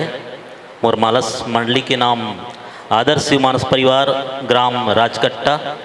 अभी वर्तमान में कोई मंडली से जुड़े हुए नहीं हूँ, कुछ दिन पर कुछ कारणवश मोर मंडली अभी बैठे हुए हैं।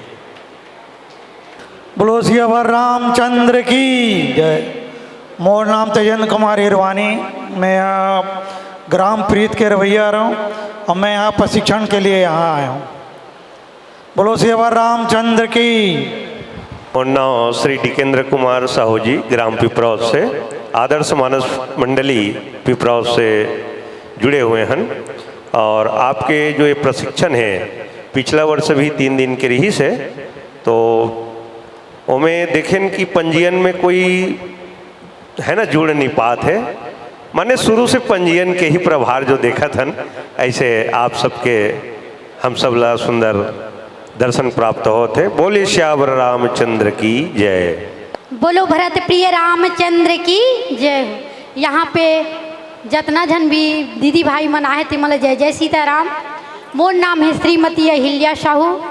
मोर मानस मंच के नाम है अहिल्या मानस परिवार, ग्राम कुर्रक नाम से चलते।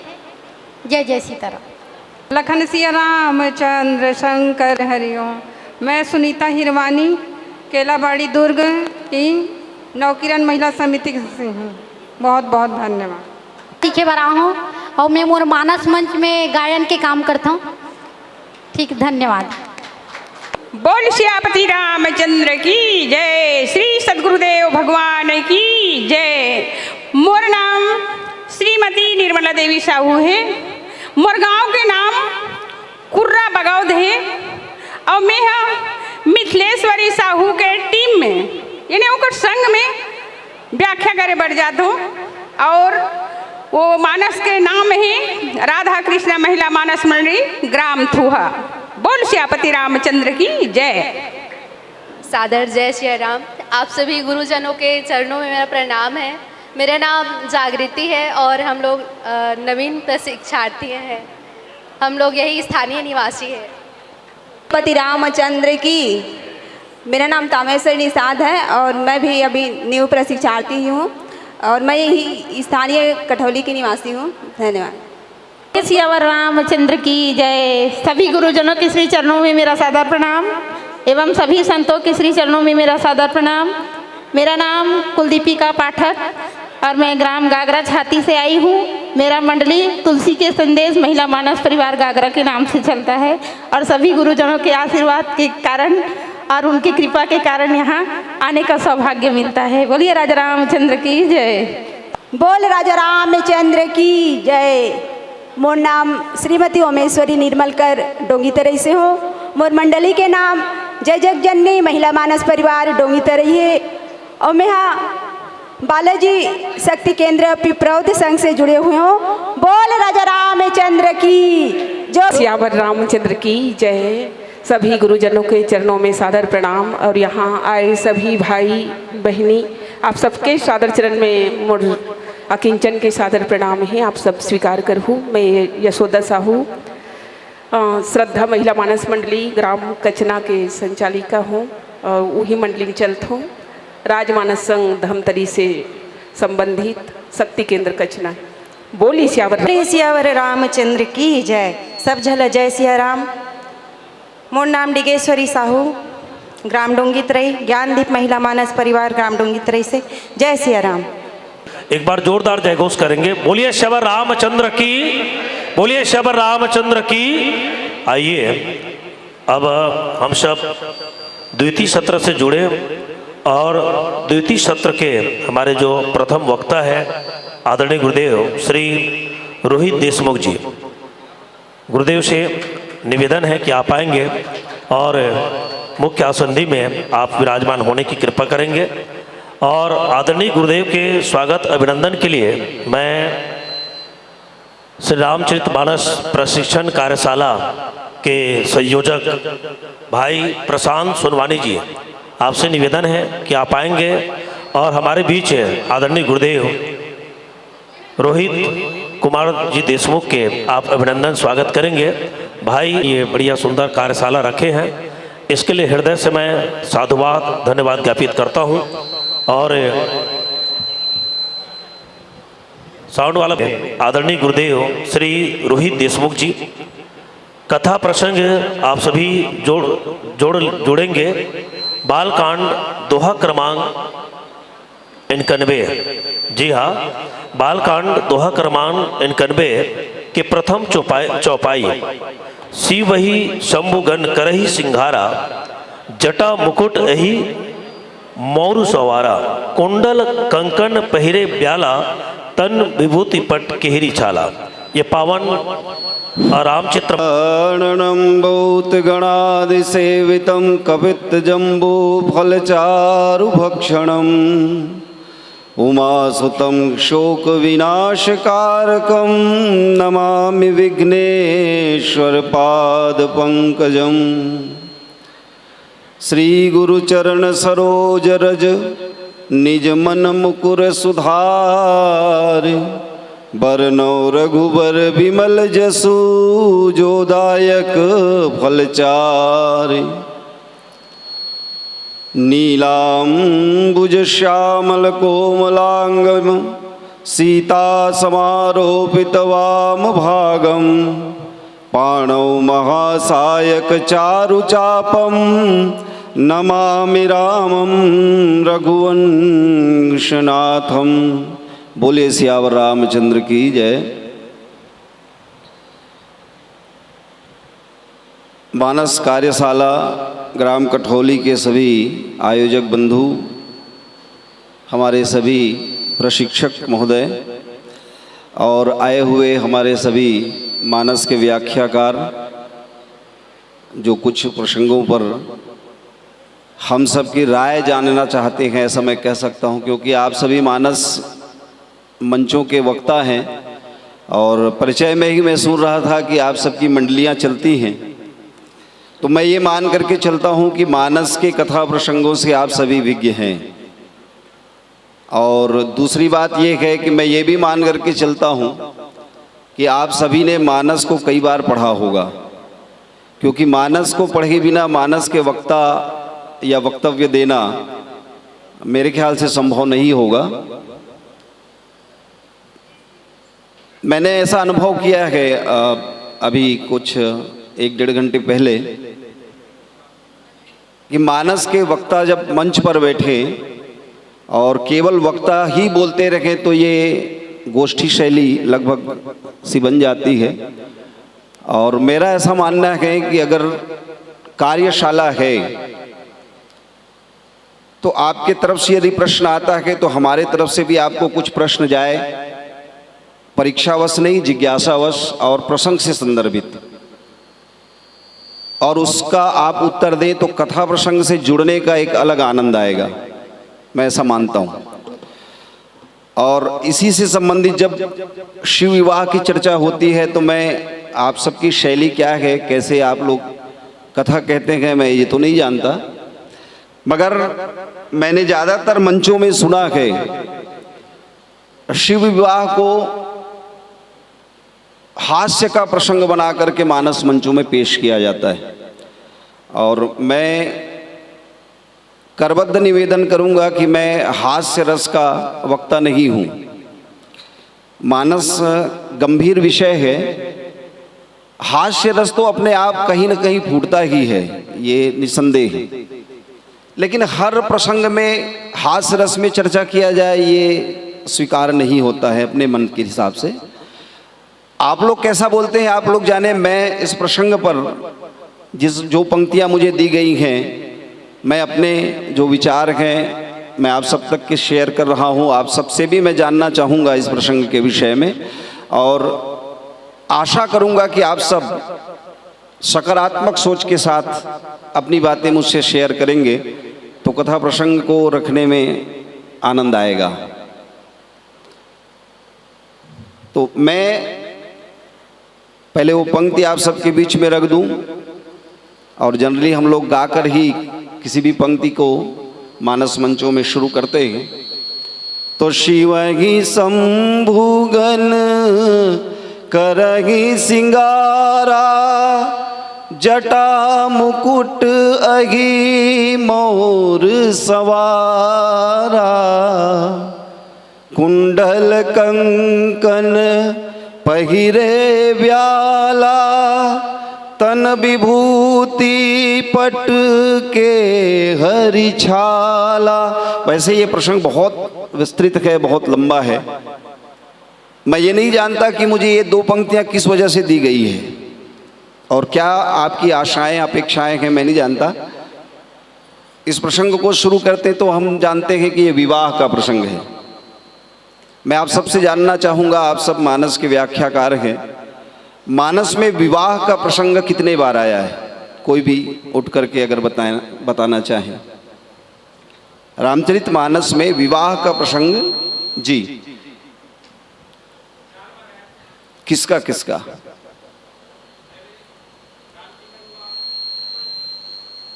कोई बोलेंगे नहीं बीच में? हाँ,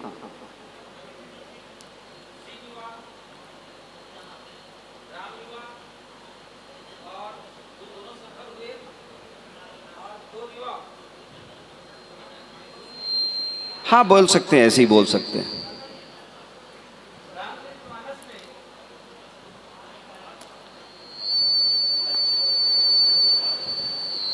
हेलो।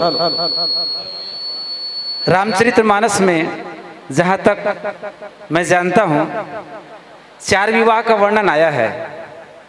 भगवान शिव का विवाह माता पार्वती के साथ, और भगवान रामचंद्र जी का विवाह माता जानकी के साथ, जिसमें दोनों विवाह सफल होते हैं।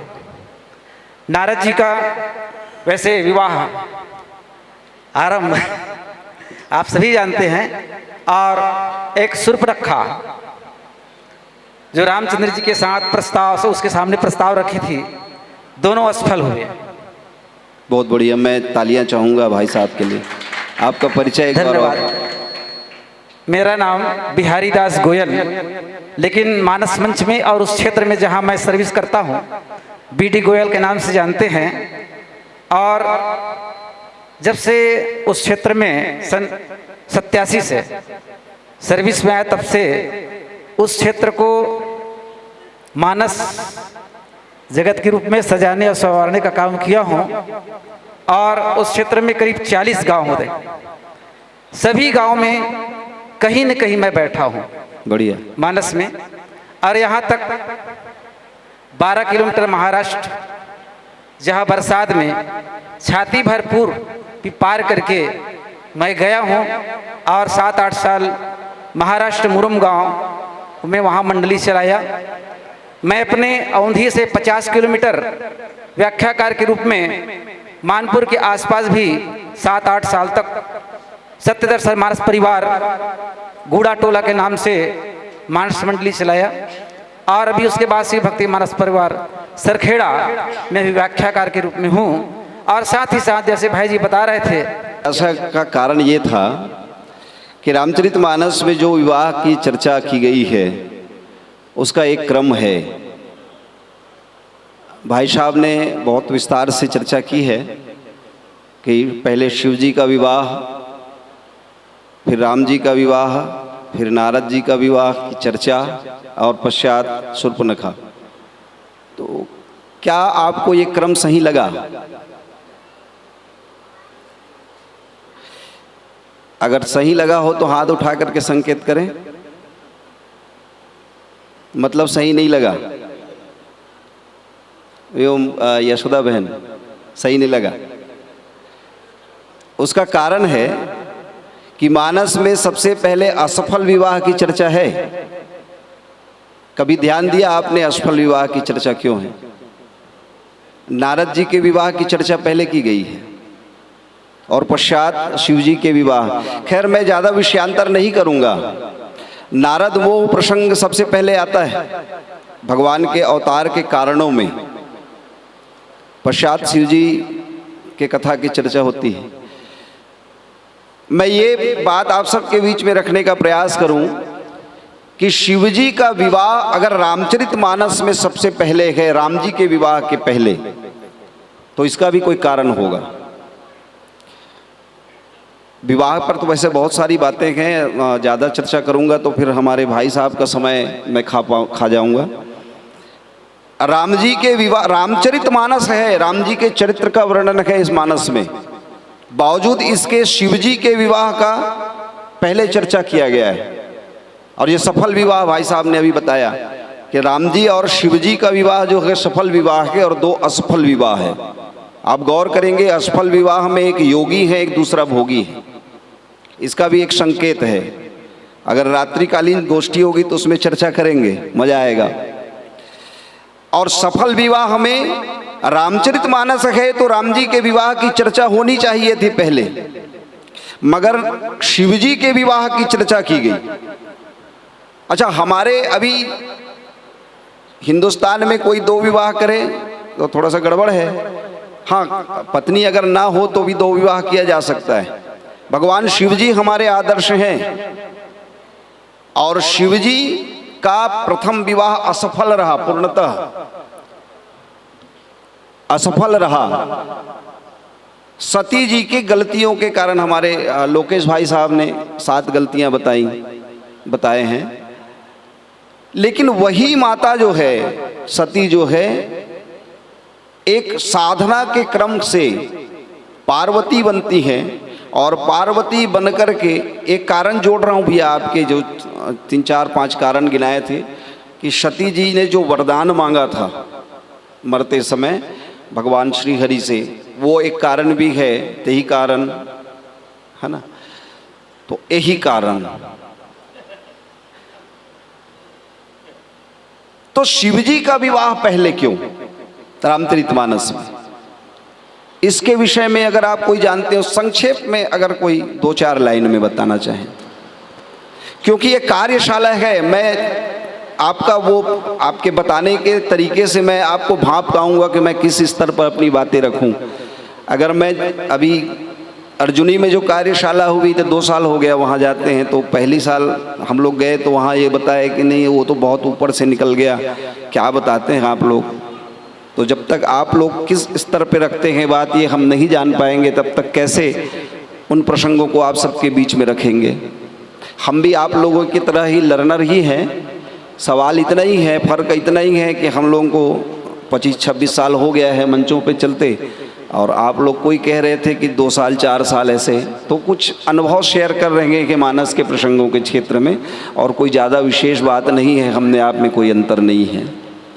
तो मैं आपसे निवेदन करूं, चलिए कोई नहीं बोल रहे हैं, और बोलेंगे तो ज़्यादा हो जाएगा तो डिस्टर्बेंस भी होता है ना, तो चलो ठीक है। शिवजी के विवाह की चर्चा पहले की गई, पता है क्यों? क्योंकि जब, अच्छा आप बताएंगे संक्षेप में लेकिन ना। हाँ,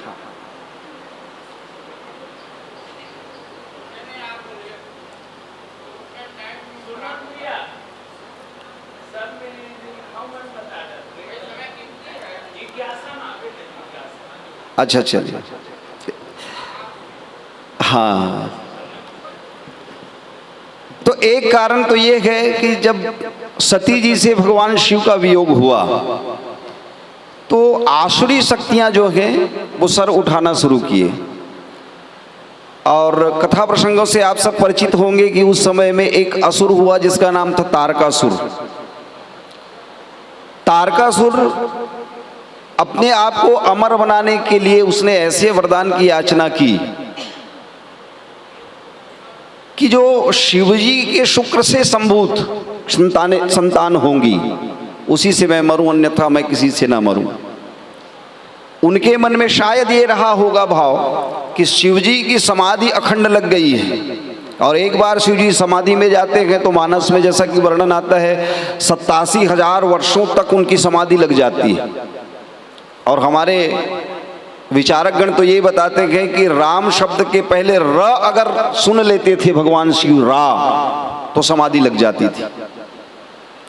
तो तारकासुर ने ये सोचा कि शिवजी तो गए हैं समाधि में, अब मुझे वरदान मिल गया है कि शुक्र सुत संभूत सुत, भगवान शिवजी के शुक्र से जो संतान होगी वही मुझे मार पाएगा, दूसरा कोई मारेगा तो नहीं। अब विवाह ही नहीं हुआ है तो संतान होने की बात ही नहीं। तो वो उत्पात मचाना शुरू किया, एक लौकिक कारण है। मगर इससे ये साबित नहीं होता है कि रामचरितमानस में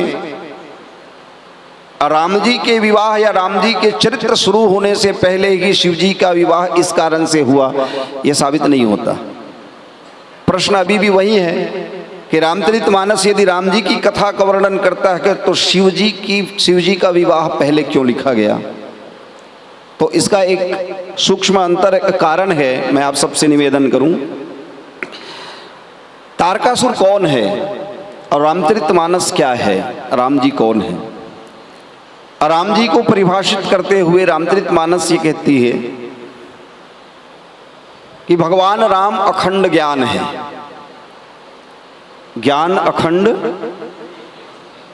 अखंड एक सीतावर, अखंड ज्ञान है राम।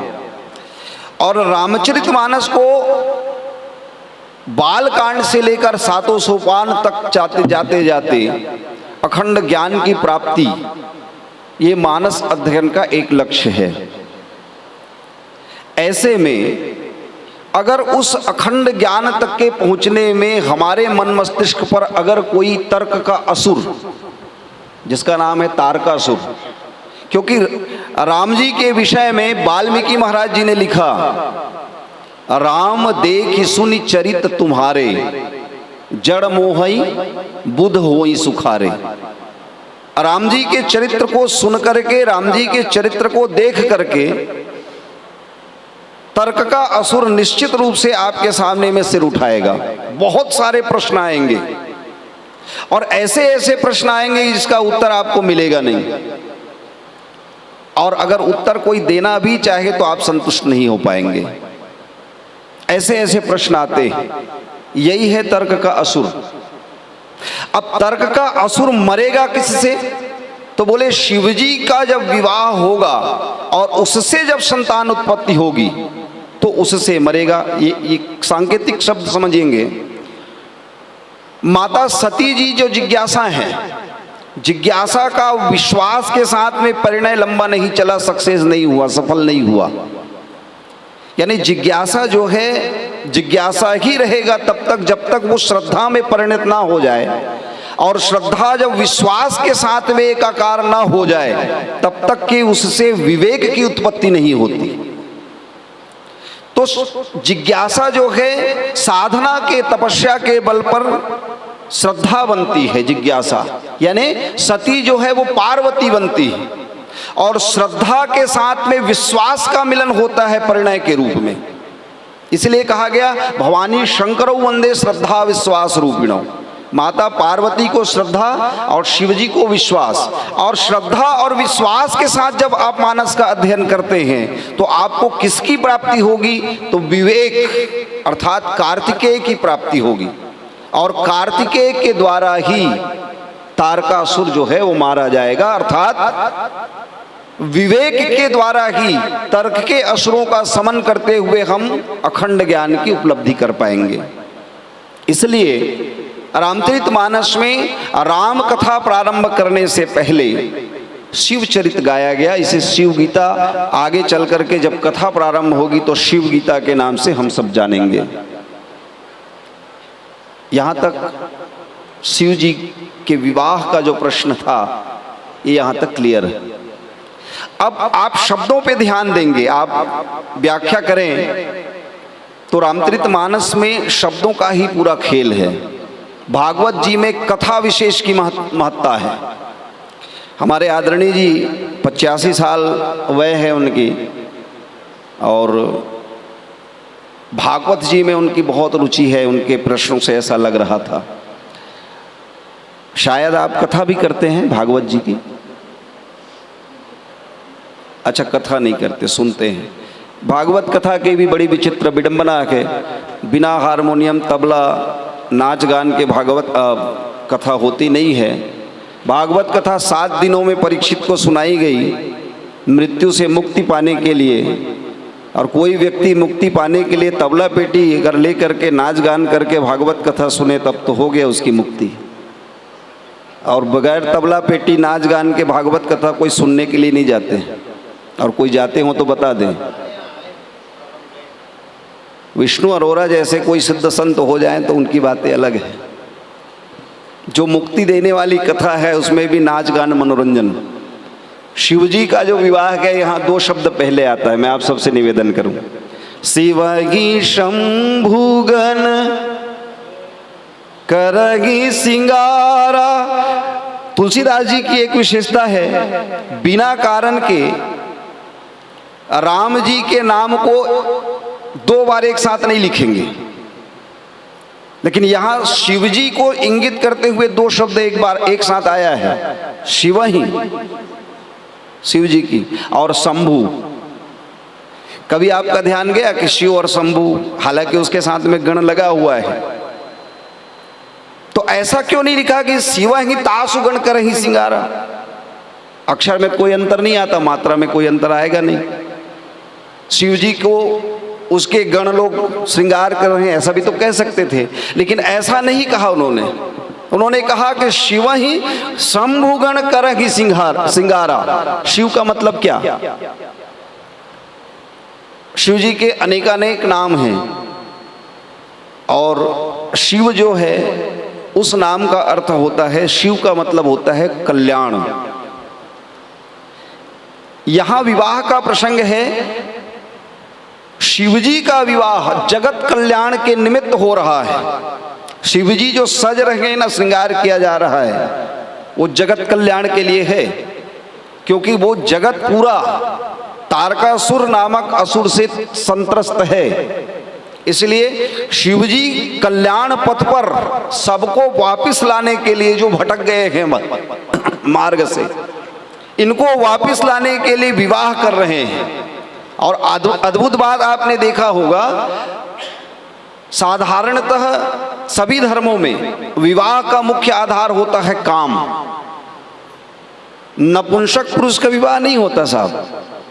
अगर कोई कह दे कि कोई नपुंसक है उसका विवाह हो गया, ये संभव नहीं है। 2 नपुंसक एक साथ शादी कर ले, विवाह कर ले, ये अलग बात है।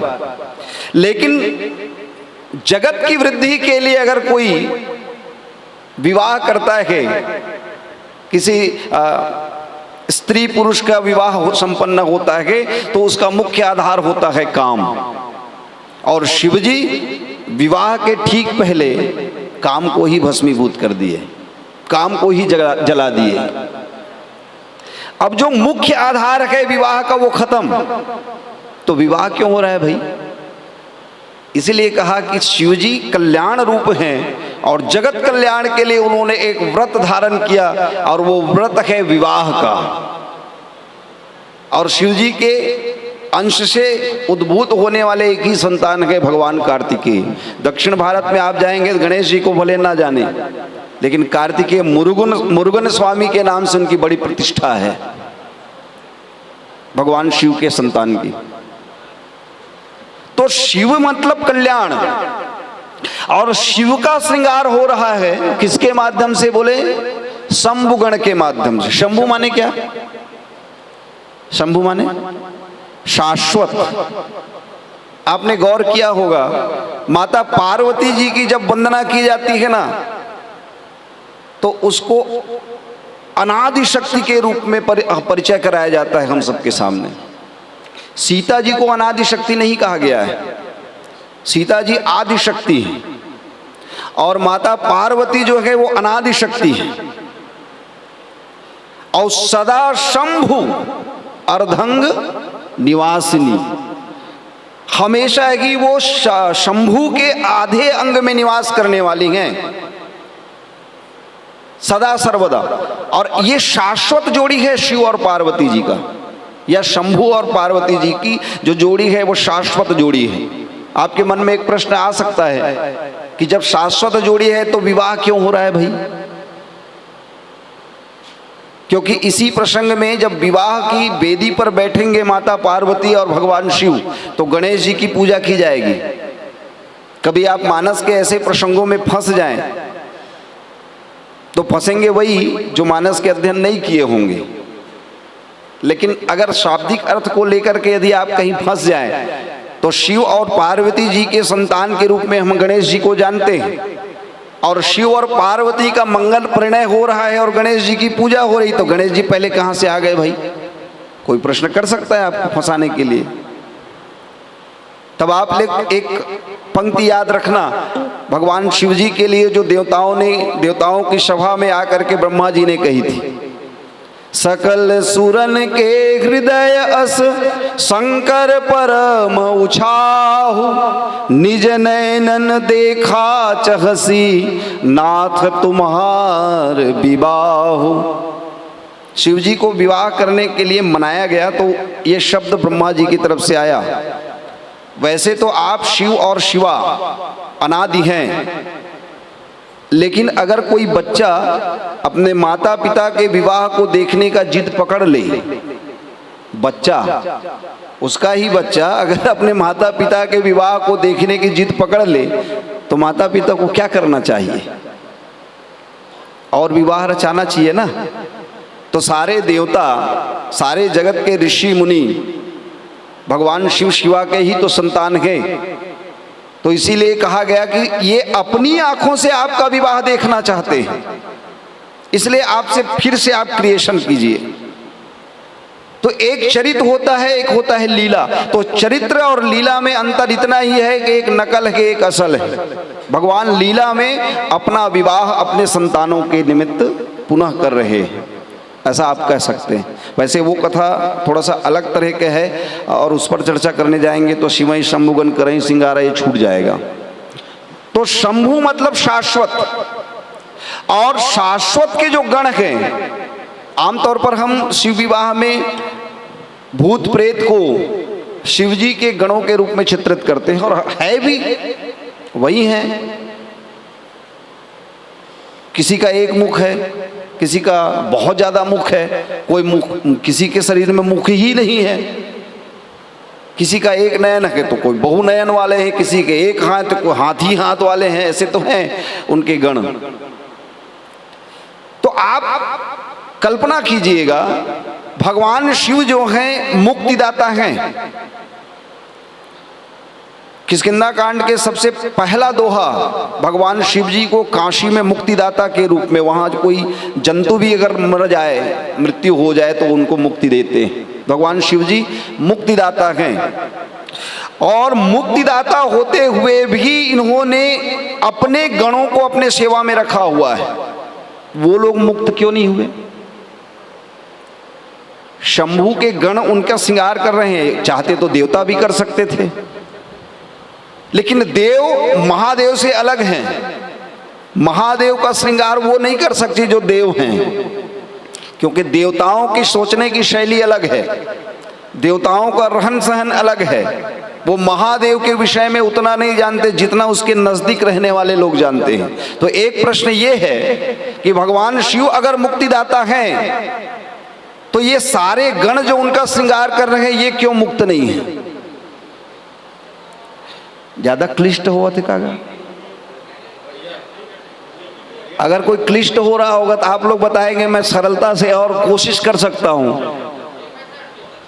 ठीक है, अच्छा चलिए, तो मैं समझ रहा हूं कि आप लोग समझ पा रहे हैं मेरी बातों को। तो भगवान शिव जी इनको मुक्त क्यों नहीं करते? तो मैं आपसे निवेदन करूं, शिव जी के गण बनना कोई साधारण कार्य नहीं है, बहुत साधना की आवश्यकता पड़ती है, तब कोई प्रेत जो है भगवान शिव जी के गण में जाके शामिल होते हैं। और आपको बताऊं, ये जीवन से मुक्त नहीं है बल्कि जीवन मुक्त जरूर है। समझ पा रहे हैं मेरी बात?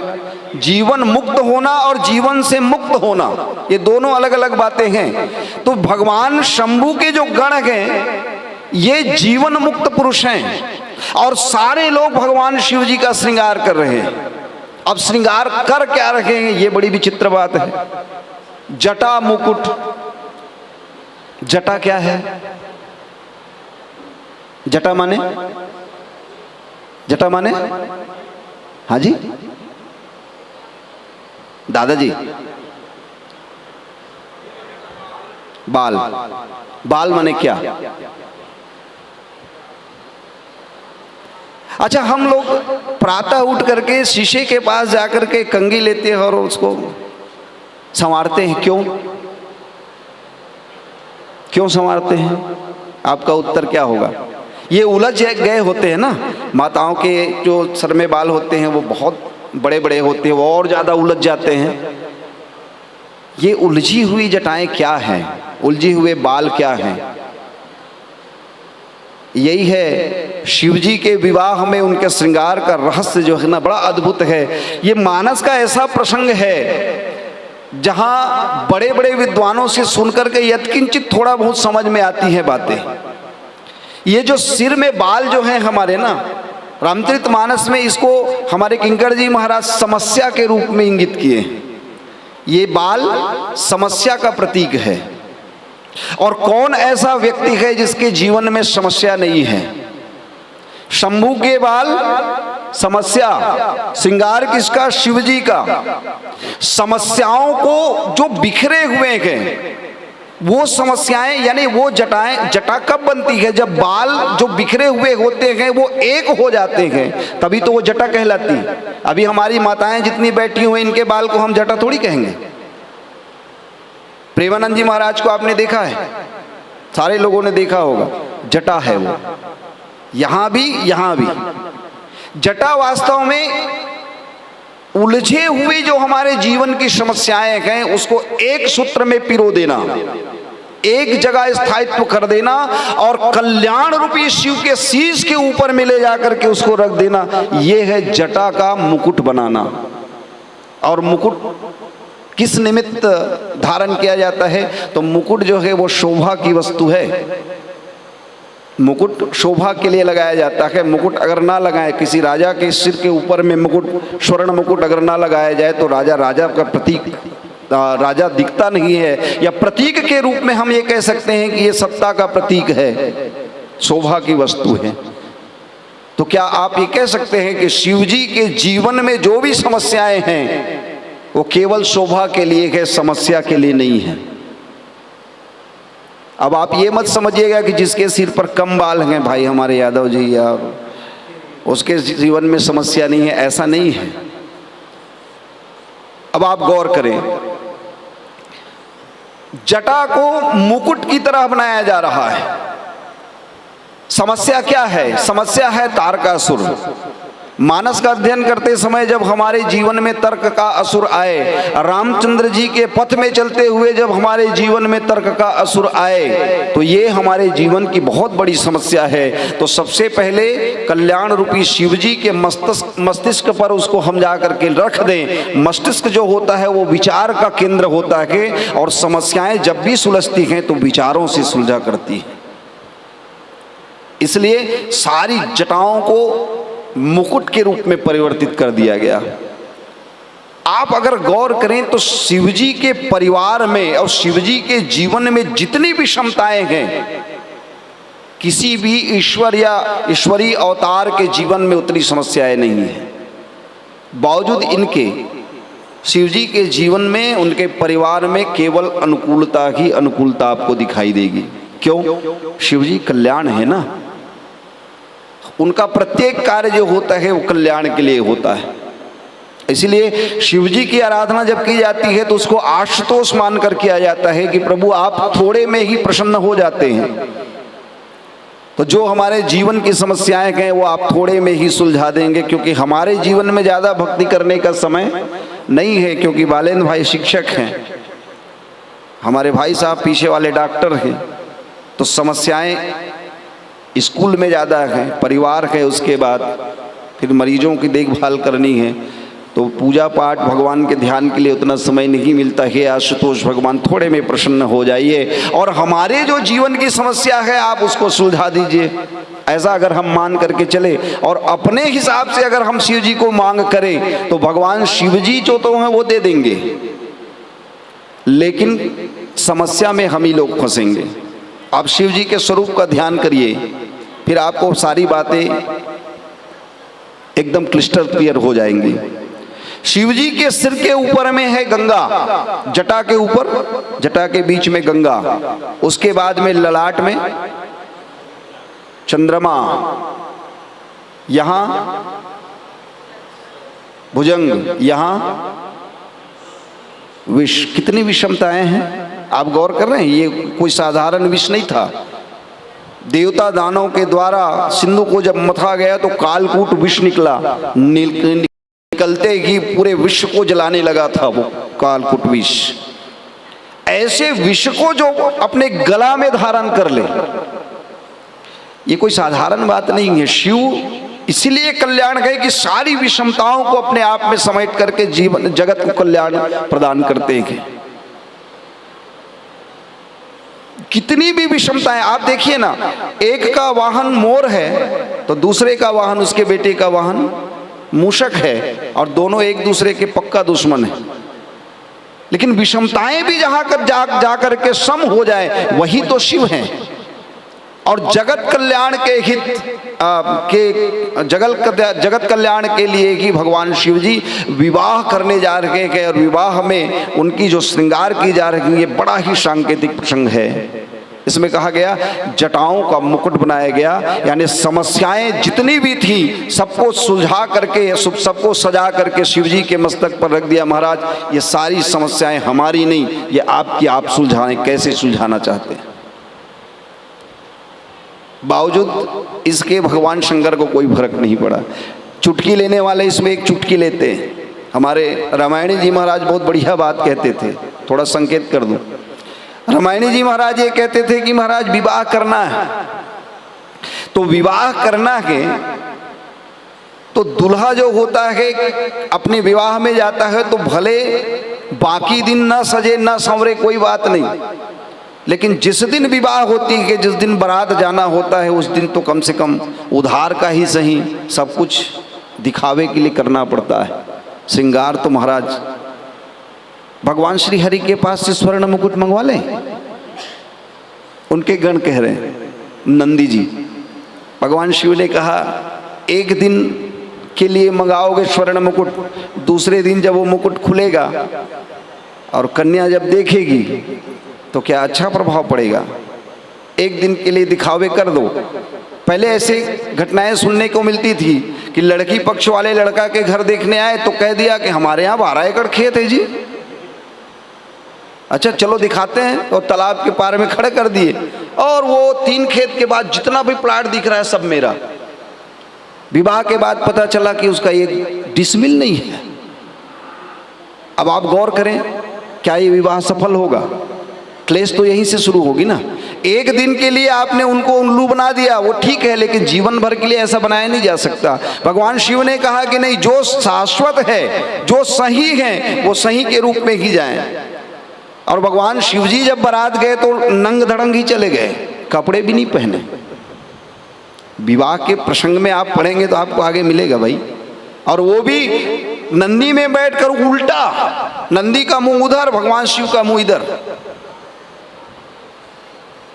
तो दिखावा नहीं, जो सही है, जो शाश्वत है, उनको भगवान शिव ने कहा कि हम यही धारण करेंगे। जो अंदर है वो बाहर है, वो बाहर है वो अंदर है। भगवान शिव बिल्कुल भी जरा भी कोई बनावट नहीं, कोई सजावट नहीं, जटा मुकुट और अहिम और संवारा। अहि माने, अहि माने कौन सा सांप, छोटा वाला कि बड़ा वाला? सांप तो कई प्रकार के होते हैं, जहरीला की मीडियम क्वालिटी। तब बड़े क्वालिटी का कही वो भुजंगा, ब्याल, समझ में आ रहा है? सबसे छोटा ब्याल,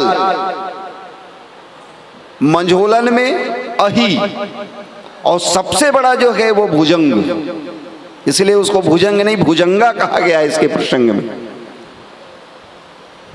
उसका बनाया गया मोर, और मोर का अर्थ आप सभी जानते हैं। मोर, हम लोग को जब विवाह हुआ तो मोर अलग तरह का होता था, और धीरे धीरे वो परिवर्तित होते जा रहा है। हम लोगों के पहले भी जो हमने जो देखा है बुजुर्गों का, हमसे जो आज बुजुर्ग हैं, उस समय में जवान थे जब हम लोग छोटे थे, तो उन लोगों के सिर में वो छींद वाला, झूल वाला, इसे वो सनपना के झूला बना के, हाँ मरार घर ले आए तो चिकचिकी के इसे झूलना बना करके ऐसे वो धागा से लगा करके ऐसे टांग देते थे, और ऐसा हिलता था तो उस दूल्हा को भी लगता अरे मैंने कुछ पहना तो है, तो उसी में खुश।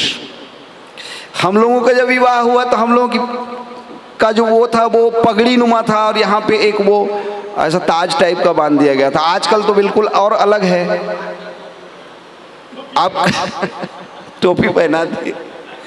आप कल्पना कीजिए किसी के सिर पर अगर अही का मोर लगा दिया जाए, मझोले साइज के सर्प को अगर कह दिया जाए कि देखो, अच्छा उस समय भी भगवान शिव जी के गण है ना, ये शिव के गण में ये सांप भी तो हैं, ये भी तो उनका कहा मानते हैं। तो उन्होंने कहा कि देख भैया यही पे लटके रहना है, हिलना मिलना मत जब तक विवाह संपन्न ना हो जाए। और हमारे धुरंधर जी तो बहुत बढ़िया बात कहते थे। क्या कहते थे कि शिव जी जब बारात निकले तो एक बड़ा सा सांप ला करके उसके कमर में बाघांबर के साथ में लपेट दिए, और बड़े से सांप को कहा कि देख इज्जत का सवाल है, इधर उधर मत जाना, अगर इधर उधर गए तो फिर गड़बड़ हो जाएगा। अब वो बड़ा वाला सांप भुजंग भी बोला ठीक है भैया हम कहीं नहीं जाएंगे, ऑन मंच वो बोलते थे। अब भगवान विष्णु जी गरुड़ में बैठ कर आए, और गरुड़ और सांप का 36 का आंकड़ा, भगवान शंकर के कमर में लटके हुए वो बड़े सांप ने देखा, अरे बाप रे ये तो बड़ा गड़बड़ हो गया, वो खसक गया वहां से। अब भगवान शंकर का जो बाघांबर था वो भी खसक गया, वो कहाँ रखने वाला है बाघांबर, तो ऐसे भी कड़ा।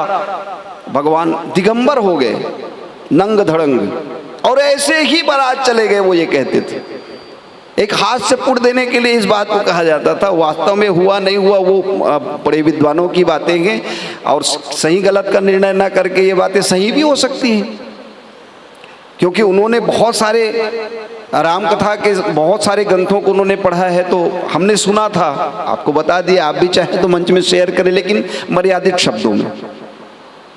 तो शिव ही संमुगन करेंगे सिंगारा, जटा मुकुट अहि मोर संवारा। अहि माने सर्प, और जितने भी सर्प हैं चाहे छोटे हो, मंझोले हो या बड़े हो, सर्प माने काल, काल का प्रतीक है। अब आप गौर करें ये कहाँ है काल का प्रतीक?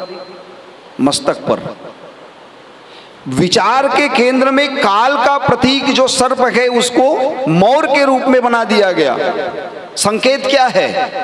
विवाह जब आप करने जाते हैं या विवाह जिस दिन आपका संपन्न हो रहा है, तो काल के क्रम को आप पहचानिए कि यहाँ से सृष्टि के संचालन में आप एक बहुत बड़ी भूमिका निभाने जा रहे हैं। सृष्टि को आगे बढ़ाने का दायित्व, धर्म पूर्वक दायित्व अब आपको मिलने जा रहा है।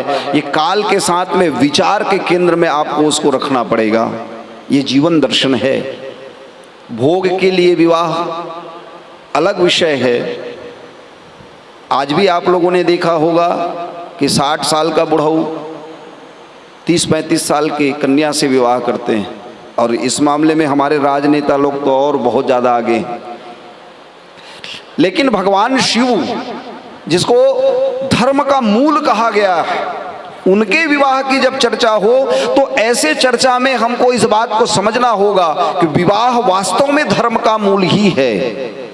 और विवाह तब तक सफल नहीं होता जब तक पति और पत्नी का मन जो है, तन के साथ साथ मन जो है वो एक ना हो जाए, और दोनों का विचार जब एक हो जाता है शरीर के साथ साथ, तब वो जो जिस दिशा में आगे बढ़ते हैं तो विवेक का जन्म होता है, कर वहीं से तारकासुर के मरने का प्रोग्राम बनता है। फिर आप देखेंगे कुंडल कंकन पहिरे व्याला।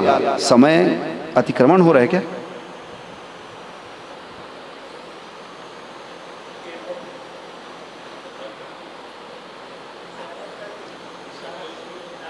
अले मैं थोड़ा सा संक्षेप में निपटा देता हूँ, थोड़ा संक्षेप में। असल में कहा है, थोड़ा से ज़्यादा बड़े प्रसंग है भैया, आप मन समझ हो। अब बोलत बोलत एती तेती निकल जाए तहाने वो ज़्यादा बड़े हो जाते, ये में थोड़ा से गड़बड़ होते। तो कुंडल कंकण पहिरे व्याला। कुंडल कहाँ पहना जाता है और कंकण कहाँ पहना जाता है आप सभी जानते हैं, बताने की आवश्यकता नहीं है। तो जहाँ पर इसको लगाया गया होगा तो निश्चित मान करके चलो, व्याल शब्द जब आया है तो बहुत छोटे सांप, जस्ट लाइक मुड़हेली। मुड़हेली सांप बनाई सोई, हाथ में कंगन बना, कंकन मोर पहना दे और कान में कुंडल पहना के लगा दे। क्यों लगाया गया ये? हमारे गुरुदेव महाराज कहते थे बहुत बढ़िया बात। देखिए ये जो कथा है ये याज्ञवल्क्य भरद्वाज जी संवाद का अंश है, और ये जो कथा चल रही है ये कर्म घाट की कथा है, और हाथ जो है ये कर्म का प्रतीक है। कर्म का प्रतीक दो केंद्रों से होकर के गुजरता है, एक विचार और दूसरा श्रुति, और दोनों की चर्चा यहाँ पर मुख्य रूप से की गई है। जब जब हम कर्म करते हैं तो या तो विचार पूर्वक कर्म करते हैं, या कर्म करने के बाद जब परिणाम आता है तब विचार करते हैं। दोनों में श्रेयस्कर क्या है? तो बोले विचार करके कर्म किया जाए ये श्रेयस्कर है। अगर कर्म करने के बाद अगर विचार करते हैं और उसमें सफलता मिल गई तब तो ठीक, असफलता कहीं मिल गई तो कितना भी विचार कर लो, पुनि पुनि हृदय विचार करी धरि सीता कर रूप, फिर पछताना ही पड़ेगा।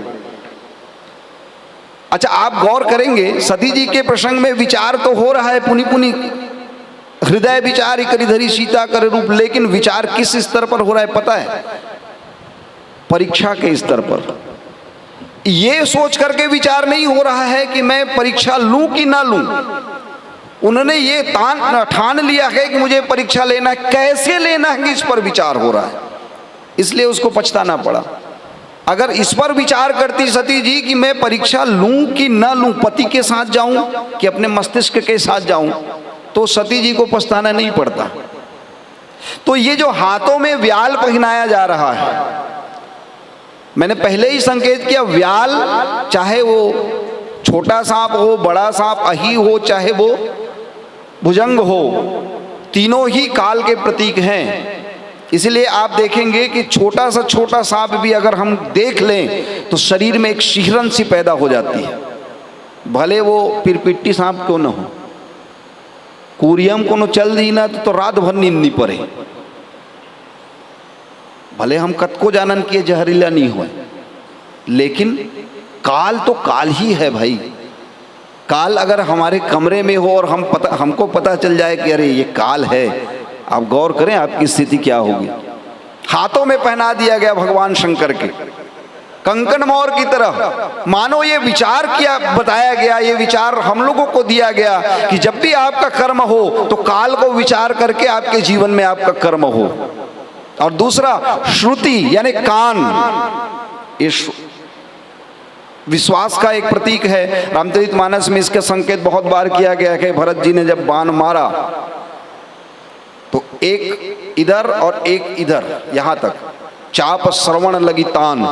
तो किसी ने प्रश्न किया कि काने तक के काबर खींचिस। तो विश्वास भी तो जरूरी है ना, जिस बाण को मैं मार रहा हूं उससे किसी को आघात कितना लगेगा। और बिना फल का बिना नोक का बाण था। तो ये जो है श्रुति जो है विश्वास का प्रतीक है। यहां से हमारे जीवन में कर्म का एक आधार बनता है, एक यहां से और एक यहां से, एक विचार करके दूसरा सोच सुन करके। किसी भी वस्तु के या किसी भी तथ्य के बारे में जब हम सुनते हैं तो उसके बाद में विचार आता है। विचार आने के बाद सुनोगे तो गड़बड़ होगा। सुनने के बाद विचार कीजिए, सही है तो एक्सेप्ट कीजिए, अगर गलत लगे तो फिर छोड़ दीजिए। कुंडल कंकन पहिरे ब्याला और तन विभूति पट के हरिछाला। तन विभूति, तन में जो श्रृंगार किया जा रहा है वो विभूति का, यानी कि राख का। पवन दीवान जी महाराज बहुत बढ़िया भैया लोग बताते हैं, मुझे तो याद नहीं है। राख सकबे तो राख, नहीं तो आखिरी में होवे राख। ताजे भस्म, चिता के जले हुए राख से भगवान शिव जी का आज भी श्रृंगार होता है महाकाल उज्जैन में। भस्म आरती जिसको हम कहते हैं भोर में ब्रह्म बेला में जो होती है, इससे भगवान शिव को। अब आप कल्पना करो, वो विवाह के लिए जाने वाले हैं, बरतिया निकलने वाला है अब वक्त, और तुरंत जले हुए लाश के जो राख है, भभूति है, उसको भगवान शिव जी में पोता जा रहा है। क्या संकेत जाता है? जीवन नश्वर है प्यारे। एक दिन एक महाराज जी कथा सुना रहे थे, तो कथा में एक कहानी बताए कि एक आदमी के पत्नी जिद पकड़ ली कि मोला ऐसा जगह लेके जा घुमाए बर, जी हाँ हमार गाँव के मन कोनो नहीं गे हुई, पति पत्नी घूमे बर ऐसा जगह मोल ले। तो वो कहाँ ले गई? मरघट्टी में मुक्तिधाम में ले गई। ओकर भाई भन्ना के एकदम दिमाग खराब है, तो मतलब घुमाए ले गई ऐसा जगह में, जी पति पत्नी घूमे नहीं जाए तो मरघट्टी बुलाने है। तो वो इसकी पगली यहाँ आए वो लोगन मन मरते, और ऐसा जगह हम तोल में लाना तो ते खुशियाँ देते हैं। अरे तोर सौभाग्य के जियत जियत तोर समय में आत हो। तो तन विभूति, भगवान शिव जी के शरीर को ताजे भस्म से पोत दिया गया। अरे पाउडर वाउडर मांग लेती, कौन उधारे मांग लेती थे, कंचू पर लेती, बात समझ में आती। अच्छा राख भी लगाएं तो वो भी सौंदर्यवर्धक हैं, वे विभूति बन जाओ। विभूति कहा जा रहा है, ये भी विभूति है। एक अंश भी अगर किसी को मिल जाए भगवान शिव जी के शरीर की विभूति, बोले वो राख ही है, तो जीवन में जीव का कल्याण हो जाएगा। क्यों? क्योंकि ये भगवान शिव जी के शरीर से निकला हुआ भस्म है। वो शरीर भी पावन तब हो जाता है कि जब वो भगवान शिव जी के शरीर से लग जाता है, राख ही सही। सोचिए कितना पुण्य का काम करते होंगे वो आदमी, या कितने पुण्य का काम किए होंगे वो आदमी जिनके शरीर को जो राख जला करके भस्म की गए, उसके राख का लेपन भगवान शिव जी के शरीर में किया गया। ऐसा सौभाग्य बिरले लोगों को मिलता होगा। काशी में आदमी लोग मरने के लिए होटल बुकिंग करते हैं, एकदम सत्य बात बता रहा हूँ। अबक तबक रही थे ना। अच्छा वहाँ के होटल के किराए भी बहुत हाई फाई है, मरे बर जाते काशी में। अब कतको जन के ऐसा बदकिस्मती रहते कि वहाँ जाए के बाद में बाँच जाते, और घर में लेके मर जाते। काशी मुक्त तो उपदेश हो, भगवान शिव जी की नगरी है काशी, इसलिए काशी जी का जल नहीं लाते हैं, गंगा जी का। काशी में जो गंगा जी हैं उनका जल नहीं लाते। क्यों? क्योंकि उसमें अगर सूक्ष्म से सूक्ष्म जीव भी वहाँ से आपके गांव में आकर के कहीं मर गए तो उनका उद्धार नहीं होगा। वहाँ कीड़े मकोड़े भी मरते हैं ना, तो भगवान शिव की नगरी है, मुक्त हो जाते हैं। तो कितने सौभाग्यशाली होंगे वो व्यक्ति जिनको जलाने वाला राख जो है भगवान शिव जी के शरीर में विभूति बन जाते हैं। इससे उसका लेपन किया गया। बहुत सारे भाव हैं। और पट के हरिछाला, शरीर में वस्त्र के लिए केहरी छाल यानी बगवक छाल, इला पहिनाएगी मैं ज़्यादा थोड़ा ज़्यादा चले पड़े होगा। अब मैं कृषि मैं क्षमा चाहता हूँ आप मन से, और अपन वाणी यहीं पर अपनी वाणी विराम देता हूँ।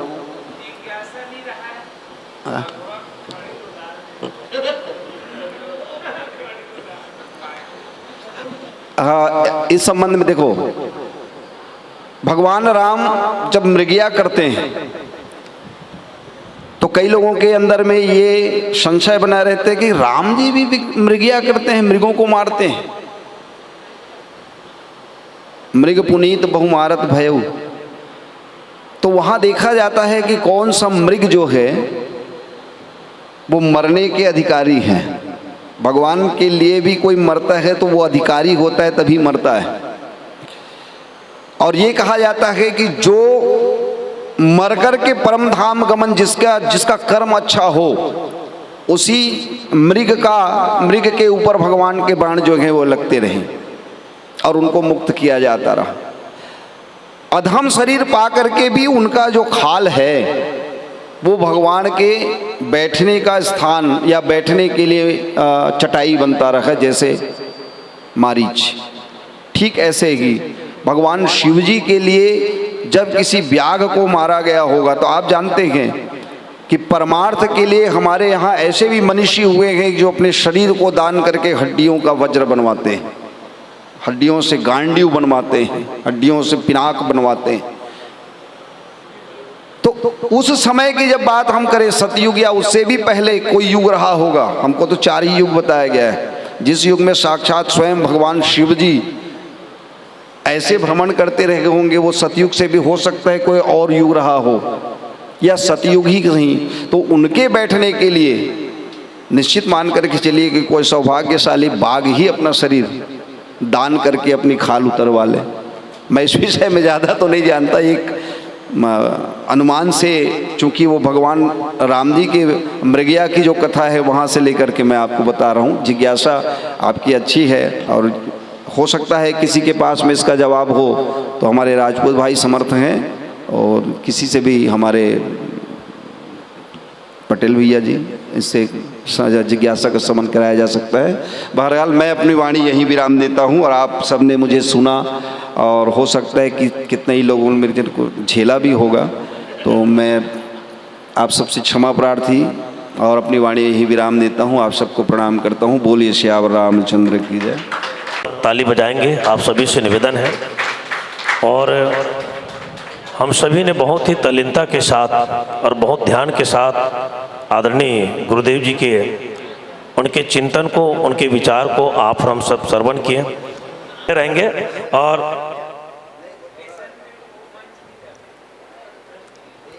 उस सब विषय में बड़ा बढ़िया हमारे समझ में आगे से, लेकिन एक तो बात ला मैं बोलूँ कहते रहे हो कि भगवान शंकर ला मनाए बर भगवान विष्णु घलो गिस है ना, तो रामायण में घलो बता है। अब बिनती मम सुनहु शिवा, जो मो पर निज ने जाई विवाह शैलज ही, यह मोहि मांगहु देहु लखन सिय रामचंद्र की जय। तब मैं कहते रहो भगवान विष्णु है, भगवान शंकर की, तब का ये शंकर भगवान है पार्वती का पहले एक आध कर घेरी से इतनी घेरी से देखे दुखा बर भगवान विष्णु बात मान के वही ला, अगर वहाँ मुखाबिन से हम वही अध्यात्म रहू सुनना तो सुनने की कोशिश करे बर मैं बोले हूँ भाई कि भगवान राम जब शिव जी से निवेदन करिस कि आप जाहि विवाह शैलज यह मोहि मांगे देहु, तो भगवान शिव जी देखेल कि इसका मानस के क्रम के हिसाब से भगवान शिव जी वही दिन से समाधि में बैठ गई से देखेल नहीं गए। मानस में कर कोई जगह जिक्र नहीं है। और एक दूसरा बात यह है कि भगवान शिव जी बिना देखे ही सब कुछ जानने वाला है, तो देखे की जरूरत का है। सदा शंभु अर्धंग निवासिनी, दोनों के जोड़ी में कोई भेद तो है नहीं, तो देखे कोई जरूरत नहीं है। रामचरितमानस के हिसाब से देखे नहीं गए है एक लाइन के उत्तर। मैं मंच में हमारे गुरुदेव आदरणीय श्री पुरुषोत्तम राजपूत जी, गुरुदेव जी से निवेदन है मजबूरी है कि नाम लेना पड़ता है, नाम लेते तो भी अच्छा नहीं लगता, लेकिन जगह ऐसे हैं जहाँ पर मैं पुनः आदरणीय गुरुदेव राजपूत जी से निवेदन कि हमारे आज के प्रशिक्षण कार्यशाला के है बालकांड से ही हम लोग चर्चा चिंतन की जो कड़ी है वो जो है आगे बढ़ है। तो एक बार गुरुदेव जी का आप अभिनंदन करेंगे, स्वागत करेंगे। निश्चित रूप से हमारे बीच उपस्थित गुरुदेव के विचार चिंतन निश्चित रूप से आपको श्रवण करने को मिलेंगे। और जो बालकांड दोहा क्रमांक 116, बालकांड दोहा क्रमांक 116, पुरुष प्रसिद्ध प्रकाश निधि प्रगट परावरनाथ रघुकुल मणि मम स्वामी सोई कहे शिव नायो मात। ये हमारे बीच प्रसंग है, आप लोग निकाल लेंगे। श्री रामचरितमानस के प्रथम सोपान बालकांड दोहा क्रमांक 116। निश्चित रूप से आप लोग निश्चित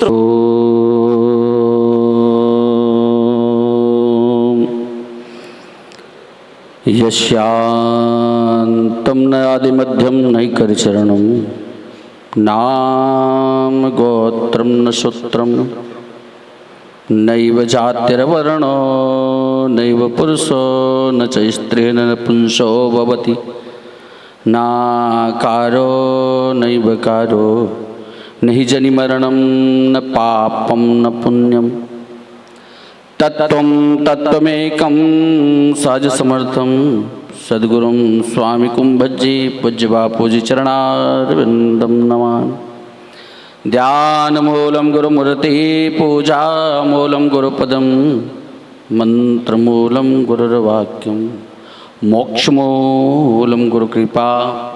रामाय रामभद्राय रामचंद्राय वेदसे रघुनाथाय नाथाय श्री सीताया पते नमः।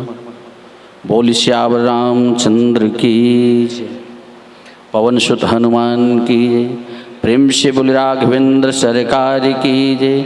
श्रीमद् रामचरितमानस ग्रंथ की जय। संत शिरोमणि गोस्वामी तुलसीदास जी महाराज की जय। परमराध्य सद्गुरु नारायण भगवान की जय। सत्य सनातन धर्म की जय। सार्वभौम सिद्धांत की जय। पूज्यपाद जोगी बाबा मंदिर और आश्रम परिसर का ये पवित्र आध्यात्मिक परमाणु से आच्छादित पुण्य भूमि, यहाँ पर आयोजित त्रिदिवसीय मानस प्रशिक्षण कार्यशाला में उपस्थित समस्त विद्वज्जन, परम जिज्ञासुओं का परम प्रयाग, मातृशक्तियाँ, आयोजकगण, आप सबके पावन जुगल चरणों में मुझ अकिंचन का भूलुंडित होकर नमन। प्यारे आत्मन, सबसे पहले तो हम सब अपने आप पर कम से कम इठलाएं कि हमारा जन्म सनातन धर्म में हुआ है, और सनातन धर्म में आने के बाद दूसरा विषय आप अपने लिए कम से कम अपने लिए अपनी पीठ थपथपाइए। आपके सबके गांवों की जनसंख्या को देखिए। आपके गांव की जनसंख्या किसी के यहाँ 5000, किसी के यहाँ 4000, किसी के यहाँ 2000, किसी के यहाँ 1000, किसी के यहाँ 800-500 होगा। लेकिन आप धन्यवाद दीजिए अपने आप को और ईश्वर को कि इतनी बड़ी जनसंख्या के गांव में एक आपको चुना गया है मानस के जिज्ञासु के रूप में। मतलब आप समाज के कितने महत्वपूर्ण व्यक्ति हैं, इस बात का चिंतन करें। और ये बड़ी अच्छी बात है कि हम सब लोग यहाँ पर कार्यशाला में आए, क्योंकि कार्यशाला से एक आतंकवादी पैदा होता है, एक ट्रेनिंग से एक आतंकवादी और एक नक्सली पैदा होता है। तो हमारे सनातन धर्म के प्रखर वक्ता क्यों तय नहीं होंगे? अपने सनातन धर्म के विषय में कहने वाले क्यों पैदा नहीं होंगे? मैं अपनी बात आत्मप्रवंचना नहीं कर रहा हूं। गुरु नारायण की ऐसी महती कृपा है कि हिंदू सम्मेलन में 18 जगहों पर प्रांत में घूमने का मौका मिला। आज भी एक विशेष चर्चा आपके बीच में रख रहा हूं। सबसे पहले तो श्री मानस जी के विषय में मैं आपको गौरवान्वित करने के लिए बात कह रहा हूं कि आप गौरव अपने लिए पालिए कि आपके लिए गौरव का विषय है कि अनंत जन्मार्जितम पुण्य पाकाद हरि तत्वम लभते मनुष्य। मनुष्य के जीवन में आने के बाद मानस जैसा विश्व की आचार संहिता, मानस जैसी मानव जीवन का नियमन शास्त्र का अध्ययन और श्रवण करने के साथ साथ वाचन करने का दायित्व तो आप पर है। 4 स्थितियां में श्री मानस जी प्रस्तुत होती। पहला, चूंकि कार्यशाला है इसलिए देखिए प्रसंगों के साथ कुछ कुछ खास बातें हैं जो आपके बीच में मेरे गुरुजी ने मुझे दिया है, वो प्रसादी आपको बांटने आया हूं। मैं विद्वता का प्रदर्शन नहीं कर रहा हूं, वैसे भी मैं जूठा हूं, महापुरुषों का उच्छिष्ट खाता हूं और जो जूठन मैंने खाया है वो जूठन आपके बीच में रख रहा हूं। जिसको भी है वो चाट लेना, आपका कल्याण संभव है। सीधी सीधी बात। आपके पास ठकुर सुहाती कहने नहीं आऊंगा, हो सकता है बहुत बातें अभी भाई कह रहे थे, हो सकता है बहुत लोगों ने झेला होगा। मोला झेलते हाँ, कावर जतका देले बैठे रहो ततका देले सोच बाय तो गोठिया हो नहीं ना। हाँ, मेरी शुरुआत तो सबसे पहले आपसे होती है क्योंकि आप समाज के मुख्य पत्र हैं। मुखपत्र हैं, वक्ता जिस तरह से चाहेगा समाज को टर्न आउट कर देगा। वक्ता जिस तरह से चाहेगा समाज को दिशा दे देगा, उस क्षेत्र में ले जाएगा।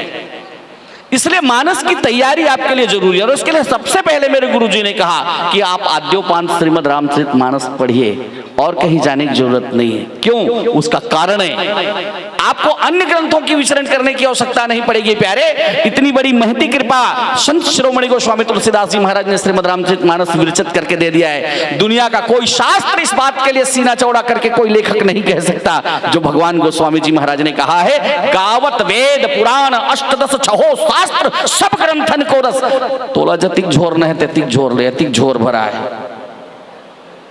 4 वेद 6 शास्त्र 18 उपनिषद 90 व्याकरण 108 उपनिषद 90 व्याकरण का झोर है रसा। हाँ, और याद रखना रस को सुना नहीं जाता। पिबेत रसमालयम भागवत में कहा गया रस है। जीवन को सरस बनाना चाहते हैं तो श्रीमद् रामचरित मानस के रस को पी लो। मैं पीने के लिए मना थोड़ी करता हूं यार, बड़े बड़े भट्टी चल रहे हैं, भट्टी बदल के पियो।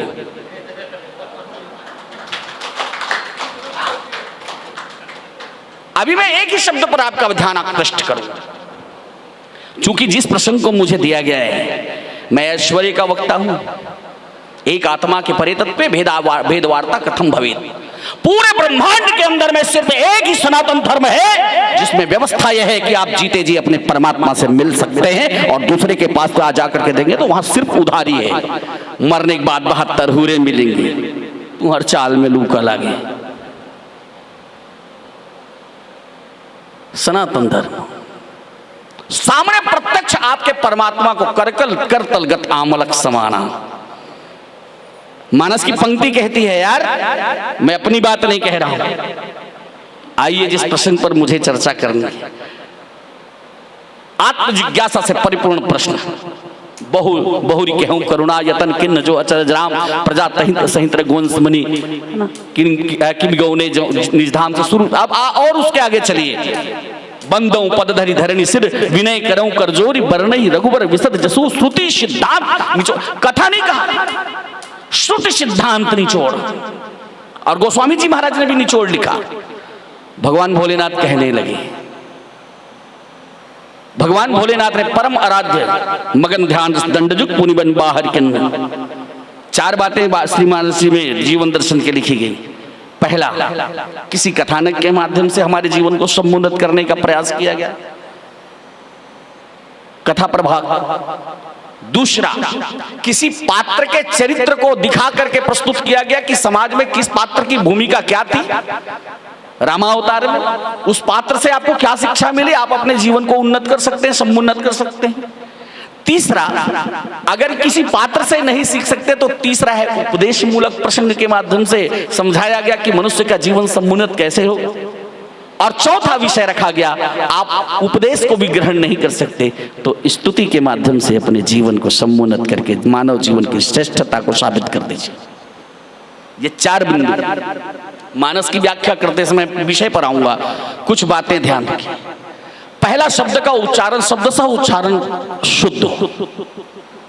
जब तक शब्द की उच्चारण की शुद्धि नहीं होगी तब तक याद रखिए कि आप उसका अर्थ भी सही नहीं लगा पाएंगे। तो पहला विषय यह है कि पहला सरलार्थ, दूसरा भावार्थ, तीसरा गुणार्थ, चौथा लक्षार्थ और लक्षार्थ के बाद में आखिरी बात है पांचवा यथार्थ। यहां तक कि यात्रा एक मानस के व्याख्याकार को करनी पड़ेगी, करनी ही पड़ेगी, बी मस्ट। और नहीं तो इतना करने का सामर्थ्य नहीं है प्यारे, मत बैठ टाइम पास करे बस 40 मिनट, आइए चलें भजन की ओर। यह आपकी भूमिका नहीं है। दूसरी बात आप याद रखिए, इन सारे विषय वस्तुओं को ध्यान रखते हुए मानस की प्रस्तुति आप जब भी देंगे तो उस समय एक बात का ध्यान आपको रखना पड़ेगा। वो बात क्या है? पहला प्रस्तावना। सबसे पहले 1 सेकंड के अंदर, 1 मिनट के अंदर में आयोजकों से लेकर के सारे वरिष्ठ जनों का आप धन्यवाद ज्ञापित करें। 40 मिनट का मात्र समय मिला हुआ है आपको, अगर प्रतियोगिता मंच में गए 1 घंटे का संगोष्ठी या सम्मेलन का मंच है।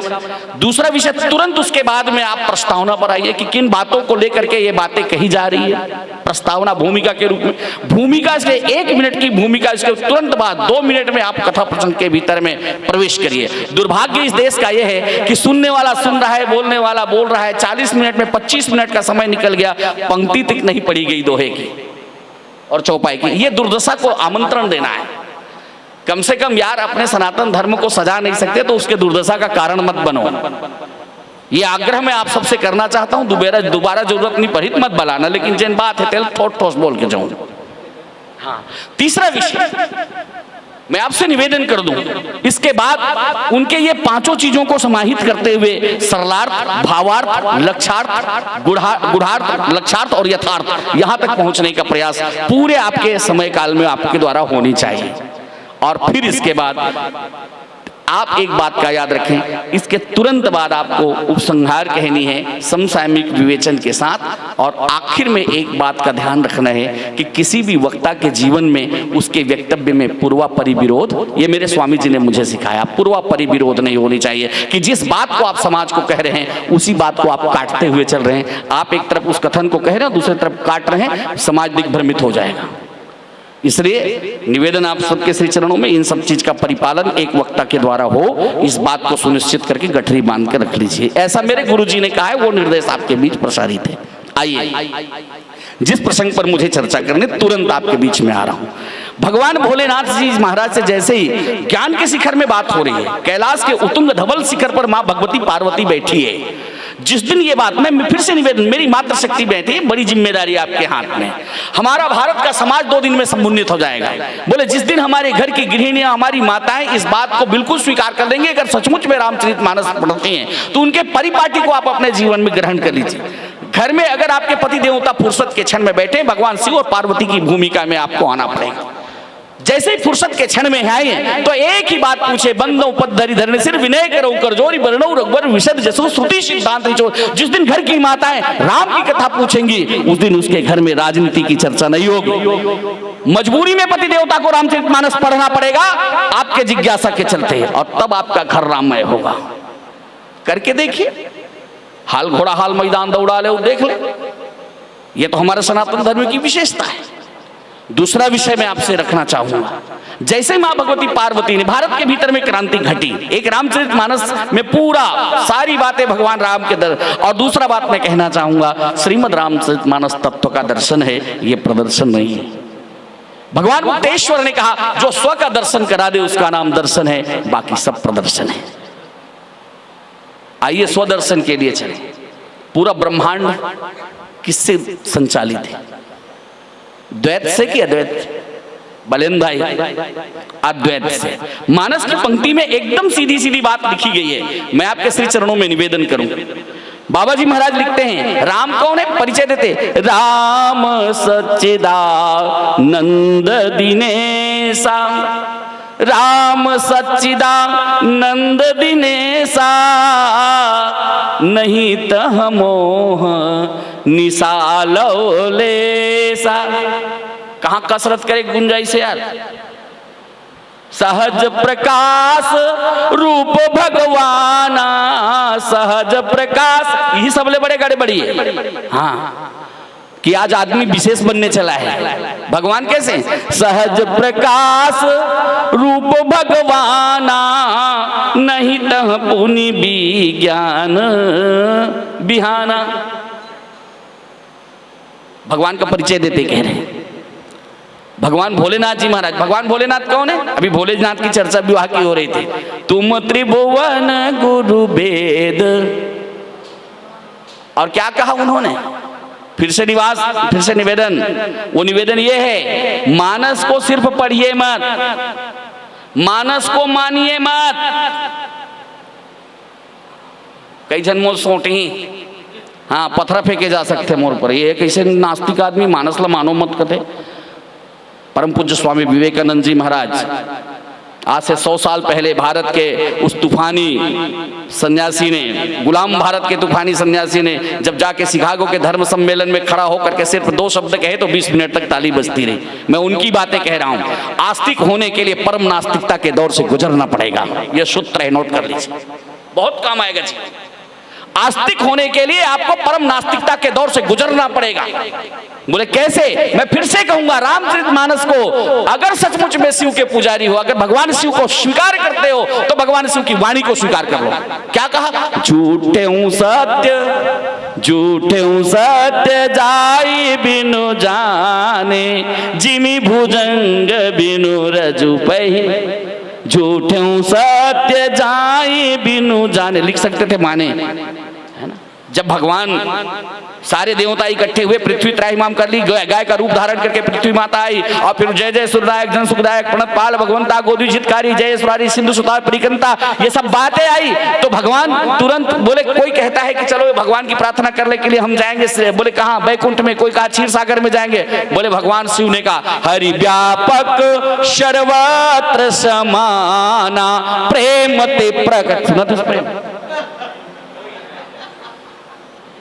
प्रेम ते प्रकट होई में, ततेत गुदगुदाज करेंगे। प्रेम ते प्रकट होई में, कौन जाना? कौन जाना? हाँ, मैं ये बहुत खतरनाक बात बोलने वाला हूं ना, अभी थोड़ा दम धर के साथ के रहे ना। हाँ, सारा संसार द्वैत में चलता है। द्वैत के जब बात करते हैं तब एक तरफ स्त्री है, दूसरे तरफ पुरुष है। द्वैत की जब बात करते हैं तो अच्छाई है, बुराई है। द्वैत की जब बात करते हैं, ये सारा माया का प्रपंच है, जबकि वास्तव में ब्रह्मांड में अगर कोई है तो कौन है? भगवान शिव की घोषणा है, पुरुष प्रसिद्ध प्रकाश निधि। बिल्कुल शब्द से बात कर रहा हूं। पुरुष प्रसिद्ध प्रकाश निधि प्रकट। मानस जी के सब पुजारी हैं। मानस जी में कोई बात मिथ्या लिखी गई? नहीं लिखी गई। आपने स्वीकार क्यों नहीं किया गया कि मेरा राम प्रकट है? देशमुख दाऊ, मैं प्रतीकों की बात नहीं कहूंगा। बड़े बड़े महापुरुष हैं, उनको चरणों में नमन है, वो कहें, वो समर्थ हैं, सर्वसमर्थ। उनको काउंटर नहीं करूंगा। मैं तो मुक्त चरणारविंद का उपासक हूं यार। हाँ, हम छत्तीसगढ़ी में कोई पूछता है, कहा हाल चाल का? अलवा जलवा है। अरे जेकरे अलवा है तेकरे जलवा है। वो अलवा क्या है? अरे हूं जज्बे जलवा गर सब में इकसा, दीवाना होकर जो हमने देखा। हूं जज्बे जलवा गर सब में इकसा। अरे किसको? पुरुष प्रसिद्ध प्रकाश निधि प्रकट परावर नाथ। पुरुष एक आत्मा के परितत्व भेद वार्ता कथम भवेत। शुद्ध लोग क्लिष्ट समझते हैं, लोग क्लिष्ट समझते हैं। हमेशा याद रखना भैया, एक बहुत छोटी सी दृष्टांत है आपके बीच में रख रहा हूं, हास्य के लिए नहीं। अनुराग से एक महाजन ने बहुत बढ़िया तोता पाला। तोता बढ़िया, रोज रामायण गीता का वो उसके सामने उसने स्तवन किया, सब कुछ रट लिया, तोता रटन था। जब कोई आता उसको सुनाता, सेठ का गौरव, महाजन का गौरव बढ़ता। महाजन भी बड़ा धार्मिक व्यक्ति था, रोज जाता था। बोले कहाँ? कथा सुनने, कथा हो रही थी गांव में। तोता पूछता था, सेठ कहाँ जा रहे हो? बोले कथा सुनने जा रहा हूँ। अच्छा ठीक। 1 दिन, 2 दिन, 3 दिन, 4 दिन, 5वें दिन, 6वें दिन, 7वें दिन तोते ने कहा कहाँ जा रहे हो? बोले कथा सुनने के लिए। अच्छा। बोले सेठ? बोले हाँ। बोले व्यासपीठ में बैठे आचार्य से एक प्रश्न करना। बोले क्या? बोले मेरे तोते ने पूछा है मेरी मुक्ति कैसे होगी। एक ही प्रश्न पूछने के लिए कहा। सेठ गया, दिन भर कथा सुना। कथा व्यास से जैसे ही स्वामी जी उतरे, विश्राम कक्ष में गए। विश्राम कक्ष में थोड़ी विश्रांति के समय में लोगों को मिलने जुलने का समय होता है, पहुंच गया। बोले महाराज दंडवत स्वीकार करिए। बोले हाँ। बोले भैया परिचय बताया आयोजकों ने कि यहाँ के महाजन बड़े धार्मिक हैं, इनके घर में एक तोता है, रामायण और गीता कंठस्थ कर चुका है, बड़ा प्यार से सुनाता है, बढ़िया भजन कीर्तन का। अच्छा, उस तोता की ये विशेषता? बोले हाँ बस महाराज मैं वही तोता के एक ठन प्रश्न पूछे लाया हूँ। कि क्या पूछा तुम्हारे तोता ने? कहा महाराज ये बताओ। बोले व्यासपीठ से इतना ही पूछ लेना कि मेरी मुक्ति कब होगी। ये प्रश्न को सुनना था, महात्मा वहीं पर पट से गिर गए।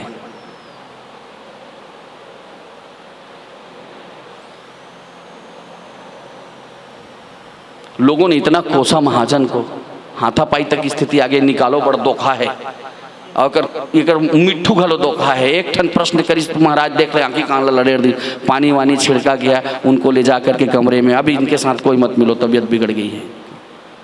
चल पड़ा सेठ। तब तक कई लोगों ने उनके खींचतान करके कुर्ते फाड़ दिए थे।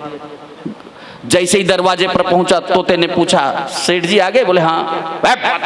बोले क्यों? तोरे सती मोर दुर्गति होए। क्या है? ते मोर प्रश्न पूछे, तोर प्रश्न में आगी लगे, तोर प्रश्न में जाते भार तोर दो कहा जैसने तोर प्रश्न। हाँ। बोले क्या हुआ? बोले फड़फड़ाक महाराज गिर गए। इतना सुनना था, तोता भी फड़फड़ा के गिर गया।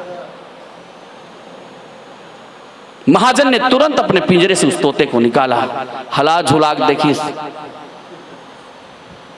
डेना फड़फड़ा गए, गोट टंगा गए, मुड़ी कान लूच पड़ गए। तुरंत तोते को जगाने के लिए वहां देखा था कि महात्मा के चेहरे पर पानी छिड़का गया था। सेठ तुरंत गया अंदर घर से लोटे में पानी लाने के लिए। तब तक तोते ने देखा सेठ गया, फुर उड़ गया, मुंडेर पर जाकर के बैठा। सेठ ने बुलाया, तोता आ। बोले अब नहीं आओ। बोले कैसे? ते के दिन ले सुनेल गे? 7 दिन। कुछ धरेस? एक ठन उपदेश मोर पिंजरल बहिर निकाल दी। बोल श्यावर राम। बात अगर पहुंच रही होगी, मैं ये बात इसलिए कहना चाह रहा हूं आपके बीच में, श्रुति पुराण बहु कह उपाई, छूटी ना अधिक अरु। हाँ, येषाम विद्या तपो न दानम ज्ञानम न शीलम गुणो न धर्म ते मृत्युलोके भूभार भूता मनुष्य रूपेण मृगासरन्ति। पोथी पढ़ पढ़ जगमुआ पंडित भयान कोय, ढाई आखर प्रेम का पढ़ेश पंडित। आप ग्रुप में जाके देखिए, जितना प्रपंच रामायण वालों का किसी का नहीं है। पथरल रामायण पढ़ता, ये आत्मकल्याण का विषय वस्तु है प्यारे, और बोध कराया जा रहा है। ये बोध ग्रंथ है, शोध ग्रंथ नहीं है। हाँ, शोध ग्रंथ करने, कितने शोध करने वाले शोधार्थी आए और गए, संगी साथे निभ गए सारे, कोई न निभिया साथ। कहना अनक तब विपत्ति में एक एक रघुनाथ। आपके बीच ये बात रखने आया हूं जो मेरे गुरुओं ने प्रसाद को। पुरुष प्रसिद्ध प्रकाश निधि। कैसे हैं मेरे राम? बोले पचड़े में द्वैत के पढ़ोगे, हर्ष विषाद ज्ञान अज्ञाना जीव का धर्म, जीव धर्म यही मिति अभिमाना। फिर से निवेदन आपके श्री चरणों में। राम का अगर परिचय प्राप्त करना चाहते मेरे राम के, राम ब्रह्म परमारथ रूपा परमानंद। बोले राम ब्रह्म परमा व्यापक जग जाना। एक तरफ कहा राम ब्रह्म परमारथ रूपा, यहाँ लिखा गया राम ब्रह्म व्यापक जग जाना परमानंद परेश। आप चरित्र के भाव में चल के देखिए, ये जो पुरुष है जिसकी चर्चा हो रही है वो कैसा है? अरे कैसा है यार वो पुरुष जिसको पुरुष प्रसिद्ध कहा गया? कौन है वो पुरुष? भगवान श्री कृष्ण ने कहा 15वें अध्याय के 19वें श्लोक के, या मे मामेव सम्मूढ़ो जानाति पुरुषोत्तमम् स सर्वविद भजति माम सर्वभावेन भारत। 15वां अध्याय पुरुषोत्तम योग। पुरुषोत्तम का परिचय पुरुषोत्तम से सुन। यो मामेव सम्मूढ़ो, दीदी संगीता दीदी बिल्कुल भाव को जस का तस रख रहा हूं। अब यार सोखर्रा ज्ञान ला एक आध का नहीं खास वावे नहीं कैसे सुनी बता। लोगन मन स्वामी जी कर चर्चा करी, राजपूत जी बर तान तान के बोलते तो स्वामी जी एक्सेप्ट करी। देख रे बाबू ते कभू कोनो दूजन माई लोगन ला कछोरा भीड़ के लड़त देखे बोले हाओ तो लड़ाई करते तेतका देर ओमन चौपाई पढ़ते का, श्लोक बोलते का, बोले नहीं फुहार पातर बकते हैं। जब ओमन तो ओमन फुसूर फुसूर बकते, चिल्लाक बकते रहे, बोले चिल्लाक बकते। जब ओमन चिल्लाक गारी बक सकते तो मोर पुरुषोत्तम अगर चिल्लाक वेदांत कथे का गुनाह करते की नहीं भाई। तो एक मोला छेला छोड़ दिस गुरुजी वो दिन ते जमाए कर जे तीज जमाना है, बाकी तो उखाड़ने में लगे क्या? जमाना जमाने वालों का, बाकी तो उखाड़ने में लगे। इसलिए अपन जमाते हैं उसी तगड़े से। पुरुष प्रसिद्ध प्रकाश निधि, कौन सा पुरुष जिसकी चर्चा मानस में आया है? उत्तम के यस बस मन माही। अभी हम लोग दिख रहे हैं जरूर, ये बीच में गैप है, इधर में हमारी शक्ति है, इधर में पुरुष है ना। इस पुरुष की बात नहीं हो रही है। पुरुष और प्रकृति द्वैत है, हर्ष विषाद ये द्वैत है। मैं अद्वैत की बात, अद्वैत की चिंतन करने आ रहा हूं। हाँ, और मेरे ऋषियों को प्रणाम करूंगा इस मंच से। आपको गौरव होना चाहिए कि जितने भी मेरे प्रभु का नाम लिया गया उसमें आपको झगड़ा होने के लिए बात नहीं कही गई। अरे यार राम किस लिए बोले? जे आनंद कंद सुख राशि। दुख राशि है क्या? क्यों दुख पा रहे हो? वो राम से परे हो। जे आनंद, हर व्यक्ति की मांग क्या है? अरे सुख है, आनंद है। आनंद के सभी भिखारी हैं। चोर चोरी में आनंद, शराबी शराबी में आनंद को खोज रहा है ना? कबाबी कबाबी में आनंद खोज रहा है, विषी विषयों में आनंद खोज रहा है। सभी आनंद के भिखारी है कि नहीं? कोई बचा क्या? यति जति सन्यासी योगी यति, आस्तिक नास्तिक। अरे नास्तिक को भी नास्तिकता में आनंद है इसलिए वो नास्तिक है। बिना आनंद के वो भी जी तो क्यों? वो आनंद कहाँ है? भीतर है कि बाहर? जे आनंद कंद सुख राशि सीकर, एक बूंद सीकरते त्रैलोक सुपासी।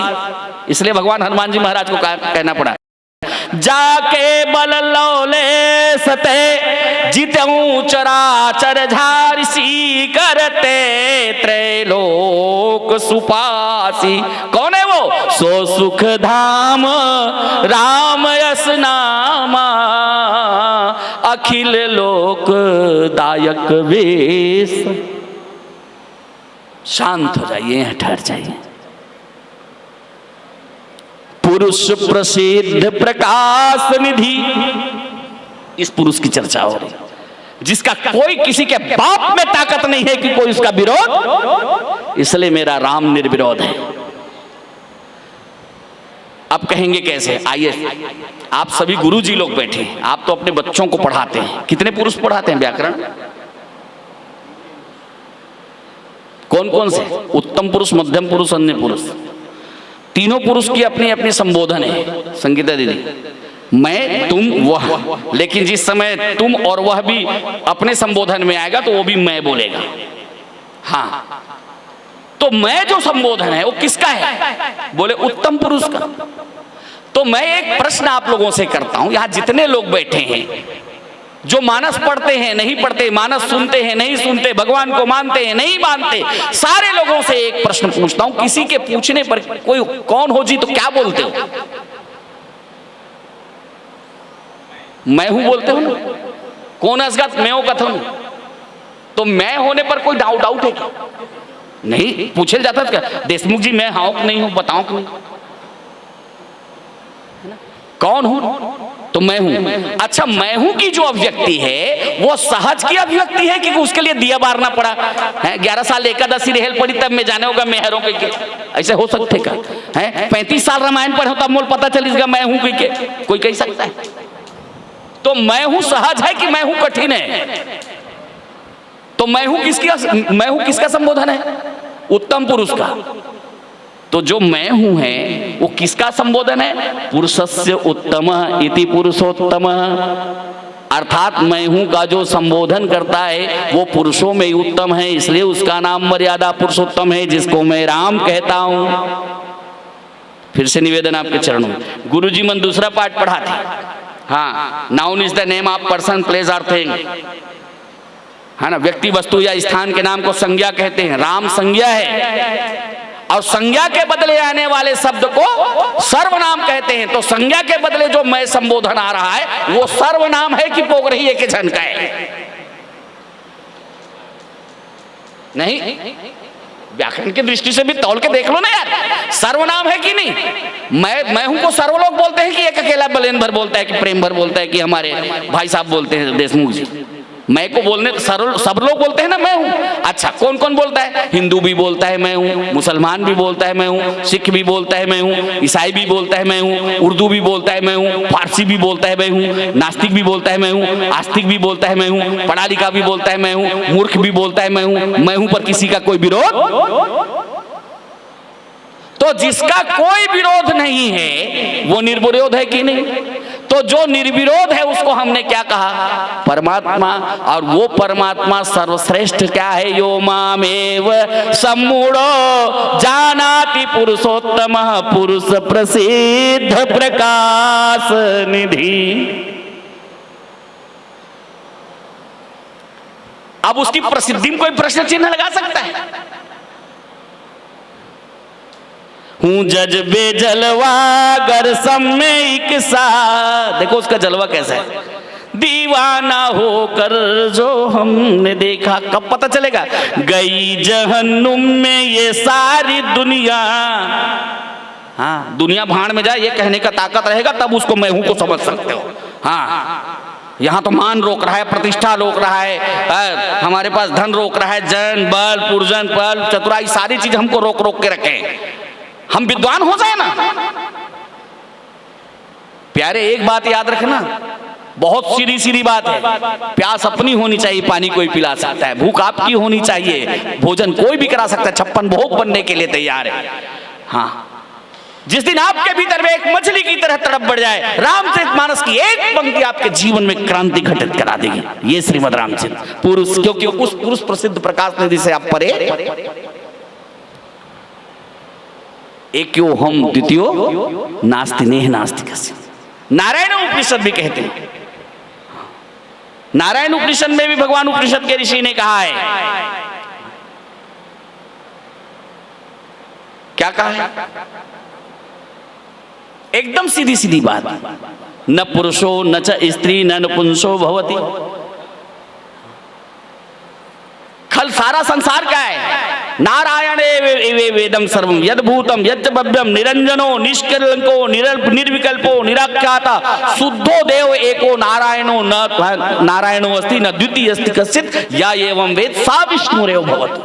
सारा संसार उस पुरुष में है, समस्त संसार में वो समाया हुआ है। तो उसका नाम राम। राम क्यों है समझ में आ गया? तो उसको नारायण क्यों कहते हैं? बोले नर और नारी में समान रूप से अयन करता है, कहीं आधा अधूरा नहीं है, इसलिए उसका नाम नारायण है। झगड़ा काबर हो तो उसका नाम हरि क्यों बोलते हैं? इसलिए कि वो सारे संसार के पाप ताप का हरण करता है, इसलिए उसका नाम हरि है। उसका नाम कृष्ण क्यों है? बोले भैया हम सबको अपनी ओर आकर्षित करता है, इसलिए उसका नाम कृष्ण है। तो उसका नाम खुदा क्यों है? बोले नुक्ते की हेर फेर से खुदा से जुदा हुआ, नुक्ता अगर ऊपर रखा तो खुद से खुदा हुआ। हूँ जज्ब जलवा गर सम्यक सा दीवाना होकर जो हमने देखा, गई जहन्नुम में ये सारी दुनिया बेताब होकर जो हमने देखा। जो कुछ भी माना खुद को ही माना, मैंने ही माना ये भूल भुलैया।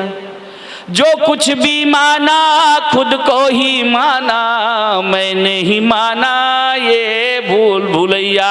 ये खेल पर कैसा पर्दा नसी का पर्दा उठाकर जो हमने क्या देखा, अरे हूँ जज्बे जलवा, इसलिए उसी अलवा का जलवा है। हाँ वो सब में अलवा है इसलिए उसका नाम जलवा। हाँ तो सहज में बोलते हो अलवा जलवाहन करके, छत्तीसगढ़िया लोग कम वेदांती हो। हाँ हूँ जज्बे जलवा गर सम्यक सा दीवाना होकर जो हमने देखा।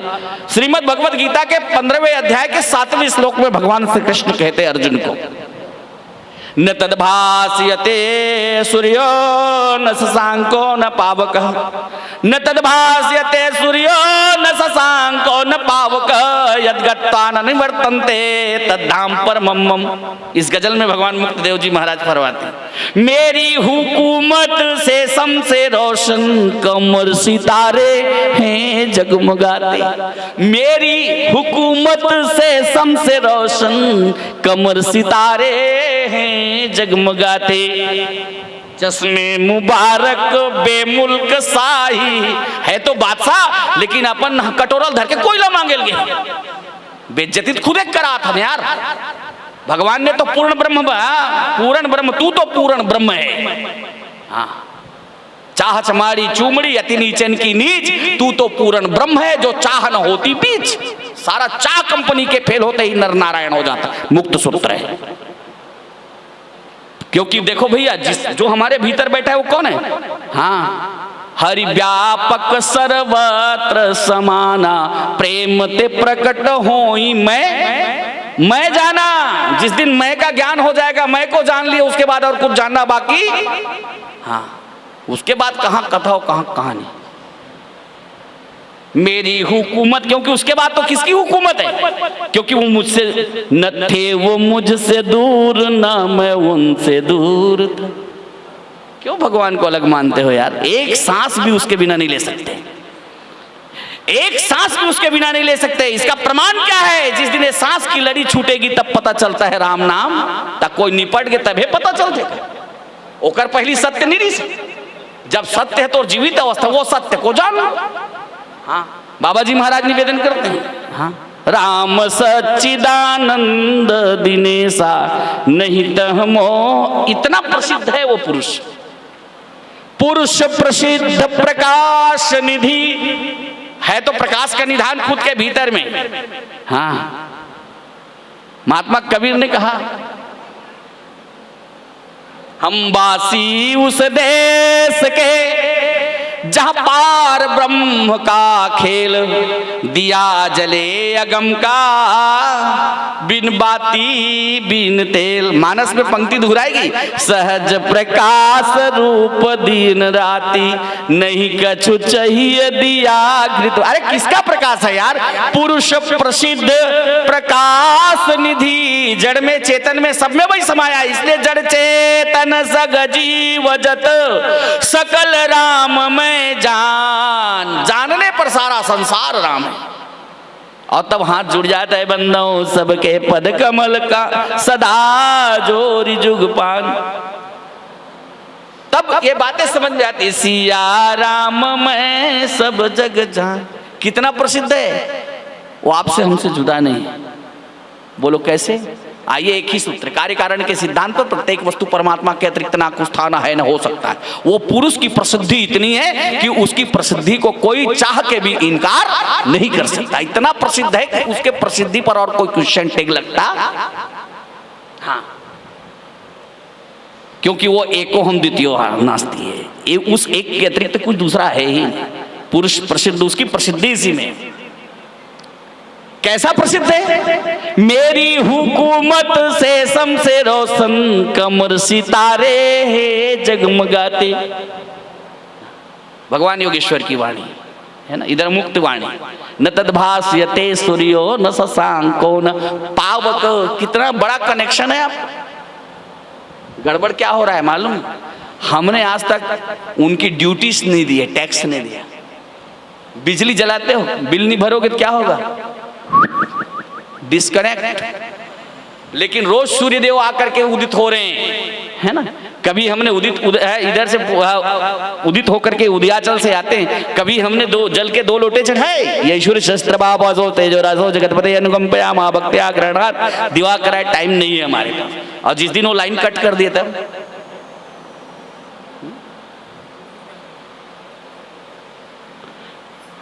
प्यारे, ये साधन साध्य नहीं है। पुरुष प्रसिद्ध प्रकाश निधि को जानने के लिए याद रखना, हाँ, निज आत्म की अनुभूति बिना निज आत्मानंद को क्या जाने। निज आत्म की अनुभूति बिना निज आत्मानंद को क्या जाने। अनब्याही किताबें पढ़ते रहो। 4 वेद 6 शास्त्र 18 पुराण उपनिषद 18 उपनिषद 90 व्याकरण। कितने रामचरितमानस है, रामचरित शतकोटि पारा पढ़ लो, घोल के पी जाओ, कंठस्थ कर लो कंठ में। ये शाम बोले सारे कंठ में आ गए। आदि शंकराचार्य जी महाराज को बिल्कुल लिखना पड़ा गुरुअष्टक में, मजबूर होकर के ये लिखना पड़ा।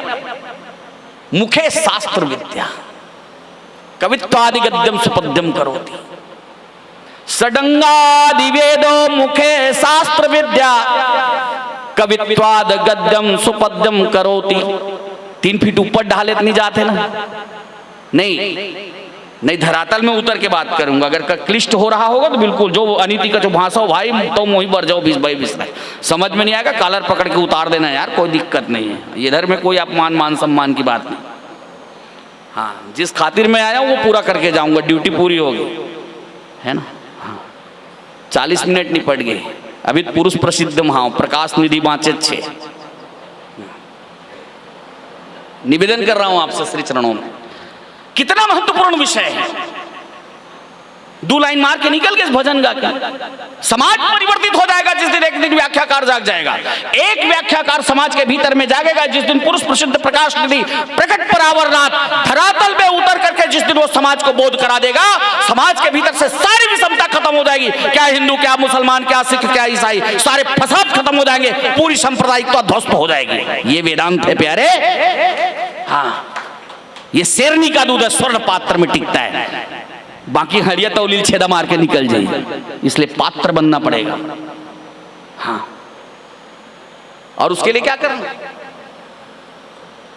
एकदम सीधा सीधा बात है। निज आत्म की अनुभूति बिना निज आत्मानंद को क्या जाने। अनब्याही किताबें पढ़ पढ़ के ससुराल की बातें क्या जाने। गीता बाइबिल कुरान पढ़ा, जीवन सारा वेदांत पढ़ा। गीता बाइबिल कुरान पढ़ा, जीवन सारा वेदांत पढ़ा, पर पढ़ने वाले आलिम को मुर्शिद की मेहर बिन। मुर्शिद की मेहर का मतलब है गुरु की कृपा। मानस कृपा साध्य ग्रंथ है, याद रखना। इसलिए मानस में पंक्ति आती है, अब मोहि भरोस हनुमंता, बिनु हरि कृपा मिले नहीं। और उस संत की अगर प्राप्ति हो गई तो संत का हृदय जिस दिन आएगा, संत हृदय नवनीत समय, वो तो लुटा देते हैं यार क्षण भर में। हमारे परम पूज्य स्वामी जी से तो सीधे साक्षात, क्यों बुलंद भैया? हम लोग तो सौभाग्यशाली रहे, खान में हाथ धर के गुरु में हमारे स्वामी जी। पुरुष प्रसिद्ध प्रकाश निधि, और जिस दिन इसका बोध हो जाएगा उस दिन सारे शब्द निस्तब्ध हो जाएगा। हाँ, मैं जैसा हूं वैसा ही हूं, कोई कुछ देखा कोई कुछ देखा। हाँ? ये भाव, क्योंकि हमारा अब मस्ती कहाँ चल रहा है? देखो भैया याद रखना, ये बहुत गंभीर विषय है, आत्ममस्ती का विषय है। और व्यक्ति अगर आत्ममस्ती में नहीं आया तो फिर या तो मटर गस्ती होगी या गटर मस्ती होगी। हाँ, एकदम सीधी सीधी बात है। और ये मस्ती तब आएगी जब आपकी हस्ती मिटेगी। गर मस्ती में जीना है तो हस्ती मिटा के देख। हाँ, यहाँ तो हस्ती सजाने की बात हो रही है, क्योंकि ये विषय जब आएगा तो खामोश का खजाना खामोश ढूंढता है। मैं धन्यवाद दूंगा कि आपने पुरुष प्रसिद्ध प्रकाश निधि मेरे लिए पोखर ही चुना है। हाँ, इसलिए प्रणाम आपको। हाँ, खामोश का खजाना खामोश ढूंढता है कदमों तले। अब लोग वेदांत को सोखर्रा समझते हैं यार, कितना रस भरा पड़ा है, वो भीतर छलकता है, बाहर थोड़ी है। हाँ, इसकी मस्ती जब चढ़ेगी तो फिर मत पूछो, फिर बोलने की जरूरत नहीं है। तब क्या होगा? तुम तसल्ली न दो सिर्फ बैठे रहो, तुम तसल्ली न दो सिर्फ बैठे रहो, वक्त कुछ मेरे मरने का टल जाएगा। क्या ये कम है मसीहा के होने ही से, क्या ये कम है मसीहा के होने ही से, मौत का भी इरादा बदल जाएगा। रुख से पर्दा हटा दे जरा सा किया, बस सभी रंगे महफिल बदल जाएगा। जो बेहोश है होश में आएगा, मरने वाला जो है वो संभल जाए। मुख से पर्दा रुख से पर्दा हटा दे। साकिया का मतलब मेरा पिया, पुरुष प्रसिद्ध प्रकाश निधि। अब निधि ते एक ठन एलईडी बल्ब वाला थोड़ी कभी, एक ठन एलईडी बल्ब थोड़ी हो जाए पुरुष प्रकाश निधि। हाँ, मैंने पहले ही कहा ना, न तद्भाष्यते सूर्यो न शशांको न पावक। अरे पावक जिसके बिना जल नहीं सकता, हवा जिसके बिना प्रवाहित नहीं हो सकती, सूर्य जिसके बिना प्रकाशित नहीं हो सकता, चंद्रमा के भीतर में शीतलता नहीं आ सकती। ये भगवान कृष्ण की अनुभव संपन्न वाणी बोधवाणी है। पुरुष प्रसिद्ध प्रकाश निधि। तब फिर अंधकार कहाँ रह गया? नहीं दह मोहनी सा लोले सा। अब अंधकार अज्ञान दावा ठोक सकता है? अरे 10,000 साल एक कमरे में अंधकार है प्यारे, वो दावा नहीं ठोक सकता कि मैं 10,000 साल से हूं, यहां से कोई नहीं हटा सकता। एक आदमी जाता है माचिस मारता है, अंधकार गायब। ये अलग बात है कि माचिस की तिल्ली जितने देर तक भगा सकती भगा दी। दूसरा व्यक्ति उससे ज्यादा पावरफुल है, वो जाके मोमबत्ती जला दिया मोमबत्ती के रूप में। तीसरा आदमी उससे ज्यादा पावरफुल है, उसने लालटेन जला दिया, लालटेन अपने किस्मत का। बोले फिर उसके बाद उसकी पात्रता के ऊपर में बोले पेट्रोमैक्स है, पेट्रोमैक्स ने अपने ढंग से अंधकार को दूर किया। इतने में कोई बहुत अच्छा एक वैज्ञानिक एक तत्वज्ञ पर पहुंच गया। उसने क्या किया? बोले भैया उसने सीधा सीधा उठा करके एक हालोजन जला दिया पूरा दिन भर का। बोले वहां अंधकार नाम की चीज नहीं रही। ऐसा ही मेरा अज्ञान मिटेगा। बोले कैसे? भगवान के मिलने में न देरी है न दूरी है। वो पुरुष का, वो जिसको मैं पुरुष प्रसिद्ध प्रकाश निधि कह रहा हूं, वो मेरे से कहीं बाहर थोड़ी है यार। न थे वो मुझसे दूर ना मैं उनसे दूर था, आता नहीं नजर तो नजर का कसूर था। नजरें बदली तो नजारे बदले, कश्ती ने बदले रुख तो किनारे बदले। वो भीतर में सोहम का नाद हमेशा गूंज रहा है, रात दिन गूंज रहा है सोहम का नाद। आप जानते हो तो सोहम, नहीं जानते तो हम। सोहम सोहम बोले हंसा पवन भीतरी मा सोहम। महूझड़ तो तोरे बरोबर, मौज में आ गया होते बलेन ला पीछे छोड़ देते। हाँ, बड़ा विषय गंभीर है। प्रसिद्ध प्रकट परावरनाथ, एक ऐसा असीम परमात्मा जिसको मैं गुप्त कहता हूं, वो रोज प्रकट हो रहा है। मेरी आंखों से दिखता नहीं है, इन चर्म चक्षुओं से दिखता नहीं है, इसलिए वो गुप्त है। लेकिन प्रतिक्षण मैं हूं करके प्रकट हो रहा है। यही भगवान मेरे परमात्मा मेरे उस पुरुष प्रसिद्ध का प्रकट स्वरूप है। हमन कैसे मान ले वो जी? काबर हमन माने ठेकेदारी है और छत्तीसगढ़ हमन मत पूछ। देव दिखाई परछो पाई, जे देव के परछो पाई ते देव के करे बड़ाई। बारे परछो पाई तो बोलते जिंदा परछो पाले तो भीतरी में तीन चरामस। दूसरा नो है पुरुष प्रसिद्ध प्रकाश निधि प्रकट परावर भगवान शिव के। अरे यार जेकर काल ना भगवान शिव फूक दी। तुम त्रिभुवन गुरु वेद बखाना भगवान शिव कहते मेरे राम का स्वरूप कैसा? पुरुष प्रसिद्ध प्रकाश निधि प्रकट परावर नाथ। तब रघुकुल मणि मम स्वामी। रघु का मतलब जीव, पति का मतलब स्वामी गोसैया पति, जो चराचर का अस्तित्व है, जिसके बिना संसार का एक पत्ता भी डोल तक कैसे मानन जी। आइए प्रैक्टिकल क्लास में 48 मिनट्स 12 मिनट्स रिमेनिंग। ठीक है, रामचरितमानस के एक पैरामीटर में मेरे राम को देखे है, दिग्दर्शन बिल्कुल प्रत्यक्षीकरण मेरे राम का इसी मंच पे ना। हाँ, जोगी बाबा के इस पवित्र प्रांगण में राम का प्रकटीकरण, मेरे राम कैसे प्रकट है। सामर्थ्य होना चाहिए यार, सांगो पांग राम को खड़ा कर सकते हो आप मानस मंचों के सामने में। नी माने बोहाय ना तो ठेकेदारी थोड़ी है।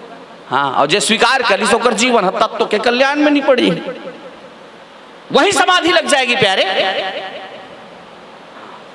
ये दम है अगर किसी में तो वो सनातन धर्म में है, और मैं तो पक्का सनातनी ताल ठोक के बोलता हूं। हाँ, तो निवेदन आपके साथ, बहुत गंभीर विषय। जड़ चेतन जग जीव जत सकल राम मैं जान। दादाजी अभी बता रहे थे, बड़ा अच्छा लग रहा था मुझको। 82 साल के हमारे जवान हैं। हाँ, मैं उनको कहूंगा 82 साल के उनके यौवन को मेरा प्रणाम इस मंच से। आज भी भीतर इतना जज्बा भरा है अपने राम को जानने के लिए। धमतरी से चल करके अगर मान लीजिए कठौली की इस मंच में पिपासु होके आए हैं तो याद रखना यार, तृप्ति उन्हें ही मिलेगी जो पीता है। जामे हक भर भर पिलाऊं, पीने वाला कौन है। हाँ, ये तो छलकता जाम है ना। और इसको जान लेने के बाद पड़ गए जुबा पे जो ताले, उसके बाद बोलना बाकी नहीं रहता। फिर खामोश का खजाना खामोश ढूंढता है, कदमों तले है दौलत, दौलत को ढूंढता है। खामोशी बड़ी चीज है, किस्मत से मिलती नहीं। गर चाहता खामोशी को तो कर खिदमत फकीरों की। तो जड़ और चेतन दोनों सियाराम में जान कैसे जान लोगे? 85 साल के हमारे बाबा जी यहाँ पर बैठे हैं, तो इसका मतलब है 85 साल पहले कहीं थे। आइए पंचकोशी यात्रा करवा रहा हूं प्रेम भाई, वेदांत का विशुद्धतम सूत्र है पंचकोशी यात्रा। घर बैठे बैठे संगीता दीदी निवेदन आपके चरणों में। चिंताहरण भैया घृष्टता क्षमा ना 12 मिनट ले उपरहानी तो पोग रही हावे जगह एकदम सांगोपांग शाश्वत तत्व का दर्शन। कार्य कारण के सिद्धांत पर प्रत्येक क्षण प्रत्येक वस्तु परमात्मा है। 85 साल पहले हमारे दादाजी कहीं थे, जैसे हम लोग थे। कहाँ? बोले माँ के गर्भ में। माँ के गर्भ के पहले कहीं थे? बोले हाँ, माँ के रज में पिता के शुक्र में थे। उसके पहले कहीं थे? बोले अन्नमय कोश में थे। क्योंकि अन्न हमने खाया नहीं, कि आयुर्वेद शास्त्र कहता है अन्न से रस, रस से रक्त, रक्त से मांस, मांस से मज्जा, मज्जा से मेद, मेद से अस्थि, अस्थि से शुक्र और रज संभवा, और उस शुक्र रज के संघात से इस शरीर की आकृति का निर्माण, भ्रूण का निर्माण। तो अन्नमय कोश में थे। अन्नमय कोश के पहले कहीं थे? बोले भूख लगी उसको जानने वाला कोई था? बोले हाँ, कौन था? बोले प्राणमय कोश था। प्राणी नहीं रही तो ये लेटर बॉक्स में कत को डाल दे, कौन पूछो ही। हाँ? तो प्राणमय कोश में। प्राणमय कोश के पहले कहीं थे? बोले हाँ थे। बोले कहाँ थे? मनोमय कोश में। प्राणमय कोश में प्राण हावे पोट पोट करा थे, तेरे कौन बताई? मनोमय कोश बताएगा। मनोमय कोश को सत्ता देने वाला कौन? बोले इसी शरीर के भीतर में, कहीं बाहर खोजने की जरूरत नहीं है। मनोमय कोश के भीतर में कौन है? बोले मनोमय कोश को सत्ता देने वाला ज्ञानमय कोश। और ज्ञानमय कोश को भी सत्ता देने वाला कौन? बोले मेरा विज्ञानमय कोश। और जिस दिन विज्ञानमय कोश, उस सारे विज्ञान में ये पंचकोश की यात्रा को धारण करने वाला कौन? बोले 3.5 हाथ का देह। ये 3.5 हाथ का देह का निर्माण करने वाला कौन? पृथ्वी, अग्नि, अग्नि जल वायु आकाश। आकाश को अवकाश किसने दिया? बोले परमात्मा ने। वही परमात्मा बोले आकाश, आकाश से अग्नि, अग्नि से वायु, वायु से जल, जल से पृथ्वी, पृथ्वी से पंचमहाभूत का शरीर, 5 कोश इसके भीतर में। पहले भी परमात्मा था, आज भी परमात्मा है, आगे भी परमात्मा रहेगा। जीवन ही परमात्मा है, पुरुष प्रसिद्ध प्रकाश निधि। क्या अब अंधकार बाकी है? तो राजपूत जी ये तो चैतन्य की बात हुई। जड़ कैसे परमात्मा है? माइक वाला हावे ना भैया एक ना हावस तो कागा माइक मास्टर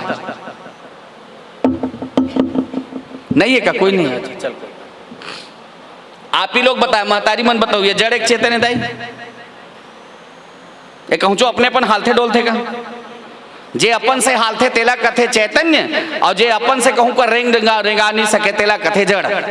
तो ये जड़ एक चैतन्य है, जड़ है, ठीक है। अच्छा ये का है अभी? बोले माइक। एक पहली कहीं रीस हुई?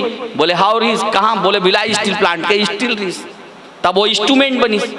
ओकर पहली भिलाई स्टील प्लांट में स्टील रीस तेकर पहली कहीं रीस हुई? बोले हाउ दल्ली के लोहा पत्थर रीस, लोहा खदान। ओकर पहली कहीं रीस? बोले हाउ पहाड़ी रीस। पहाड़ी कहाँ टिके है? बोले पृथ्वी में। पृथ्वी की पहली कारी जल, जल के पहली बोले कारिस अग्नि, अग्नि की पहली कारिस आकाश, आकाश को आकाश किसने दिया?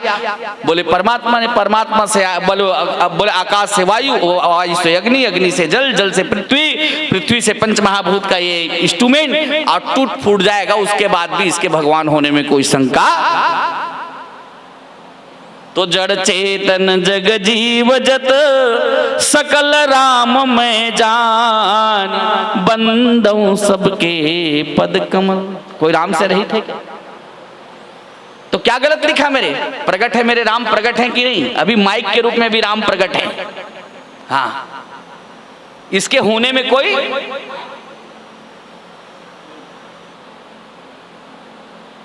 तो जिसके होने में कोई शक नहीं हुए उसी को परमात्मा कहते हैं। राम सत्य संकल्प प्रभु, जिसके बिना जो ना हो सकता है वो उसका प्रभु है। सूत के बिना कुर्ता नहीं हो सकता, सूत ही कुर्ता का प्रभु है। हाँ, ये अंगूठी रजत के बिना नहीं हो सकता, चांदी के बिना नहीं हो सकता, तो चांदी ही इसका प्रभु है। नहीं, माटी के बिना कुड़ेरा चुकी मट पर ही गोरसी नहीं बन सके, तो बोले माटी ही उसका प्रभु है कि नहीं? हाँ, परमात्मा के बिना जीवन नहीं हो सकता, यही उसका जीवन ही उसका प्रभु है। अब कहाँ खोजल जावे भगवान? तब भगवान ही भगवान के विषय में भैया सतनाम पंथ के प्रवर्तक गुरु घासीदास जी महाराज की अपन घटे ही के देवल मनइबो मदिरवाम। का गलत कीस? हाँ तो ठीक बात है ना जी। देखिए ते गुरु जी हरस, लेकिन ऐसा लेट गई मत कर। हाँ, काबर घासीदास जी महाराज का रीस? बोले पीएचडी ओनर। ओकर अनुयायी मन का है नर्सरी क्लास। तो नर्सरी क्लास वाला मन ला आड़ी लकीर तिरछी लकीर आधा गोल पूरा गोल सीखोबे तो कागा अपने अपन सीख जाही का, पीएचडी हो जाही का। हाँ, इसीलिए वो मंदिर की भी आवश्यकता है। मंदिर में बैठने वाले जो भगवान की मूर्ति है वो भगवान का आध्यात्मिक स्वरूप है। हर युग में भगवान का जो अवतार होता है वो भगवान का आदि दैविक स्वरूप है, और जो सबके भीतर मेरे मेरे राम और कृष्ण बन के और खुदा बन के रमते हैं, इसलिए उनका नाम राम है। ये भगवान का आध्यात्मिक स्वरूप है। बोल सियावर रामचंद्र की। कहाँ डाउट है यार? हाँ, बस गलती है तो कहाँ पर? बस एक जगह चूक रहे हैं हम। कहाँ चूक रहे हैं? हाँ, मोर कहना नहीं माने धपोर दिए ना। मोर कहना नहीं, बीर सिंह देव जी महाराज भगवान मुक्त देव जी के अनुसार, मोर कहना नहीं माने धपोर दिए ना। जीव ईश्वर के जोड़ी ला फोर दिए ना। मोर कहना नहीं माने धपोर दिए ना। अब का दिक्कत है? मुक्त केवट सदगुरु, मुक्त केवट के बातें लमाने नहीं, आत्मा हो के खुद लाते जाने नहीं। मुक्त केवट के बातें लमाने नहीं, आत्मा हो के खुद लाते जाने नहीं।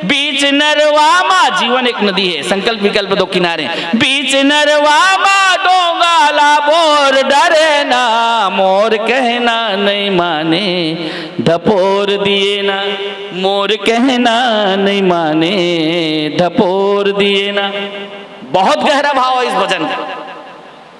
हमारे कर्तृत्व में ही कमी है कि हमने भगवान के परी बोले ना दूरे न तद दूरे तद धंत के, संसार में भगवान से ज्यादा करीब और कोई दूसरा है नहीं। जितना नियर मेरा डियर है यार, हाँ बाकी डियर तो आपको शमशान घाट पहुंचाने वाले हैं। हाँ घर के तिरिया साथ दिही तोल जावतले पन घट के, भाई भतीजा साथ दिही तोल जावतले मर घट के, बाकी सफर में ते हर भैया अकेला जाबे ना। ये गाथे मोर पिंजरा के मैना ते भजत रहिबे। राम सत्यम जमाते कस है? ये बात ते निर्गुण निरंजन निराकार ते, ये निर्गुण निरंजन निराकार ते, तत्वमसी जगत के आधार ते। ये निर्गुण निरंजन निराकार ते, तत्वमसी जगत के आधार ते। बात पर पंच के करके धपोर दिए ना, मोर कहना नहीं माने धपोर। करके दुनिया माते हारे धोखाधड़ी। कितना बड़े धोखाधड़ी चलत है। छठी रामायण में आबो 10,000 लेबो, तानोकर बातिक दिगा दिगाबो, बेच डरे और रामायण ला। रामायण बाँचो, गारंटी है यार कभी भूखे नहीं रहोगे। हाँ बाकी जिम्मेदारी उस परमात्मा की है। एक पैदा करने वाला बाप आपको भूखा नहीं रहने देना चाहता, देख सकता। वो विश्वात्मा परमात्मा जो सबको बोले भूखे उठाता जरूर है यार, हाँ लेकिन सुलाता भूखा। भरोसा तो कर ले एक बार। करके दुनिया माते हारे धोखाधड़ी। एक बार ऐसी बात चल रही थी तो एक व्याख्याकार, बहुत अच्छे वरिष्ठ व्याख्याकार हैं, बड़े अच्छे मित्र हैं, उन्होंने कहा पुरुषोत्तम जी बात आपकी जमती है, लेकिन याद रखना गाड़ी जो है डीजल के बिना नहीं चलता। तो मैं बोला याद रखना महाराज जी, आपसे एक प्रार्थना है, आज के बाद आप कभी मत बोलना हम ही न चाही कबई कछू तुम चंद सहज सने हो। अगर ये बोल रहे हो तो इससे बड़ी बेईमानी दूसरी नहीं हो सकती। एक तरफ ये कहते हो कि हाँ हमें कछू अब ही कछू नहीं चाहिए, तुम सन सहज सने हो, दूसरी तरफ रुपये की बात कर दो। रामायण बांच रहे हो कि रामायण बेच रहे हो? मैं फिर से प्रार्थना करूंगा, हाँ रोजी रोटी तो चल जाएगी लेकिन विश्रांति जिंदगी में नहीं मिलेगी, छूछे रह जाओगे। यही बोलने आया हूं और 3 दिन तक रगड़ूंगा इसी। जब जब बैठाओगे तब तक पुनरावृत्ति करूंगा। अगले बार जमता है बुलाना, कठोली नहीं मत बुलाना, अपन तो वैसे ही है।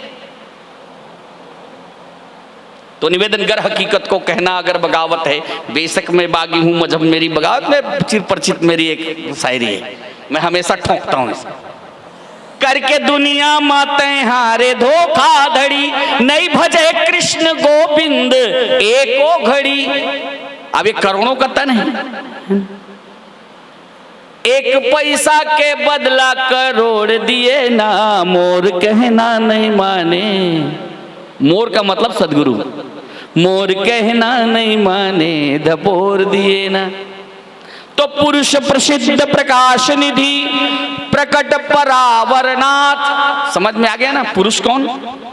बोले एक आत्मा के परितत्व पे भेद वार्ता कथम भरे भवित यो मामे ओ सम्मूढ़ो जानाते पुरुषोत्तम। सबके चराचर के अस्तित्व होकर के जो सबके भीतर में रम रहा है, जय आनंद कंद सुखरासी सी करते त्रैलोक सुपासी, सो सुखधाम राम असनामा, यही उत्तम पुरुष। पुरुषस्य उत्तम इति पुरुषोत्तम। उसका प्राकट्य स्वरूप क्या है? आंखों से चर्म चक्षुओं से दिखता नहीं, इसलिए वो गुप्त है और मैं हूं करके प्रकट होता है। यही परमात्मा का नित्य प्रकटीकरण है। का गलत लिखे मानस? चिंतन करें। तते कवि कज्जी तो वो तो राम रूप में जन्म घलो धरी। व्यापक ब्रह्म निरंजन निर्गुण विगत विनोद, सो प्रभु प्रेम भगति बस कौशल्या के। तब प्रेमे कर लेना वो ऐसा माँ कौशल्या करी थी। कैसन? बंदों कौशल्या दिशि प्राची। क्योंकि भैया बांस के भीड़ हम बांस जागते, ज्ञान की ही उपासना को ठीक ठाक कर लो। माँ कौशल्या ज्ञान की पराकाष्ठा में पहुंची। हाँ, और जब ज्ञान की पराकाष्ठा में पहुंच गई तो भगवान राम को बुलाने की जरूरत नहीं, हो कोख में आने के लिए तैयार हो गए। सगुन साकार परमात्मा आज भी मेरे परमात्मा आने को तैयार खड़े हैं। कोई दशरथ के रूप में धर्म धुरंधर गुण निधि है ना, गुण निधि ज्ञानी हृदय भगति मति सारंग पानी होने को तैयार नहीं। कौशल्यादि नारी सब सब आचरण पुनीत, तब कैसे राम ही? आचरण को तो लेना पड़े, आचरण से ही चरण की पूजा होती है। तो रघुकुल मणि मम स्वामी कही शिव नायऊ माथ सियावर रामचंद्र की जय। जिस दिन आपका ये बोध हो जाएगा जैसा भगवान शिव का है ना, उमा कहूँ मैं अनुभव हमेशा अपना होगा प्यारे, दूसरे का नहीं हो सकता। उधारी के ज्ञान से कोई तरेगा नहीं, उधारी के ज्ञान से कोई तर नहीं सकता। उमा कहूँ मैं अनुभव अपना, दैट स्टेटमेंट आप भगवान शिव। हाँ, उमा कहूँ मैं अनुभव अपना, सत हरि भजन जगत सब है ना। तो काली सपने हुए भिखारी में जमाबो है ना, तो कल के सपना ला, क्योंकि हाँ, क्योंकि सपना कभी न हुआ इसलिए सपने में मत जियो प्यारे, यही यथार्थ है। तब सबो बात आगे सरलार्थ होइस, भावार्थ होइस, गुणार्थ होइस, लक्षार्थ होइस, जीवन ही परमात्मा है। यथार्थ हुआ कि नहीं? फिर से निवेदन, जहां से शुरू हुआ था वहीं आ रहा हूं प्रेम भाई, जिसके लिए आप बुलाए हो। अब मैंने भूमिका भी की, व्याख्या भी पूरी की, किया कि नहीं? कार्यशाला है इसलिए बोल रहा हूं, ठीक है। उस पूरे भाव को आप तक पहुंचाया, समसामयिक विवेचन भी हुआ कि नहीं? नेत्र रामायण वाला मन कौन बोल सकते हो? मन तो अपन आपला मत पूछ दादा। हाँ, वो तो एक गांव रामायण पढ़े दरिस मंडली बनी तहन वो ये समझते भगवान मुक्त देव जी के थे मस्ताना डोलत फिरत जो सरकारी साण। हाँ, ओकर बात तो सब साण हो जाते, कोई बछरू बने तैयार नहीं। हाँ, 4 पंक्ति रामायण के इस स्थानों कर बात का पूछ रहे, मोल ले बड़े कोनो नहीं है। हाँ, ना निर्णायक तक मतलब प्रश्न करते, मैं काबर पहला नहीं आते बता, मोर गलती बताना मैं ओकर सुधार करूँ कि ऐसे सोच नहीं बोलत बने, मैं कते कर बने नहीं बोले हो ऐसे कि कहात नहीं बने, तो बड़ा स्टाइल से कुंवर को मीठ लबरी करते। मैं कते कर भुला गया गुरुजी, मैं सुधार करूँ बताना कहते। नेपथ्य में चाहत यही है कि मैं पहला काबर नहीं आया हूँ। हाँ, इसलिए तब कैसे कहोगे यार, नात आज मैं काहन पावा मिटे दोष दुख दा। अरे जब तक दोष नहीं मिटेगी तब तक दरिद्री नहीं जाएगी यार। जब तक दोष रहेगा तब तक दलिद्दर बने रहोगे, और राम का भक्त कभी दलिद्दर होता नहीं है, उसको मांगने की जरूरत नहीं है। हाँ, क्योंकि जो खुद ही शहंशाह है, मैंने पहले ही कहा ना। हाँ, चश्मे मुबारक पे मुल्क शाही कुर्बान होकर जो हमने दे, एक बार तो कुर्बानी कर लो मेरे राम के चरणारविंद में। कुर्बान हुए नहीं हो, कुर्बान होने का नाटक कर रहे हो। हाँ, तो निवेदन यही आपसे करने आया हूं। कहा कि रघुकुल मणिमम स्वामी सोई शिव ना वही माँ, कही सी ना वही माँ। और जिस दिन आपने ऐसा कहा तो फिर उसके बाद तो ये सिर है अमानत राम की, फिर हर जगह झुकाया जाता नहीं। फिर एक ही जगह सोई सच्चिदानंद मम स्वामी, फिर मेरा राम सत है, चित है, आनंद स्वरूप है। बस इसी बोध में ठहर जाए। और जिस दिन हमारे जीवन में ठहराव आया तब मानस का दर्शन उतरेगा। और जिस दिन मानस का दर्शन उतर गया उस दिन आपको प्रदर्शन करने की जरूरत, फिर सुनाने की जरूरत नहीं पड़ेगी। लोग आपको सुनने के लिए लालायित रहेंगे। हाँ, खुद को कर बुलंद इतना कि खुदा भी आकर के पूछे बंदे बता तेरी रजा क्या है। हमारे स्वामी जी एकदम सरल कर दी। भगवान का संबलेन उहिच में मैं इतनी दूरिया पहुंच गया हूँ।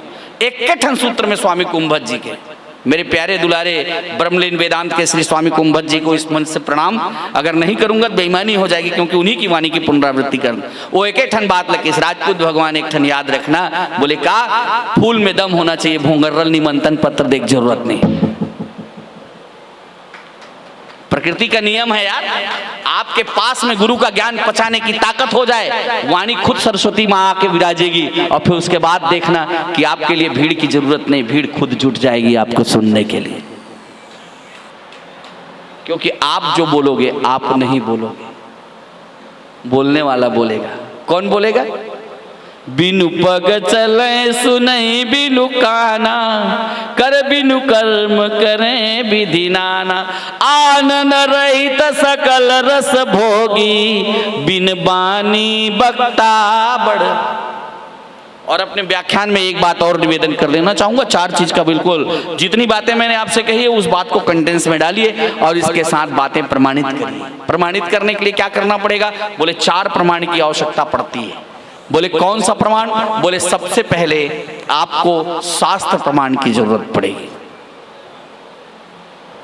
शास्त्री आप जो बात कह रहे हैं, अगर शास्त्र उसको प्रमाणित करता है, जैसे मैंने अभी आपके बीच में रखा पुरुष प्रसिद्ध प्रकाश निधि, मैंने तुरंत श्रीमद् भगवद गीता के 15वें अध्याय का 19वां श्लोक आपके बीच में रखा, यो मामेव सम्मूढ़ो जानाति पुरुषोत्तमम सत्सर्वविद भजति माम सर्वभावेन भारत। फिर उसके बाद कहसी नावई माथ अगर आप जानना चाहते हैं तो उसके लिए 8वें अध्याय का 14वां श्लोक याद करो, अनन्य चेता सततम यो माम स्मरन्ति नित्यस, अनन्य चेता सततम यो माम स्मरन्ति नित्यस, तस्माहं सुलभ पार्थ। इतना बड़ा आश्वासन किसी और दूसरे जगह मिलेगा? तुम हर चाल में लूका लागे काबर भटकत हो। हाँ, कहाँ चर्च जाते हैं तो कहाँ वहाँ। हाँ, अब वो चर्रा कुरूलत हम बेकर दिन के देखा था झुपैया मन है नहीं अपन बखिया उधेड़ने में कमी नहीं करते, क्योंकि ये अपने बाप की गद्दी है, और एक बार बाप की गद्दी हासिल हो गई तो किसको छोड़ेंगे यार।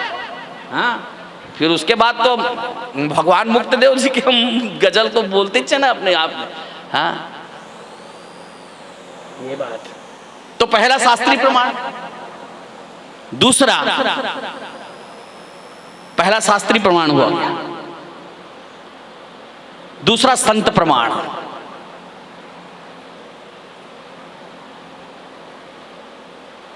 और तीसरा अनुभूत प्रमाण,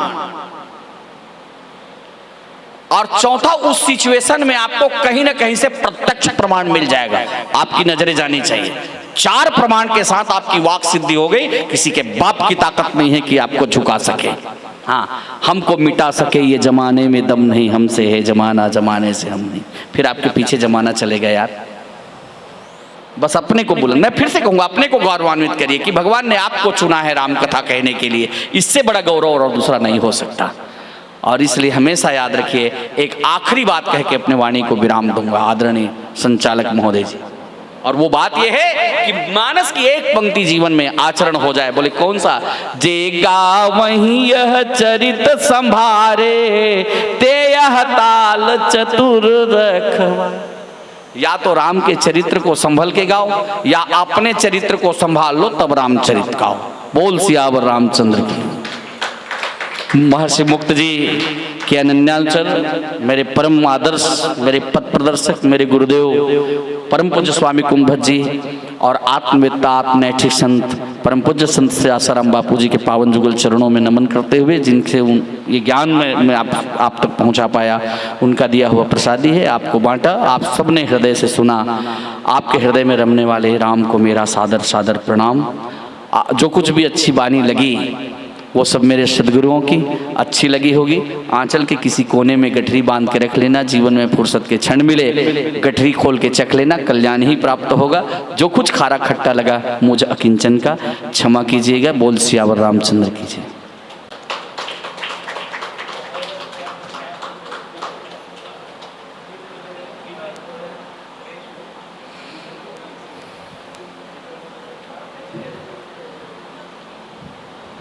चलिए जोरदार ताली बजाएंगे आदरणीय गुरुदेव के लिए। सभी लोग हैं। टी ब्रेक या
उनकी उपस्थिति तो सुबह से ही हो चुकी है और हम आज के जो छठवें जो प्रसंग है उससे जुड़ने के लिए हमारे बीच आदरणीय गुरुदेव श्री चिंताहरण पटेल जी, जोरदार ताली बजाएंगे। जितने भी आदरणीय जन यहाँ पर बैठे हुए हैं आप सभी सुंदर ताली बजाएंगे और ताली बजाकर आदरणीय हमारे गुरुदेव जी का अभिनंदन करेंगे।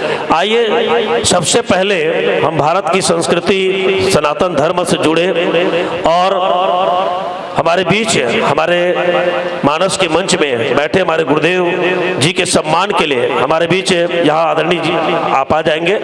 सभी बहनों से निवेदन है, आप सभी चाय पी चुके होंगे तो कृपया आप लोग बिना विलंब किए आप सभी आइए और हम जो कार्यशाला है जिस उद्देश्य से आप और हम सब यहाँ पर आए हैं वो उद्देश्य पूर्ण होना चाहिए। पुनः निवेदन है बाहर जितने भी आदरणीय जन हैं आइए। अभिनंदन के पश्चात मैं अपने अपने मानस ग्रंथ में नंबर क्रमांक जो है मिला लेंगे। बालकांड दोहा क्रमांक 117 हास जिमी जथा भानु कर बारी जतपी मृषा तीव काल सोई भ्रम न सकही को टारी। ये पावन प्रसंग है, दोहा क्रमांक 117। लीजिए आप सब मिलान कर चुके होंगे और पुनः प्रसंग से जुड़े उससे पहले बाहर में जितने भी है लक्ष्मण बामे जनकात्मज पुरतो मारुतिर्यस्य तम वन्दे रघुनन्दनम्। यत्र यत्र रघुनाथ कीर्तनं तत्र तत्र कृतमस्तकाञ्जलिं बाष्पवारि परिपूर्णलोचनं मारुतिं नमत राक्षसान्तकम्। गंगातरंगरमणीयजटाकलापं गौरी निरंतर विभूषितवामभागं नारायण प्रियमनंगमदापहारं वाराणसीं पुरपतिं भज विश्वनाथम्। अवधेश मनोरथ एक यही तुमको नितनाथ रिझाया करूं। मन मंदिर में मनमोहन को तेरे नाम का दीप जलाया करूं। दुख में न दुखी न सुखी सुख में तेरे नाम का गीत तुम गाया करूं। मिल जाए यहाँ यदि प्रेमी कोई तो प्रभु चरित तुम्हारा मैं गाया करूं। तुलसीदास जी के पद कमल बारंबार मनाए गुण गावों सिया राम के श्री मनुमत हो सहाय।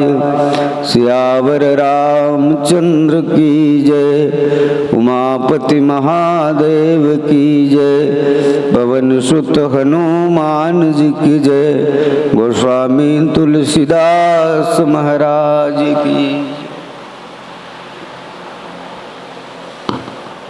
आप सबों के श्री चरणों में सादर और सादर प्रणाम निवेदित करते हुए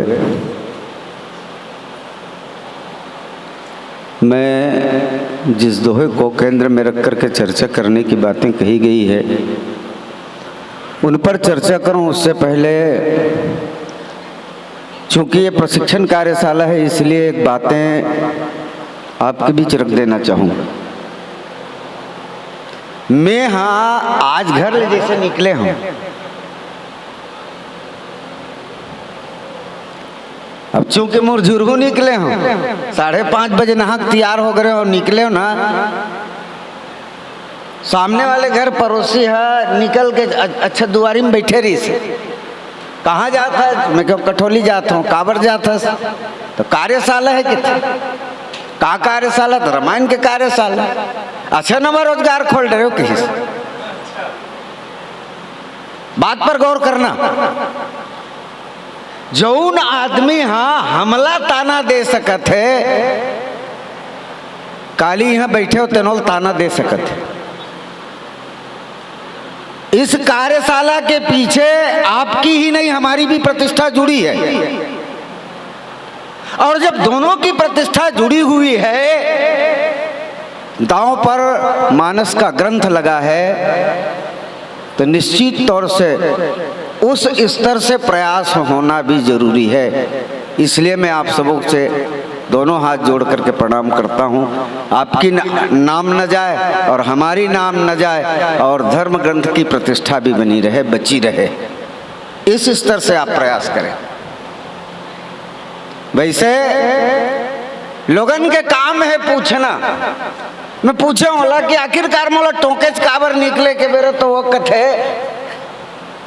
अतेक अतेक पढ़े लिखे आदमी हो गए, और जौन आज से 500 साल पहली से रामचरितमानस के परंपरा हमारे छत्तीसगढ़ ही नहीं वरन भारतवर्ष में चले आतरी से, तुहर जैसे पढ़ैया मन है तेकर बाद एकर दुर्दशल देखत हो किस। पहली ऐसा प्रशिक्षण और कार्यशाला के जरूरत नहीं रही से, खेत ले नांगर जोत के आए, पहली दूसरी तीसरी पढ़े रहे थे, अंगरी लगा कर रामायण ला पढ़े, लेकिन आज का विकृति नहीं रही से कि प्रशिक्षण शाला करो, नहीं। और आज जरूरत होते प्रशिक्षण शाला के, तो निश्चित तौर से कहीं न कहीं आज के जनरेशन जो पढ़त है तो उन्हें में अपराध है या तो उन्हें में दोष है, ग्रंथ में कोई दोष नहीं। मैं कहूं मैं ये दावा तो नहीं कर सकूं कि प्रशिक्षण कार्यशाला चलत है तो सबो आदमी सुधर जी, कतई नहीं। लेकिन एक बात मैं तोला पूछना चाहता हूं, चम्मास आवत और हर साल चम्मास आए के पहली कई करोड़ रुपया के छत्ता बेचा जाते, मार्केट में कितने करोड़ के छाते बिकते हैं। तो ते मोल ये बता, जब करोड़ों रुपया छत्ता बेचाते तो का बरसात में पानी बरसना बंद हो जाते? और यदि पानी बरसना बंद नहीं होए तो करोड़ों करोड़ों रुपया के छत्ता लेके का प्रयोजन? छत्ता बेचे के पीछे, छत्ता खरीदे के पीछे दोनों के उद्देश्य ये कतई नहीं रहा है कि 4 महीना के चम्मास बंद हो जाए, नहीं, बल्कि वो बरसात के पानी में भीगे से अपन आप ला बचाना रहता है। तो मैं क्या भैया, ये कार्यशाला के पीछे या रामायण प्रतियोगिता के पीछे, रामायण सम्मेलन के पीछे ये हमारा उद्देश्य कतई नहीं है कि समाज में पूरी तरह से सुधार हो जाए या रामायणी पूरी तरह से सुधर जाए। ये तो अपन आप ला कैसनो करके सुरक्षित और संरक्षित रखे के प्रयास है, और ये प्रयास में जिम्मेदारी सबके है, और सब जिम्मेदारी पूर्वक यदि अपन अपन प्रयास ला यथासंभव करहु तो हम सुधरे सुधरे जग सारा। एक एक आदमी स्वयं सुधरने के लिए और स्वयं ग्रंथ के सम्मान रखने के लिए यदि कटिबद्ध हो जाए तो मैं दावे के साथ कहता हूं, जो हम पर उंगली उठा रहे हैं उनकी उंगली नीचे आ जाएगी।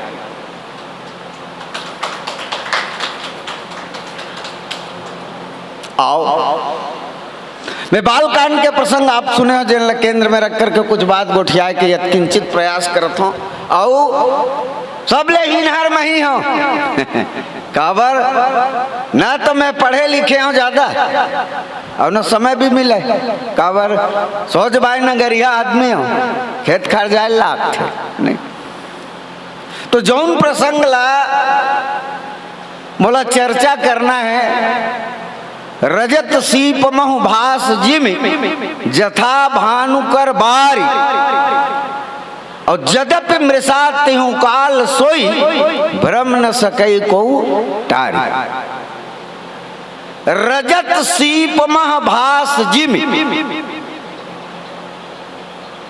सुतई है या सुतई में आदमी जैसे बैठे है,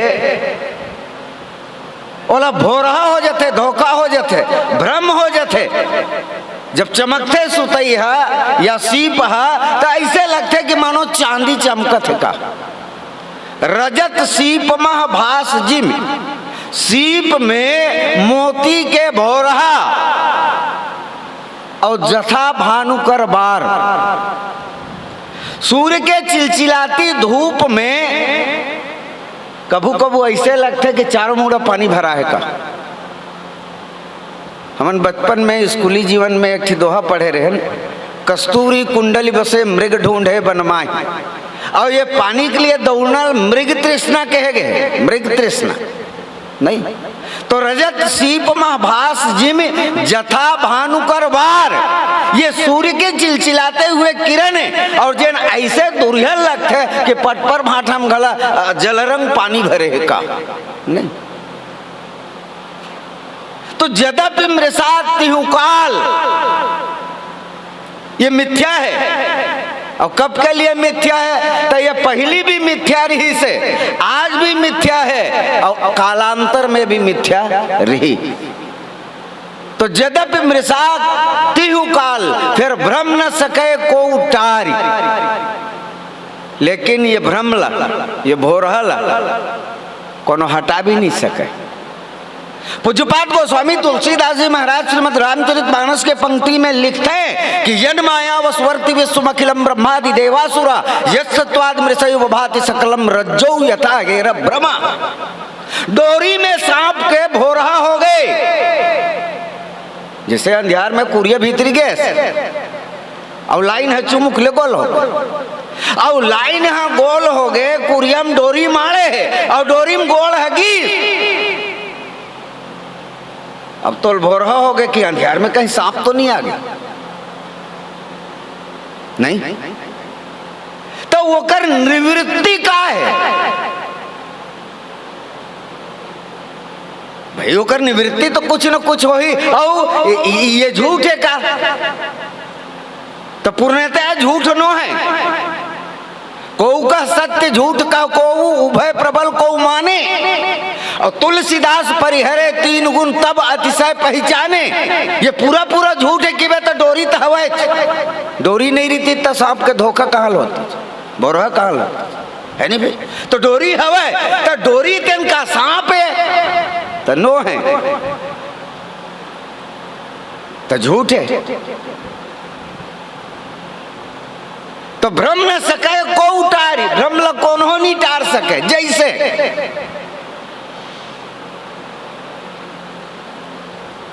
माया के विभत्स स्वरूप के वर्णन में हो है। भगवान शिव शंकर जी गिरिजा पार्वती ला माया के भ्रामक और विभत्स स्वरूप के विषय में वर्णन करते हैं। और माया ला पूज्यपाद गोस्वामी तुलसीदास जी श्रीमद् रामचरितमानस के अरण्य कांड में भगवान श्री राम के द्वारा विश्लेषण कराए गए।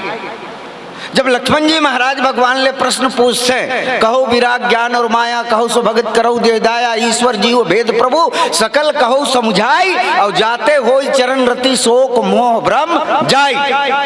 देख माया ला कौन क्रम में कहे है, और भगवान है जवाब पहली माया के देते कि मैं अरु मोर तोरते माया, और जगी बस कीन है जीव निकाया, कि गो गोचर जहाँ लगी मन जागी, और सो सब माया जान हूँ भाई।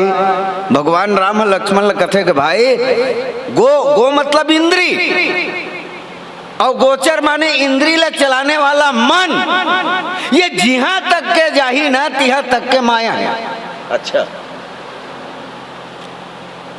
राजा दशरथ के अंगना में चारों भाई खेलत, राम जी चार रूप में नर लीला के लिए मानवीय लीला के अवतरित हुए हैं।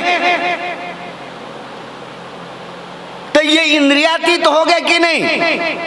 हमारा आँखी वल देखा थे, शब्द वल सुना थे, त्वचा वल स्पर्श करत थे, लेकिन यहाँ भगवान का कहते कि मन समेत जय जान न बानी। मन वाणी के विषय ईश्वर नो है, फिर यह अवतार लिस्ट मन वाणी के विषय हो गए कि नहीं? इंद्रियातीत हो गए नहीं? तो ये कैसे हो? तो पूज्यपात राजेश्वरानंद जी कहते कि भैया हमारे इंद्री भले भगवान तक के मत पहुंच सके, लेकिन का भगवान में का क्षमता नहीं है कि हमारी इंद्री तक आ जाए। भगवान स्वयं चल के हमारी इंद्री का विषय हो सकते हैं नहीं? तो यद्यपि मृषात तिहु काल, ये भोरहा तीनों काल में मिथ्या है, लेकिन भ्रम न सके को उतार। ये भ्रमला कोनो नहीं टार सके। वैसे माया के भ्रामक स्वरूप के विषय में रामचरितमानस में बहुत जगह चित्रण करे गए, जैसे ज्ञान दीपक प्रसंग में भी कहे गए, ईश्वर अंश जीव अविनाशी चेतन अमल सहज सुखराशि, सो माया बस करे गोसाई, बंधे कीर मरकट की नाई। तोता और बेंद्रा बरोबर बंधा है, जीव और ब्रह्म नित्य सखा है, लेकिन ब्रह्म को विस्मृत करके ये माया के चक्कर में पड़ के माया के बंधन को जीवन में स्वीकार कर लिया है। माया जो नहीं है उसे है मानना ही माया है। माया के विषय में झंचेला गुरु जी पूछिस, माया के बहुत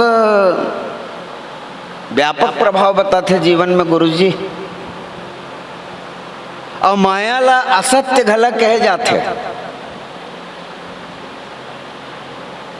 माया बड़ ठगनी हम जानी। माया जगत को इशारे में नचाती है कठपुतली की तरह। तो शिष्य कहने लगा कि गुरुदेव ये माया है भ्रामक है, माया है मिथ्या है, लेकिन संसार ला बांध करके रखते तो संसार ला जानना चाहिए। शास्त्र में लिखा है, पुराण में लिखा है, संत महापुरुष मन कहते तो संसार ला समझदार हो जाना चाहिए, माया के बंधन में कार बंध थे। अकेला सुनिस ना तो गुरु जी है एक जादूगर लबलिस। जादूगर विभिन्न तरह की जादू दिखाने के उपरांत हवा में एक रुमाल लहराया, और हवा में रुमाल लहराइस ना, और ओकर बाद पिटारम डाल दी। अब वो जादूगर पूछने लगा कि इस पिटारे के अंदर क्या है? सारे लोगों ने बोला कि भैया रुमाल है अंदर में। अच्छा ताली बजाओ, मैं पिटारा खोल रहा हूं। किस ताली बजाओ। सारे लोगों ने ताली बजाई, और ताली बजाई, कुछ मंत्र पढ़ा, और मंत्र पढ़ करके नीचे की मिट्टी डाली उसमें, और वो पिटारे का ऊपर का हिस्सा खोल दिया। और खोलने के बाद क्या लगा, एक फुफकार मारते हुए वहां से सर्प निकला। कुछ लोग चिल्ला करके कहने भागो भागो सर्प है, तो वो शिष्य जो सामने था उसने चिल्ला करके कहा नहीं, ये तो नकली सर्प है, ये माया का, ये जादू का सर्प है। और जैसे ही नजदीक वो जादूगर गया उनके और कहा कि जब नकली सर्प है, माया का सर्प है, खिलौने का सर्प है, तो तुम आओ और आ करके इसे पकड़ करके दिखाओ। नहीं भाई, अरे नकली कहा था तेल पकड़ न भाई। और जैसे पकड़े बार वो धरी ना, वो कर पूरा हाथ ला लपेट डरी, और लपेटी तो चिल्ला करके कहते गुरुदेव मल बचा ले किसनो करके नहीं। और फिर गुरुदेव ने जादूगर की ओर इशारा किया कि भाई ये माया का निवारण करो, ये जादू का निवारण करो। और तब उसने जादू का निवारण किया था। तो क्या वो सांप नकली है कि असली? माया वैसा ही है भाई। माया असली हम लोगों की दृष्टि में है, वो सर्प असली हम लोगों की दृष्टि में है, लेकिन जादूगर की दृष्टि में नकली है। नहीं, ये उनकी दृष्टि है जिसमें माया या वो सर्प झूठा है। और हम लोगों की दृष्टि में जब हाथ लपेटा थे, चुम चुम ले पकड़ ले है, फन मारा थे, तो नकली हो वो असली थे नहीं। तो माया जो है मायापति की दृष्टि से नकली है, लेकिन हम लोगों की माइक दृष्टि से असली है नहीं। तो ये रजत सीप महाभास जिमि जथा भानु करवार और यद्यपि मृषात तिहुकाल ब्रह्म न सकई को उतार। मैं बात और निवेदन करत हूँ। बचपन में कोनो आदमी रही तेन सुने रही से नरवा को पार जाबे न भूत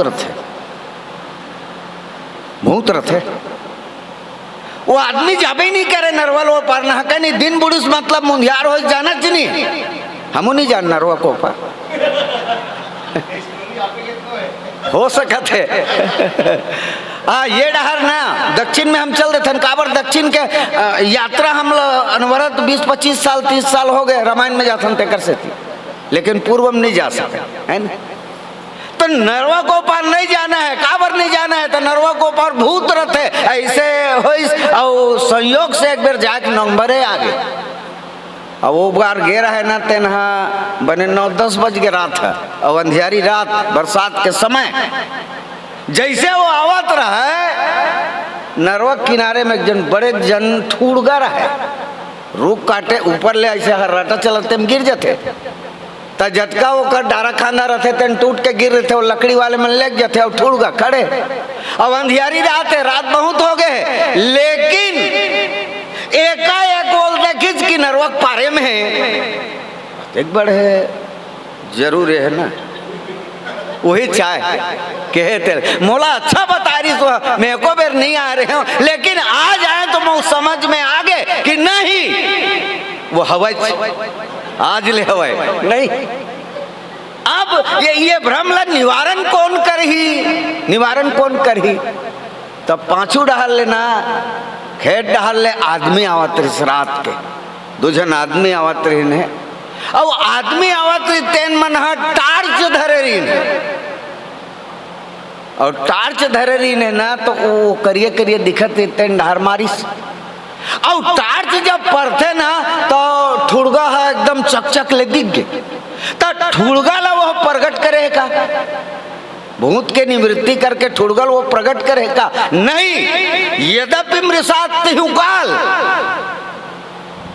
वो तैया भी ठुड़गच रही से अब भी ठुड़गच है, और काली अंधियार में वो आवे तो ठुड़गच है, लेकिन ठुड़गा भूत काक से ती बन गए, एकर से ती बन गए कि प्रकाश के अभाव रही से। तो जगत प्रकाश प्रकाशक रामू, ये संसार स्वप्नवत है, और स्वप्नवत संसार की यथार्थता समझ में तब आएगी जब आपका संबंध मायापति से हो जाएगा नहीं। और मायापति से संबंध नहीं है तब तक वेला झूठा है, मिथ्या है, एल भोरा है, ऐसे की बिना तेनहन नहीं बने। तो संबद्धता मायापति से होना चाहिए, क्योंकि जगत प्रकाश प्रकाशक रामू, ये सारे प्रकाश से ऊपर राम जी का प्रकाश। अरे भाई दुनिया में जत कन ग्रह बताते हैं, तो उपग्रह बताते हैं, तो उपग्रह ल प्रकाशित तो ग्रह ल प्रकाशित कौन करते? सूर्य करते नहीं, चंद्रमा सूर्य से प्रकाशित हो रही है ऐसा आज विज्ञान कह रहा है, और चंद्रमा के किरण से ही ये चांदनियाँ प्रकाशित हो रही है ऐसे विज्ञान बताते। तो चंद्रमा ला प्रकाश देने वाला कौन है? तो सूर्य है, और फिर सूर्य ला प्रकाश देने वाला कौन है? तो भगवान तो आए ना, जगत प्रकाश प्रकाशक रामू। यद्यपि सूर्य दूसरे ग्रह को प्रकाश दे रहा है, उपग्रह को प्रकाश दे रहा है, लेकिन सूर्य को प्रकाश देने वाला कोई है कि नहीं है? और है तो कौन है? तो वही राम भानुकुल भानु। ये भानुकुल के भानु भगवान श्री राघवेंद्र सरकार के प्रकाश से ही वो सूर्य प्रकाशित हो रहा है, और प्रकाशित होने पर वो दूसरों को प्रकाश दे रहा है। तो इस तरह से इनसे संबद्धता जब हो जाएगी, प्रकाश से संबद्धता के बगैर अंधकार का निवारण नहीं हुआ है। जैसे पुराना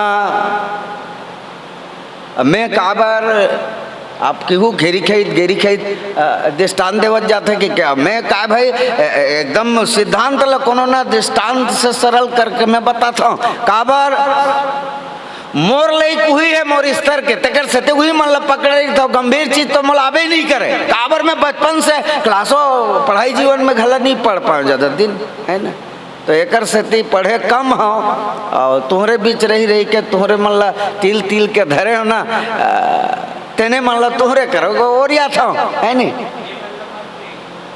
मैं मतलब नहीं देखा था, मैं है ना मैं अपन आप ला देखा था।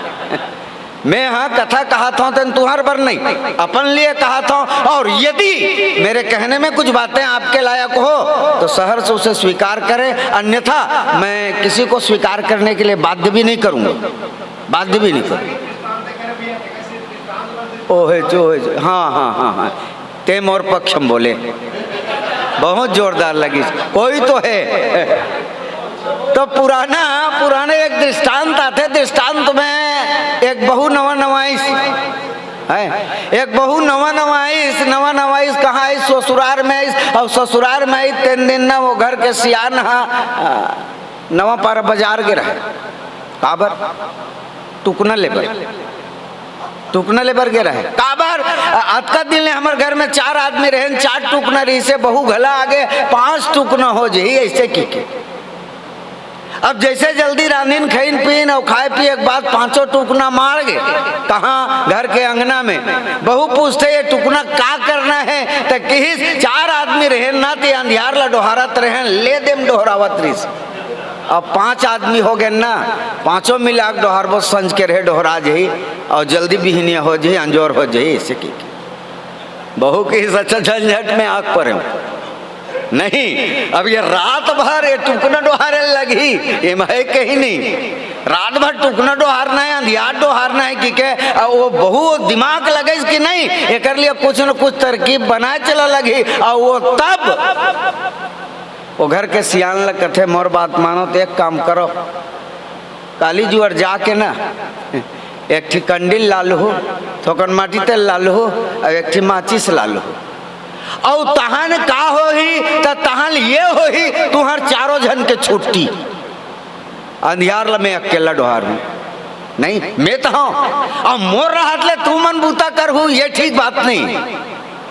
तू मन मैं बूता करने नहीं दूँ हथ के सामान ला दो और ससुर तो दंदरेरी से रोज के ही बूता में वो बेचारा तुरंत दुकान गई तो दुकान में जाकर के एक कंडील ले लीस और फिर मट्टी तेल ले लीस चिमनी ले ली तुरते ला कर दे दिस और देख बात की खाओ पियो सूझ जाओ मैं एक झन डोहार हूँ अंधियार ला।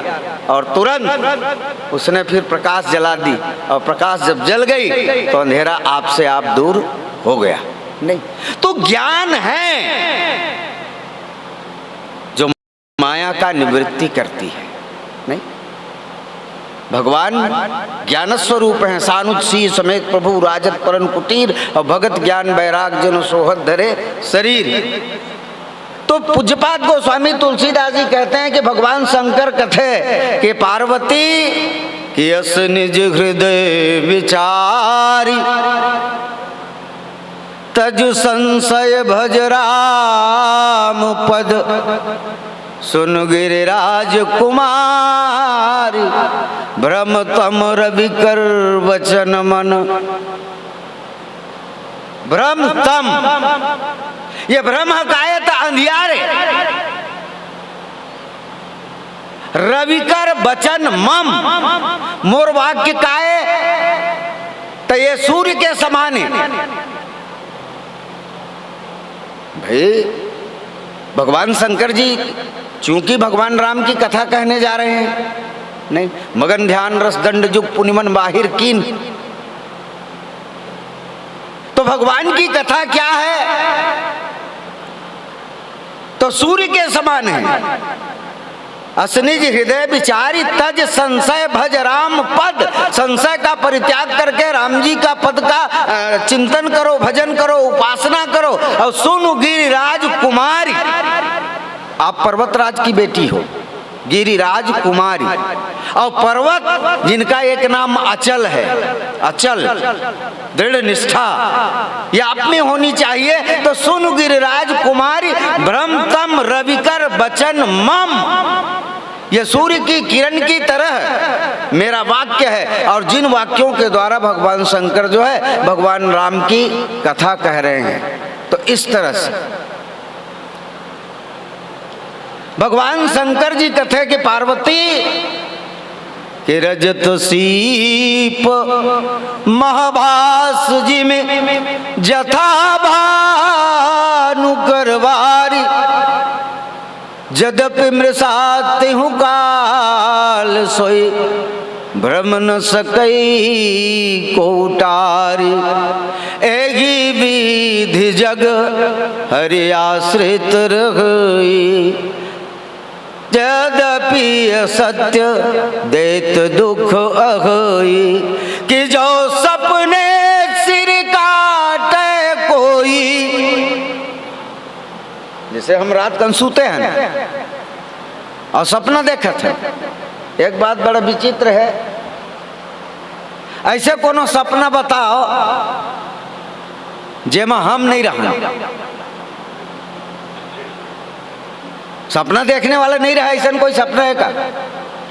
मुझे नहीं लगे, मैं जब का सपना देखता ना वो हर सपना में ही रहता। और सपना ला आदमी सूत लेते देखते कि जागत जागत देखते, कब कोई हम जागत गलत सपना देखते है नहीं, वो अलग मुद्दा है। लेकिन सोने के बाद सुसुप्त अवस्था में सपना देखता है, और सुसुप्त तुम्हारी अवस्था है तो सपना कौन देखता है? जब तुम सो गए हो तो सपना देखे कौन? नहीं। तो सपना में जो सपने सिर काटे कोई, सपनम ते सपनावा था कि मोर मुड़िल कोनो काट के चल दी।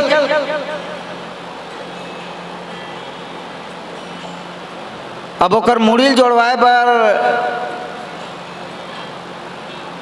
डॉक्टर लाबे कि ऑपरेशन करवाबे, सर्जरी करवाबे। ये सर्जरी करवाना ठीक बात नहीं है। इन सब के इस स्थिति के लिए केवल और केवल उस व्यक्ति को जगा दो, ऐसे करने की आवश्यकता नहीं है।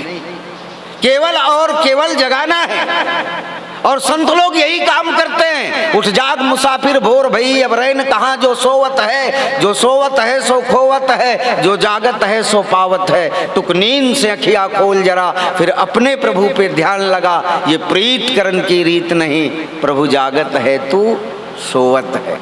भगवान शंकर कहते कि पार्वती कि उमा कहूँ मैं अनुभव अपना, और सत हरि भजन जगत सब सपना। सत हरि भजन, और ये संसार क्या है? तो बोले स्वप्नवत है, संसार स्वप्नवत, और जो नहीं है उसको है मानना ही माया है। जैसे घर ले निकले हन, तब ले कहन कहाँ जाता हो? कठौली।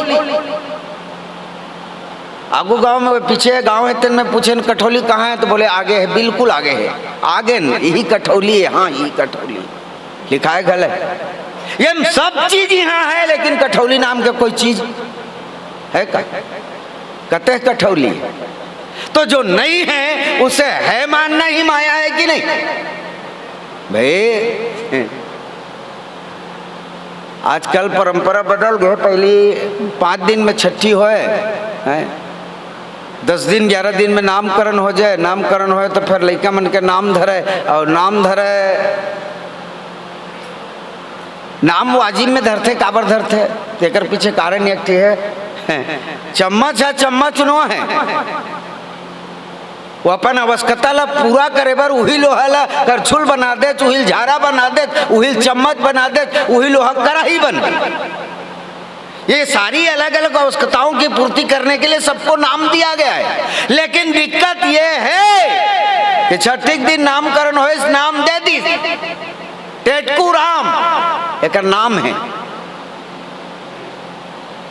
ते हाँ अपन आपला टेटकू समझ गए, नहीं भाई ते टेटकू होते ते आए तेने दिन के तोड़ दता जान डरती मोर घर आए तेन टेटकू आए नहीं मोर घर आए लड़का तेन कौन है तो टेटकू है मोर घर आएगा ऐसे बताती गाँव ला तब वो नहीं जाने और नहीं जाने ते कर से ती नाम ल धरे टेटकू काबर धरे है कि परिवार के मन आसपास के मन गांव बस्ती के मन अपन आवश्यकता ला पूरा कर ही नाम ला ले करके वो अतेक अभ्यस्त हो गए अतेक आदि हो गए वो नाम के पीछे कि टेटकू ऐसे कि आधा रात के कोनो की लौट के देखी नहीं जैसे राजपूत भैया बताए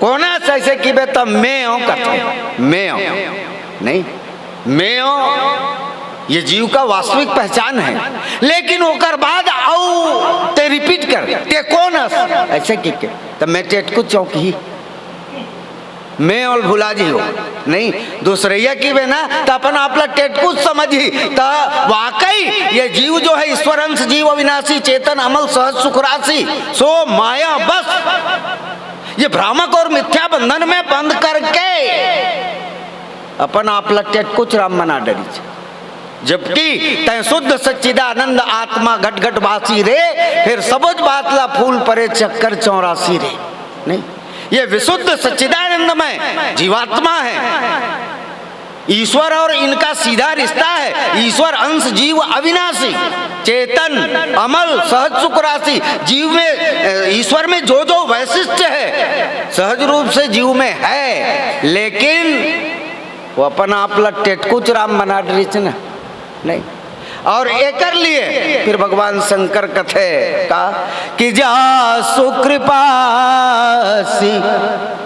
कि जा सुकृपासी भ्रम मिट जाई और गिरिजा सोई कृपाल रघुराई कि जा सुकृपा जा सुकृपा जेकर कृपा से ऐसना भोरहा मिटा जते जा सुकृपा काबर मिटा जते कि जगत प्रकाश प्रकाशक रामू वो खुदे प्रकाशवान है और ये प्रकाशवान की कृपा के द्वारा अस भ्रम मिट जाई ऐसना भोरहा मिट जते गिरिजा सोई कृपाल रघुराई तो प्रकाश काबर मिली अरे भाई वो प्रकाशवान है फिर प्रकाश तुमको क्यों प्रदान करेगा और तब भगवान शंकर कहते गिरिजा सोई कृपालु वो भगवान कृपालु हैं भगवान कृपा करने वाले हैं और इसलिए वो अपनी कृपा से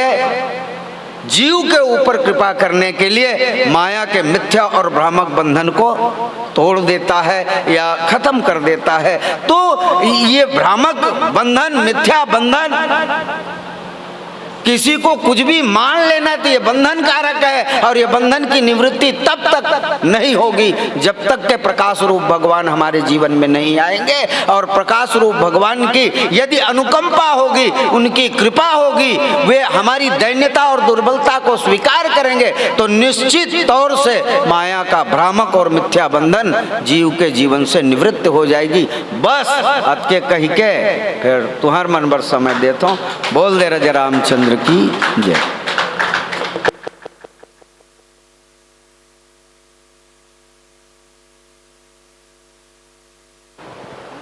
चलिए जोरदार और एक बार ताली बजाएंगे और बहुत ही आदरणीय गुरुदेव जी का चिंतन श्री चिंताहरण पटेल जी के जो विचार हम और आप सब इस व्याख्यान प्रशिक्षण कार्यशाला में हम सब श्रवण कर रहे थे किसी के मन में यदि कोई जिज्ञासा भाव हो प्रश्न के रूप में तो निश्चित रूप से आप रख सकते हैं। इसके पश्चात हमारे अंतिम आज के प्रथम दिवस के अंतिम वक्ता के रूप में पुनः हमारे बीच मंच में मंचस्थ होंगे। फिर उसके बाद आदरणीय गुरुदेव पुरुषोत्तम राजपूत जी। तो किसी के मन में कोई सवाल या अभी तो रात रुकनी चाहिए तो आप सभी गुरुदेव जी से फेस टू फेस बैठ के क्योंकि इसमें नहीं पूछेंगे तो आप पूछ लेंगे। तो आइए जिस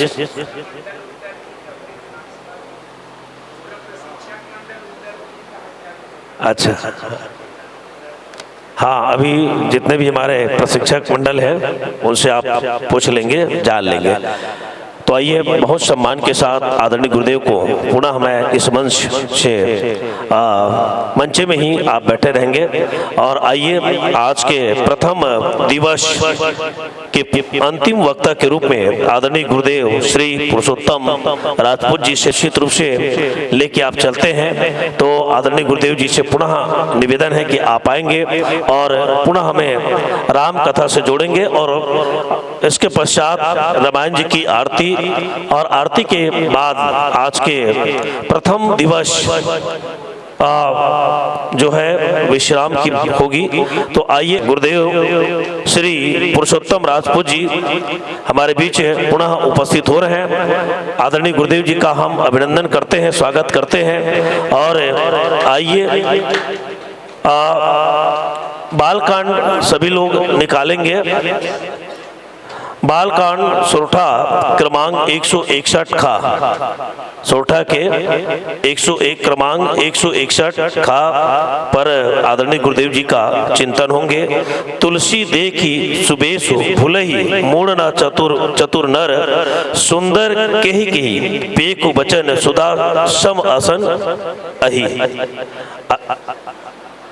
और बिनु जियत बहुत दिन बीते, हार गुनंदन प्राण प्रीते, तुम बिनु जियत बहुत दिन बीते, जिमि फनि मनि बिनु जल बिनु मीना, मम जीवन अब तुम ही अधीना। बोल श्यावर रामचंद्र की। आइए, ईश्वर की विशिष्ट अनुकंपा दूसरी बार आपके साथ में मुखरित होने का सौभाग्य मिल रहा है। पुनः यहाँ पर उपस्थित आत्म जिज्ञासुओं के परम प्रयाग को, मातृशक्तियों को, आयोजक बंधु समेत यहाँ पर उपस्थित सभी विद्वज्जनों को मुझ अकिंचन का साष्टांग प्रणाम स्वीकार करें। और आइए, श्री मानस जी की विशेषता है। हिंदी साहित्य जगत के दृष्टिकोण से देखा जाए तो दोहे और सोरठे में सिर्फ इतना अंतर है कि 13-11 और 11-13। ठीक। साहित्य जगत के मूर्धन्य लोग बैठे हैं, शिक्षक लोग बैठे हैं, आप व्याकरण शास्त्र से सभी लोग भिज्ञ हैं। श्री मानस जी की विशिष्टता ये है, गोस्वामी जी महाराज ने अपने प्रबंध महाकाव्य जीवन दर्शन श्रीमद् रामचरित मानस में एक बात बहुत विशिष्ट लिखा। वो विषय ये है कि जब भी जीवन दर्शन की कोई खास बात कहनी होती है तो वो सोरठा में आ जाते हैं। सोरठा लगा नहीं कि आज समझ लीजिए कि कुछ न कुछ खास गोस्वामी जी महाराज आपको अवगत कराना चाहते हैं। मानस, मैंने पहले ही सत्र में आपसे निवेदन किया कि जीवन दर्शन है। आइए, मानव संदर्भ ग्रंथ, मानव जीवन संदर्भ ग्रंथ, विश्व की आचार संहिता श्रीमद् रामचरित मानस प्रस्तुत सोरठे में क्या कहते हैं। तुलसी देखी सुबेसु भूल ही मूढ़ न चतुर नर, सुंदर के कही पेखु वचन सुधा सम असन यही।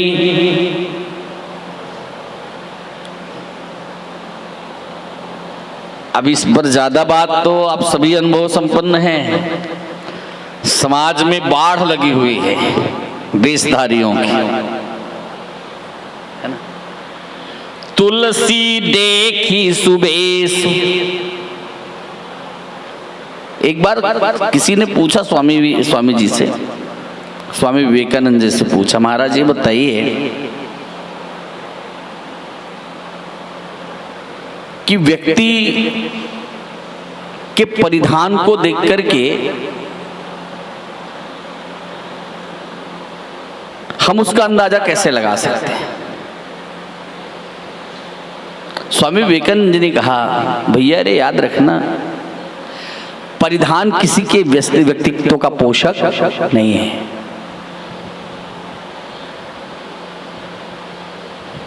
बहुत सुंदर बात, एकदम सीधा सीधा बात गोस्वामी जी महाराज लिख रहे हैं ना,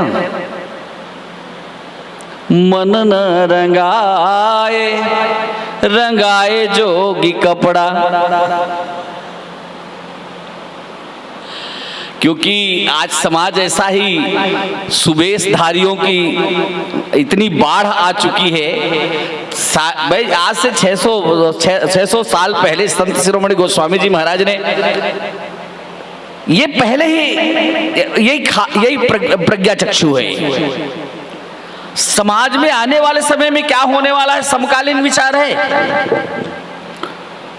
वर्तमान परिवेश को देख करके हमको लगता है ये प्राचीन है, ये अर्वाचीन है, लेकिन जब अपन भीतर झांक करके देखते हैं तो ये समीचीन है। वर्तमान परिवेश की गाथा है। गोस्वामी जी महाराज ने सीधे सीधे में प्रवेश कर रहा हूं प्रसंग पर, बहुत सतर्क किया है। बोले क्या, तुलसी देखी सुबेसु, खाली वेश की पूजा से बचें। इसीलिए वेदांत शास्त्र किसी वेश, बोले अनियमित वेद फकीरी की गुफा, मुक्त सूत्र लिख सकते हैं, अनियमित वेश फकीरी की गुफा है। एक संत से एक व्यक्ति ने पूछा, फक्कर मस्ती में जीने वाले आत्मरामी संत थे, तत्व का बोध उनको प्राप्त हो चुका था, और ठीक उनको पूछा गया, महाराज ये बताइए एक आम आदमी और एक संत में क्या अंतर है? संत तो वेश धारण करके भी आ सकता है, हाँ, वो कई लोग तो संत का वेश धारण करके भी चलते हैं, क्या वेश से संत को पहचाना जा सकता है? आखिर में पैरामीटर क्या है संत में और एक आम आदमी में?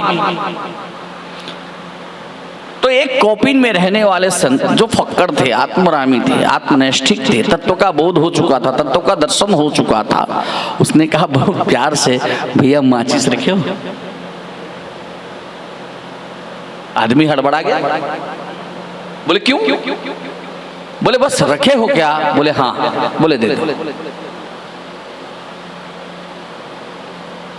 मांग के मधुकुरी खाते थे, जो मुट्ठी भर किसी के घर से अनाज मिल जाता था ला करके, जैसे उस सीधा को शेर सीधा को लाते थे, उस दिन का भीख में जो मिल जाए उसको फाका मस्त रहने के बजाय उसका जीवन का संचालन करने के लिए फाका कर लेते थे, और उसके बाद अलमस्त मस्ती में रहते हुए भगवत भजन करके आत्म मस्ती में सोया। बोले जागते सोवत जागत वही ठिकाने, कहत कबीर हम सही ठिकाने वहां रहने वाले। ऐसे महापुरुष, हाँ, मारा माचिस अपनी कुटिया पर और चल पड़े। बोले महाराज मैं समझा नहीं। बोले यही तुम्हारे प्रश्न का उत्तर है। एक छोटी सी कुटिया, नहीं समझ में आया, थोड़ा दूसरा दृष्टांत देता हूं। जनक जी के दरबार में सभा लगी थी, याज्ञवल्क्य जी महाराज कथा कह रहे थे,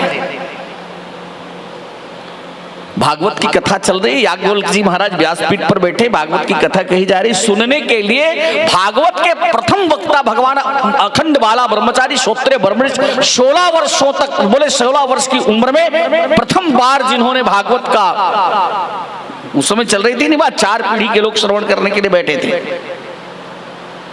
उनके 4 पीढ़ी के आगे के लोग भागवत की कथा सुनने बैठे। 16 साल की उम्र में प्रवक्ता परीक्षित की वो मोक्ष के खातिर भागवत का अनुसरण करते हैं, बैठे हैं सामने और बैठ करके कथा श्रवण कर रहे हैं याज्ञवल्क्य जी महाराज से। और जिस दिन आकर के याज्ञवल्क्य जी महाराज व्यासपीठ पे बैठे, मौन होकर के देखने लगे। 1 घंटा बीत गया, कथा प्रारंभ नहीं हुआ। अखंड बाला ब्रह्मचारी सुखदेव जी महाराज खड़े हो गए, बोले महाराज कथा प्रारंभ करिए ना। बैठ गए, आधा घंटा बीता, फिर खड़े हो गए।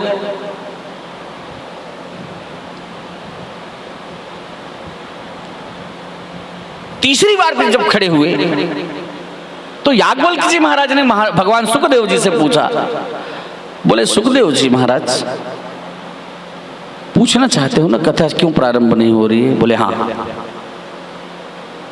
बोले जनक जी नहीं आए। बोले सारे लोग आ गए, एक जनक जी नहीं आए महाराज, तो आपने कथा कहने बंद कर, 2-2 घंटे से हम बैठ करके इंतजार कर रहे हैं। जनक जी महाराज आए, वाणी प्रवाहित होनी शुरू हो गई। याज्ञवल्क्य जी महाराज की कथा आदि हुई थी। उस दिन का उपाख्यान आधा हुआ था, इतने में दौड़ा दौड़ा एक संतरी आया, जनक जी महाराज के पास जय जीव कहा। कोई प्रतिक्रिया नहीं जनक जी महाराज की। 2 बार जय जीव कहा, तीसरी बार कहने की जरूरत नहीं पड़ी। स्वयं सुखदेव जी महाराज ने पूछा क्या बात है। धीरे से उस सैनिक ने बताया कि महाराज जनक के महल में आग लगी है। बोले किधर? बोले जिधर आप ठहरे हो। सुखदेव जी महाराज खड़े हो गए। पूछा क्यों? याज्ञवल्क्य जी महाराज ने कथा का वहीं पर विराम दिया। कहा सुखदेव जी आप कथा के बीच में खड़े कैसे हो गए? बोले महाराज जनक जी के राजमहल में आग लगी। बोले आग जनक जी महाराज के राजमहल में लगी है, आप क्यों खड़े हो गए? वो तो चुप तो सुन रहे हैं, शांत मुद्रा में कथा का श्रवण कर रहे हैं, आपको क्या फर्क पड़ी? बोले नहीं महाराज, वो क्या है कि वो जिधर मैं रुका हूं उधर आग लगी है। तो बोले वो तो महल राज, वो आप रुके हो कि कौन रुका है बात का विषय है, महल किसका है? बोले महल जनक जी का है, आग महल जनक जी के में लगी है। आप क्यों खड़े हो, क्यों इतना परेशान हो रहे हो? बोले महाराज वहां मेरी लंगोटी छूटी है। बात पहुंची। तुलसी देखी सुबेश। याज्ञवल्क्य जी महाराज की कथा में सुखदेव जी महाराज जैसे की ये स्थिति है। आपकी हमारी बात नहीं कह रहा हूं। वेश धारण कर लेने मात्र से, वेश धारण कर लेने मात्र से किसी की विद्वता या किसी का कल्याण बोले उसका परिचय प्राप्त नहीं हो जाता। तुलसी देखी सुबेश, संत शिरोमणि गोस्वामी जी महाराज ने कहा, ये वेदांत की पराकाष्ठा, फिर से कह रहा हूं, क्योंकि वेश की पूजा नहीं है। वेदांत शुद्ध बुद्ध चैतन्य तत्व परमात्मा तत्व की पूजा करने पर तत्व के ही स्मरण को प्रधानता देता है। तुलसी देखी सुबेशु भूल ही मूढ़ न चतुर नर। अब 2 बातें आ गई, एक मूढ़ और दूसरा चतुर। आइए चलते हैं। अब मूढ़ कौन है और चतुर कौन है?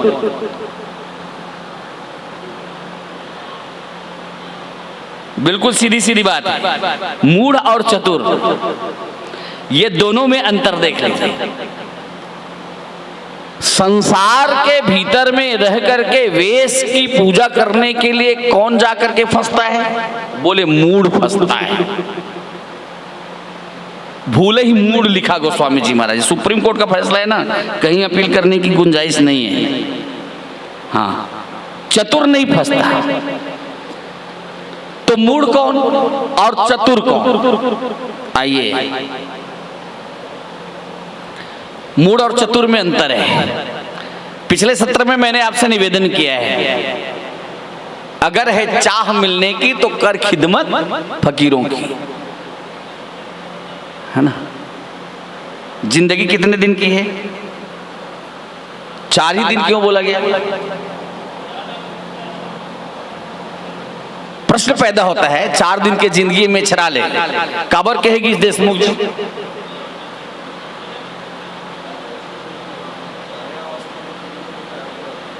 और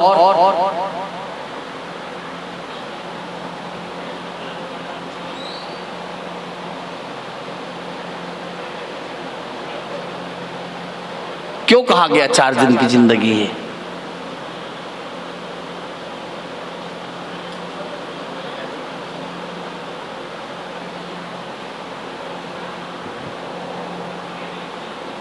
उम्रे दराज मांग कर लाए थे 4 दिन। बहुत निवेदन आपके श्री चरणों में। उम्रे दराज मांग कर लाए थे 4 दिन, 2 आरजू में बीते।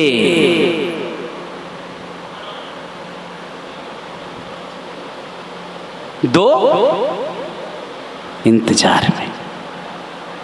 एक पहला दिन जन्म, एक दिन मृत्यु निर्धारित है, दूसरा दिन और बाकी का जो जिंदगी है ये सिर्फ 2 दिन का तमाशा है। बोले कैसे? पूरे जीवन जो है आरजू में बीत गया। इस तरह से 4 चीजें जो एक साथ अपने जीवन में लाया, आहार, निद्रा, भय और मैथुन, ये 4 चीजें, ये चारों चीज में अगर जिंदगी बीत गई तो आपकी जिंदगी 4 दिन की है। इससे ऊपर अगर नहीं गया तो बहुत साफ शब्दों में उस समय मैंने आपसे एक श्लोक कहा था, नीति श्लोक का। भर्तृहरि जी महाराज कहते हैं, ये येषाम विद्या तपोन दानम ज्ञानम न शीलम गुणो न धर्म ते मृत्युलोके भूभार भूता मनुष्य रूपेण मृगा। भूख लगी भोजन कर लिया, नींद लगी सो गया, किसी के लाठी लेकर के दौड़ाने पर भाग गया, और बोले उसके जीवन में वासना की पूर्ति के लिए मैथुनी सृष्टि में मैथुन करके वासना की पूर्ति कर दिया। ये 4 चीजों में अगर कोई व्यक्ति रत है तो उसमें और मनुष्य होने का और उसके पशुता में कोई बुनियादी फर्क। यहां कहा जा सकता है कि मनुष्य एक विवेकशील पशु है। फिर से निवेदन आपके चरणों में। और प्रकृति में मूढ़ वो कहलाता है जो प्रकृति के नियमों को बाधित कर रहा है। मैं निवेदन कर दूं, बुरा मत मानना।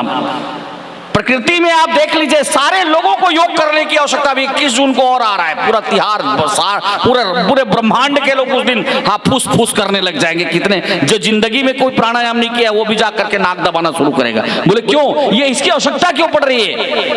क्या कभी, मैं एकदम सीधा कॉमन सेंस की बात कर रहा हूं, अभी कोई गहराई की बात नहीं, एकदम व्यवहार की बात कर रहा हूं। कभी किसी खरगोश को आपने हॉस्पिटल जाते देखा? प्रकृति के नियमों में छेड़छाड़ नहीं करता हो। कभी किसी कुत्ते को देखा?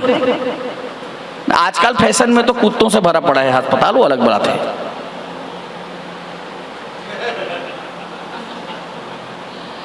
ये मोर जीवन के घटित घटना बलेंद्र भाई, मोर एक नंदी बाबल धर के मैं दुर्ग अस्पताल गया, ओकर पैर फ्रैक्चर हो गई से रात के अचानक भयानक एक ट्रक से टकरा के ओकर ऑपरेशन कराए बर लगे हूँ। जाके देखे का आलीशान बेड बने भाई दुर्ग में, अंजोरा के शाखा हरे, हाँ, वासुदेव चंद्राकर स्मृति पशु चिकित्सालय ऑपरेशन थिएटर रिसर्च सेंटर अनुसंधान केंद्र, हाँ, पद्मनाभपुर में है।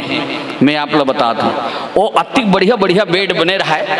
और मैं वो कुकुर मन लगा कहूँ कतिक सौभाग्यशाली हो रहे, बड़े बड़े ऑफिसर मन होकर अटेंडर बन के रह रहा है, कुकुर भर्ती रहा है। एक सनातन धर्मी हो के नाते वो दिन अपन आप में गौरव भी हो, और बाकी मन के नजर में मैं देखूं तो वो मन मोल बेवकूफ समझे। काबर पहली आदमी रहे हो जो गोवंश धर के इलाज कराए बर गिरे हो।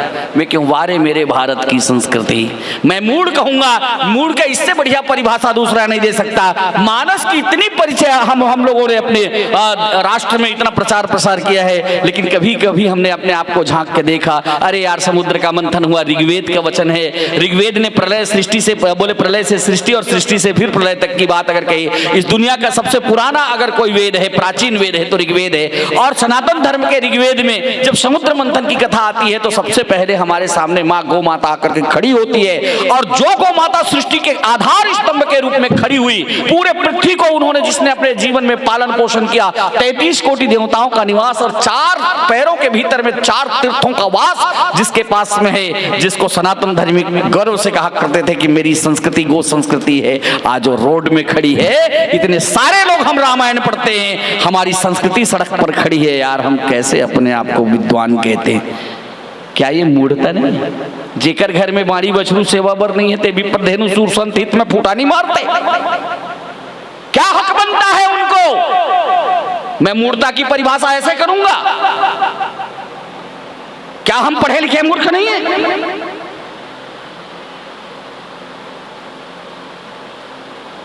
वेश को कैसे भी धारण कर लें प्यारे, कहां हमने सनातन धर्म का आचरण स्वीकार किया?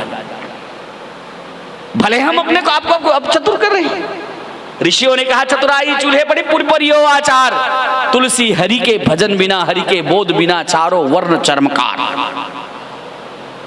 चारों वर्ण काकरो गोलाइल नहीं छोड़ी, ब्राह्मण क्षत्रिय शूद्र वैश्य। हाँ, तुलसी हरि के भजन बिना, चारों वर्ण चर्मकार।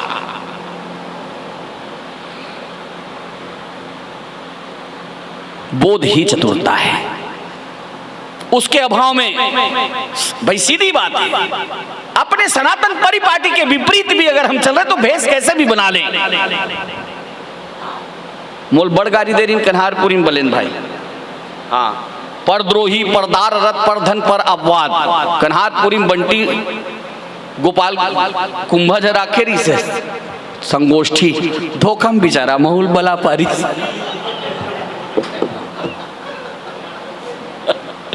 और शायद तो हम अनुपस्थित आगूच में बैठते रहे हो और जब शुरू हो में हाँ तब दूसरा बाद में देखना जी, पहली अपने गिरे बांध ला झांक लेना हमारे गोतियार मन के क्यों।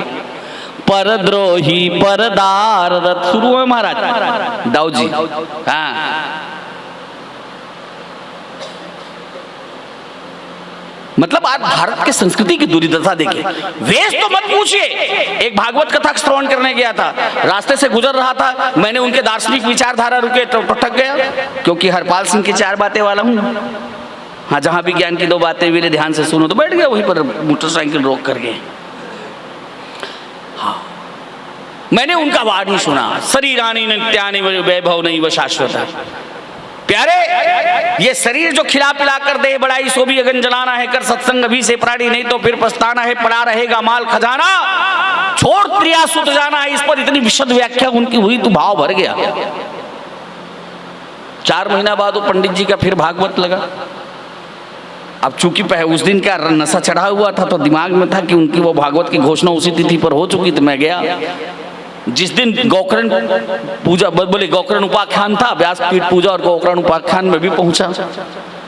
पहुंचने के समय मैं देखा जिस समय व्यासपीठ की पूजा हुई उस समय व्यास गद्दी पर 2 लाख रुपए रखवाए गए। उपाख्यान को जैसे तैसे सुना, उसके बाद में फिर उनके साथ में मिलने गया। बोले आपका जाना पहचाना? मैं कहा 4 महीना पहले आपकी कथा हुई थी, वहां मिला था। अच्छा हाँ हाँ, पुरुषोत्तम राज। बोले हाँ मैं वही हूँ। तो ठीक है भक्त जी रुको फिर यहीं आराम से, फिर कल कथा। नहीं महाराज मैं जा रहा हूँ। बोले कथा अच्छी नहीं लगी? मैं कहा कथा तो आपकी रसीली है, इसमें कोई 2 राय नहीं है, लेकिन विपरीतता दिखी महाराज, मैं बड़ा मुंहफट आदमी हूँ। हाँ। बोले कैसे? मैंने आपका वो दर्शन शास्त्र सुन के आपके पास में आपका चरण चूमने आया था। शरीरानी नित्यानि वैभव नहीं व शाश्वत है।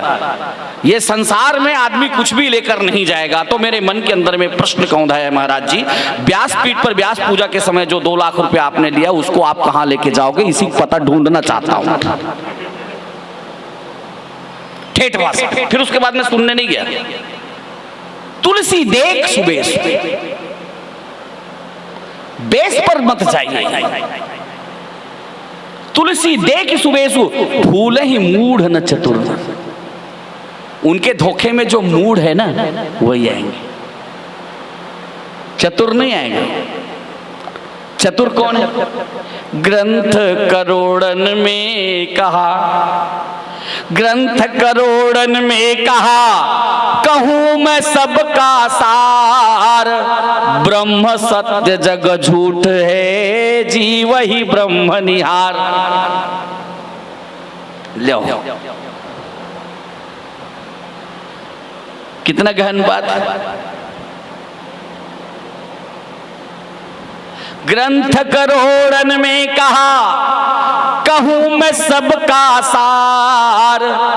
ब्रह्म सत्य जग झूठ है, जी वही ब्रह्म निहार। जीवन से माया जग के, माया खेले खेल। ब्रह्म रूप पहचान लो, कटे जगत का जेल। सियावर रामचंद्र की। प्रसंग किसका है? जनक जी महाराज ने सपना देखा, और सपना देखने के बाद मैं फिर से निवेदन कर रहा हूं, तुलसी देखी सुबेश। अरे शास्त्र में भरा पड़ा है यार उदाहरण, जितना खंगाल खंगाल के निकाल के पोरसो ना। आपका हमारा काम पोरसनेच का तो है। पतरी लगाने वालों ने लगा लिया है, मांदी पड़ने वालों की लाइन लगी हुई है। हाँ, चुरोपकों के हमारे ऋषि परंपरा में हम ऋषि के पुत्र हैं। हाँ, ऋषि पुत्र हैं, ऋषियों के संतान हैं, ईश्वर के पुत्र हैं, ब्रह्म के सुत हैं। इसके बावजूद भी क्या करोगे? ऋषि पुत्र के जगह में आजकल शिशि पुत्र हो गए हैं सब। उनकी भीड़ लगी हुई है। दुर्भाग्य इस बात का है कि मानस मंच भी अछूता नहीं है। कोई सूखा कोरता है, कोई गीला कोरता है। सूखा मतलब समझ लो, बम भोला बम भोला बम भोला बम कस के जमाते तेकर बाद मानस मंच पे बैठते फिर ना सड़ाक गाते भी मना, हाँ न राग केंसुर केंसुराट के है नहीं। तब बोले कैसे कट डार गए। गोस्वामी जी महाराज छूट दो दे हो ना, कभी ना हूं मैं चतुर कहाऊं मति अनुसार राम गुण गाऊं। तुलसी देखू सुबेश, सपना आया महाराज जनक जी को। वैसे वो प्रसंग काली की, सपने हुई भिखारी है नहीं, लेकिन कोई बात नहीं, बात है तेल बहुर का दिक्कत है नहीं। आओ वो कर दे है नहीं, अजहस्त धारता है। आप स्वप्न में देखा जनक ने, सारे विद्वानों को बुलाया, पूछा ये सच की वो सच, और शर्त थी इसका सम्यक जवाब नहीं देने पर जेल दे दिया जाएगा। अष्टावक्र जी महाराज तपस्या में थे। अष्टावक्र के पिताजी को भी बुलाया गया, जनक के दरबार में प्रस्तुत हुए, पूछा गया ये सच की वो सच, वो भी जवाब नहीं दे पाए, उनको भी सीधा सीधा वो हिला दिया गया जेल में। अष्टावक्र जी महाराज तपस्या से आए, माँ से पूछा माँ पिताजी कहाँ हैं? बोले जनक जी के जेल में। बोले क्यों, कौन होता है जनक जेल में रखने के? बोले उनका अपराध क्या है? राजा हो गया तो इसका मतलब कोई ऐसा थोड़ी है कि जैसा पाएगा वैसा हाँक लेगा। अष्टावक्र जी महाराज, माँ ने कहा बेटा उनका सवाल था उसका जवाब नहीं मिला। सवाल क्या था? बोले सवाल आप ही जाके पूछ लो, लेकिन मैंने सुनी सुनाई बात सुनी है कि ये सच की वो सच। अच्छा ठीक। अष्टावक्र जी महाराज गए और जैसे ही पहुंचे, सभासद लगी हुई थी वहां, उन्होंने खबर भेज दिया था कि अष्टावक्र आ रहा है तुम्हारे प्रश्न का जवाब देने की। खचाखच भीड़ भरी, पूरे राज्य के लोग बैठे हैं, सारे मंत्री विद्वान सभासद बैठे, सारे ब्राह्मण विद्वान बैठे। अष्टावक्र जी महाराज ने जैसे ही प्रवेश किया उस सभा में, पूरा खलखला के हंसे। बोले राजा जनक, मैंने तो सुना था तुम्हारे यहाँ विद्वानों की पूरी भरमार है, लेकिन यहाँ तो मुझको देखने को आ रहा है कि यहाँ के सारे चर्मकार हैं, जूता सिलने वाले हैं। बोले कैसे? बोले इनके अंदर में चाम दृष्टि है। जनक जैसा विद्वान विदेहराज, उनके दरबार में सारे विद्वानों को कोई चर्मकार कह दे, इससे बड़ी बात क्या हो सकती है? तुरंत कहा, तब कहा जनक से ग्रंथ करोड़न में कहा, कहूं मैं सबका सार ब्रह्म सत्य जग झूठ है। सबसे पहले तो वही कहा तुलसी हरि के भजन बिना चारों वर्ण चर्मकार, ऐसा फटकार लगाने के बाद उन्होंने कहा जनक स्पष्ट रूप से सुन ले। बोले ब्रह्म सत्य जग झूठ है, जीव ही ब्रह्म निहार, जीव ही से जीवन जग के माया खेले खेल, ब्रह्म रूप पहचान ले कटे जगत का जेल। ये तेरे प्रश्न का उत्तर है ना, ये सच है ना वो सच है। जो सच है उसका तुझको बोध। इसलिए मेरे पिताजी का अपराध क्षम्य, सारे संतों को तुरंत यहाँ से बोले तुरंत रिहा करो, तो ऋषि श्राप तैयार खड़ा है। और फिर जनक जी महाराज ने जिस बात को जनक को समझाया 12 श्लोकों में, आज भी वो महत्व का ग्रंथ सनातन धर्म में है, जिसको अष्टावक्री गीता कहते हैं। गीता माता को, अष्टावक्री गीता माता को मेरा प्रणाम। और ये तत्व का बोध कराने वाला ग्रंथ। मैं ये कह रहा हूँ तुलसी देख सुबेसु, अर्थात किसी के वेश से मतलब नहीं है। बड़े बड़े विद्वान आए, बड़े बड़े ऋषि आए, लेकिन जवाब किसने दिया? जिनके 8 अंग टेढ़े मेढ़े थे। आप कभी वेश मत देखिए, हाँ, क्योंकि ना जाने किस वेश में नारायण मिल जाए। हमेशा याद रखिए कि आपके दरवाजे, और यही खास बात है, जिस दिन एक मानस का चातक मानस की तपस्या में अपने आप को लीन कर लेगा। महर्षि मुक्तदेव जी महाराज से किसी ने पूछा महाराज तत्व का दर्शन कैसा होगा? उन्होंने कहा भूमि का शयन, एक भूख ब्रह्मचर्य का पालन करके 108 बार श्रीमद् रामचरितमानस का ग्रंथ का पाठ कर ले आद्योपांत, 108 परायण जिस दिन पूरा होगा तो तत्वज्ञ महापुरुष तुम्हारे दरवाजे पर खड़ा मिलेंगे। ये वो ग्रंथ है यार कि फिर उसके बाद फिर और कहीं खोजने की ईश्वर को तुमको खोजते चले आएंगे महापुरुष तुम्हारा कल्याण करने के लिए। ये वो पावर है। तो निवेदन आपके चरणों में, वेश देख करके मूड भटकता है, चतुर भटकता। चतुर कौन है? कौन है? सुन लो चतुर सुजान, निगुरे नहीं रहना, निगुरे का नहीं कोई ठिकाना, 84 में आना जाना। सुन लो चतुर सुजान, निगुरे नहीं रहना, निगुरे का नहीं कोई ठिकाना, 84 में आना जाना, पड़े नरक की खान, निगुरे नहीं रहना। सुन लो चतुर सुजान, निगुरे नहीं रहना। महात्मा कबीर ने कहा चलती चाकी देख के, संसार चक्की भैया, जन्म मरण, सुख दुख, हानि लाभ, ये जितने द्वैत हैं ये दो पाटे हैं और इसी के बीच में जीव पिसता है, इसी द्वैत में जीव पिस रहा है। तो द्वैत से अगर आपको पिसने से बचना है, देखा महात्मा कबीर ने कि पूरा संसार के सारे जितने जीवधारी है ये द्वैत में पिस रहे हैं। चलती चाकी देख के दिया कबीरा रोए, दो पाटन के बीच में साबुत बचा न कोई। एक दिन महात्मा कबीर से उनके सुपुत्र कमाल ने पूछा, पिताजी उस दिन क्यों रो रहे थे? बता दिया कबीरदास जी महाराज ने। कहा समाधान बहुत छोटा है पिताजी, वो तो 2 सेकंड नहीं लगेगा। बोले कैसे? चलती चाकी देख के दिया कमाल हंसाए, जो खूंटी, खोटी मतलब सदगुरु, जो खूंटी से लगा रहे वो साबुत बच। दाना वो पीसता है जो चक्की के बीच में आता है, खूंटी में लटके है तो कैसे पीसा ही? अरे यार वेदांत कोई बहुत बड़ा पहाड़ थोड़ी तुम्हारे घर के हमारे घर के भीतर में। अब वो जाता चला हमन भगा डरे तो फिर आजकल तो आशीर्वाद आटा 6 महीना पहले पैक हुए हुआ है। और आपको बीमार होने से बचना है तो गेहूं, बोले wheat is the terrorist gain, गेहूं खाना बंद कर दो। डॉक्टर का दुकान अगर बंद करना है तो बिल्कुल सही बात बता रहे। हाँ, और आपको अगर सचमुच में सुखी रहना है तो इस मंच से एक संकल्प लेके तीसरे दिन चल देना। एक गाय माता ले आना, घर के मुहाटी में बांध देना, और साथ में सनातन धर्म का पहला पहचान घर के अंगना में तुलसी चौरा वो रख लेना।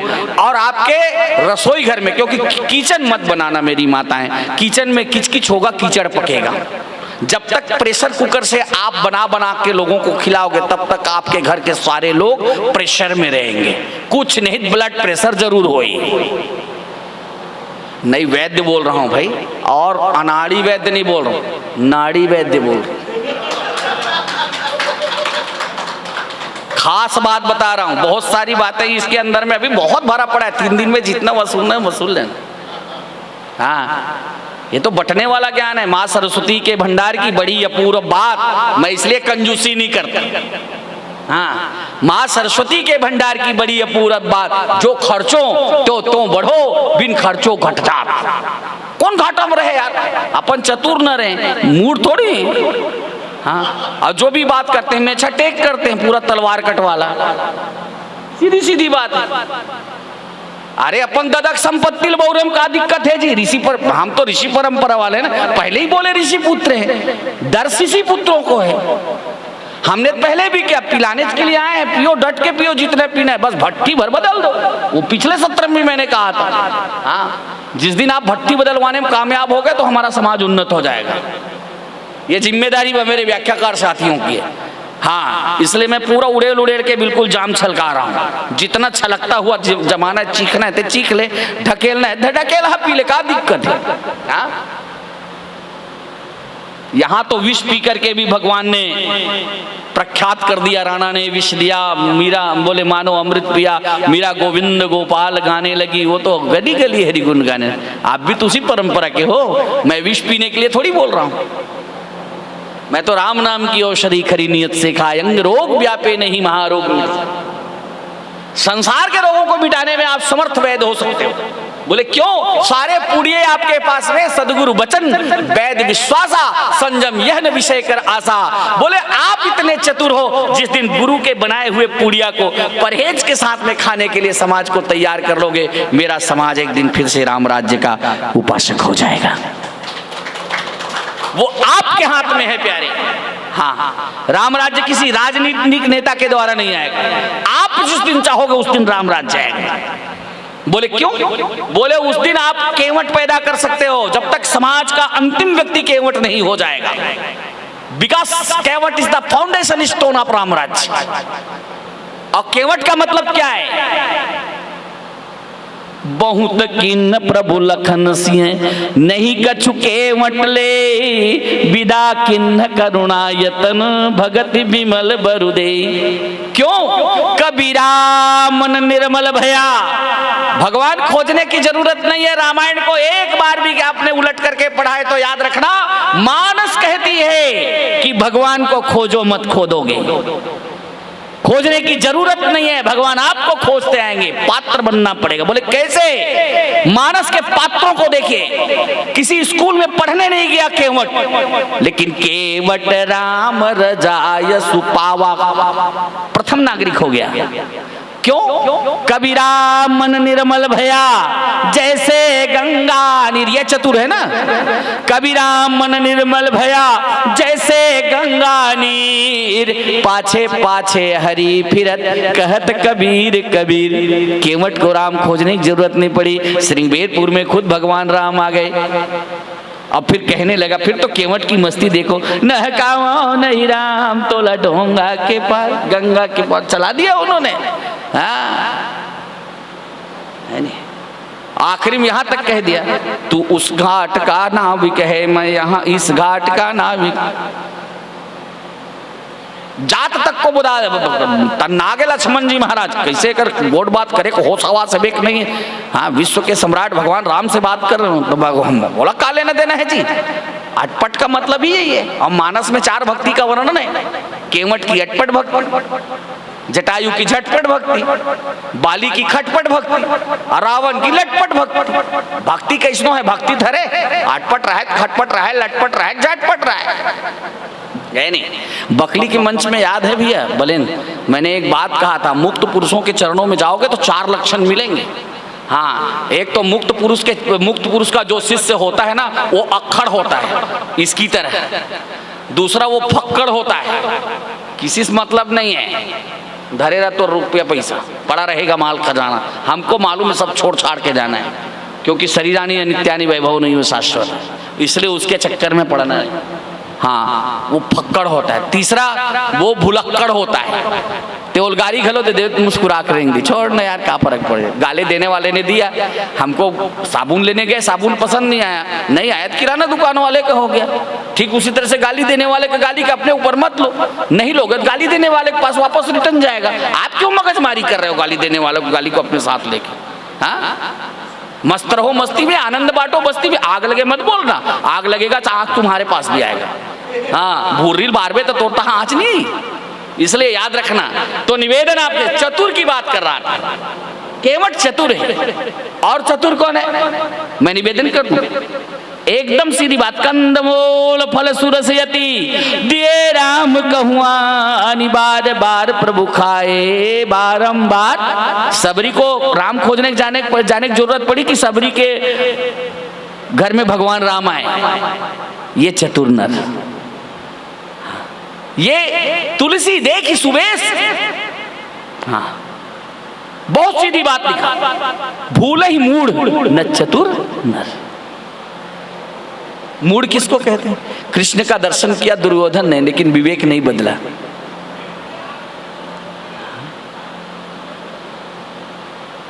बहुत सीधी बात है।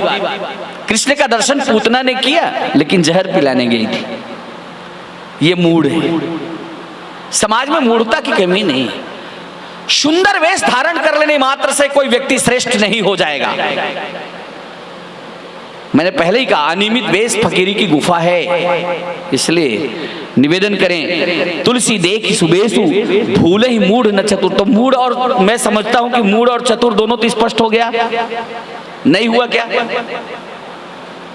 मूढ़ किसको कहते हैं? बोले जो सिर्फ भेष बनाना जाने, है ना, और हरि के शरण जाने के लिए उसके पास में समय नहीं है। हाँ, विप्रोचित कार्य करने के लिए, वेदोचित कार्य करने के लिए वेद मार्गी नहीं है, वो शास्त्र का अनुरागी नहीं है, शास्त्र के बताए रास्ते पर चलता नहीं है। समाज के अंदर में अपने राजनीतिक कद को बहुत ऊंचा उठा लिया, लेकिन चाल में कीड़ा पड़े।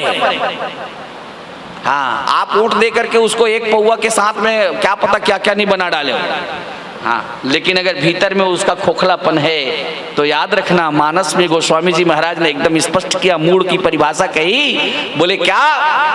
रामचंद्र के भजन बिनु जो चह पद निर्वाण। सुप्रीम कोर्ट का फैसला, अपील करने की गुंजाइश नहीं। रामचंद्र के भजन बिनु जो चह पद निर्वाण, ज्ञानवंत अपि सोनर पशु बिनु पूछ बिसान। ये भर्तृहरि जी महाराज का येषाम विद्या तपोन दानम ज्ञानम न शीलम गुणो न धर्म, इसका छायानुवाद है। हाँ, नीति शतक का श्लोक है। तब तो गोस्वामी जी महाराज मेछा टेके कहते हैं जी, नाना पुराण निगमागम सम्मतम यद रामायणे निगदंतम क्वचिदंतो अबे स्वांत सुगाय तुलसी रघुनाथ गाता भाषा निबंध मति मंजुल मातुम। तब उनका कहना सार्थक है, गावत वेद पुराण यष्टदश। अभी गावो ना। हाँ, ये सार्थकता तब। और अगर ये बुद्धि हमारे भीतर में नहीं आई तो हम मूढ़े। हाँ, इसीलिए ठेठ ठेस भाषा में ज्ञानी नामक गम्यम हनुमंत लाल जी महाराज ने स्पष्ट लिखा, मूढ़ तो ही अतिशय अभिमाना नारी सिखावन धरहीन। चतुर्वेद का ज्ञाता, ज्योतिष शास्त्र और आयुर्वेद का प्रख्याता रावण तक को मूढ़ शब्द से नवाजा गया। रावण के जीवन में क्या था? अरे यार, अगर आपके जीवन में चतुर नर का स्थिति नहीं आएगी तो मूढ़ के रूप में रावण के अंदर बोले वेश को सजा करके, अरे पांडित्य का आपके भीतर में कितना आवेग आ रहा है, इससे क्या मतलब है? स्वर्णमयी लंका आपके पास में है, गिरि त्रिकूट तापर वर्ष लंका तहर रावण सच सशंका। बोले हमारे और रावण में क्या अंतर है? बोले कोई अंतर नहीं है। रावण कहता था मेरे घर में वरुण देव पानी भरता है, हमरो घर भरते, बटन दबा गोद गोद ट्यूबवेल चालू। हाँ, हमारे घर अग्निदेव बोले चूल्हा फूकता है, सट्टले बटन दबा तान आजकल इंडक्शन कुकर, आगे घलो नहीं दिखे चूर के राइट। हमने तो इतना काबू में कर लिया अग्नि तक है, नहीं हुए। पवन देव मेरे घर में पंखा चलता है, हमारे घर नहीं चलेगा, बटन दबाया गोर गोर चालू, कूलर पंखा सब हो। सारी सुविधाओं को हमने रावण की तरह इकट्ठा कर दिया है। रावण के पास में भी एक कमी थी। बोले क्या? वो भगवान की भक्ति को हाँ बैर भगति किया अपने कुल खानदान को तारने के लिए। हम तो वह नहीं कर सकते। हमारे जीवन में सबसे बड़े दुर्गति ये है कि हम बेईमानी घलो ईमानदारी से नहीं कर सके।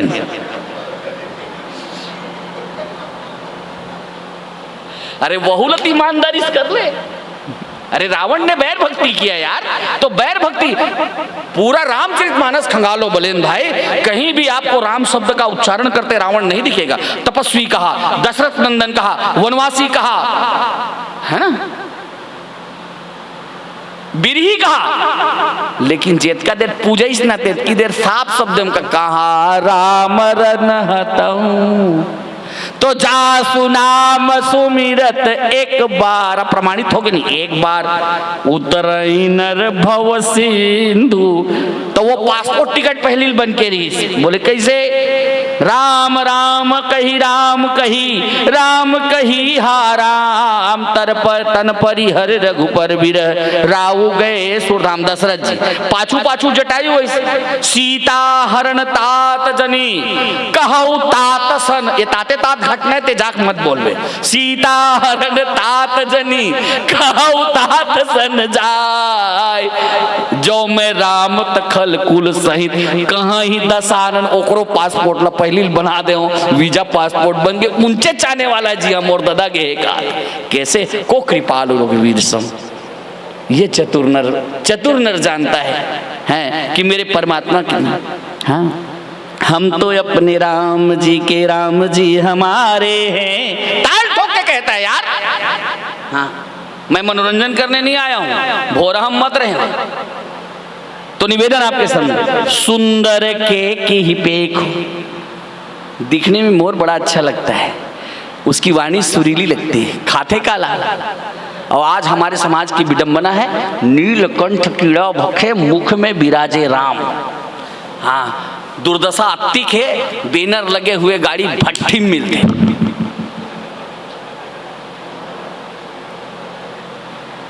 ये जीवन की विडंबना है प्यारे। कैसे समाज सुधरेगा संवरेगा?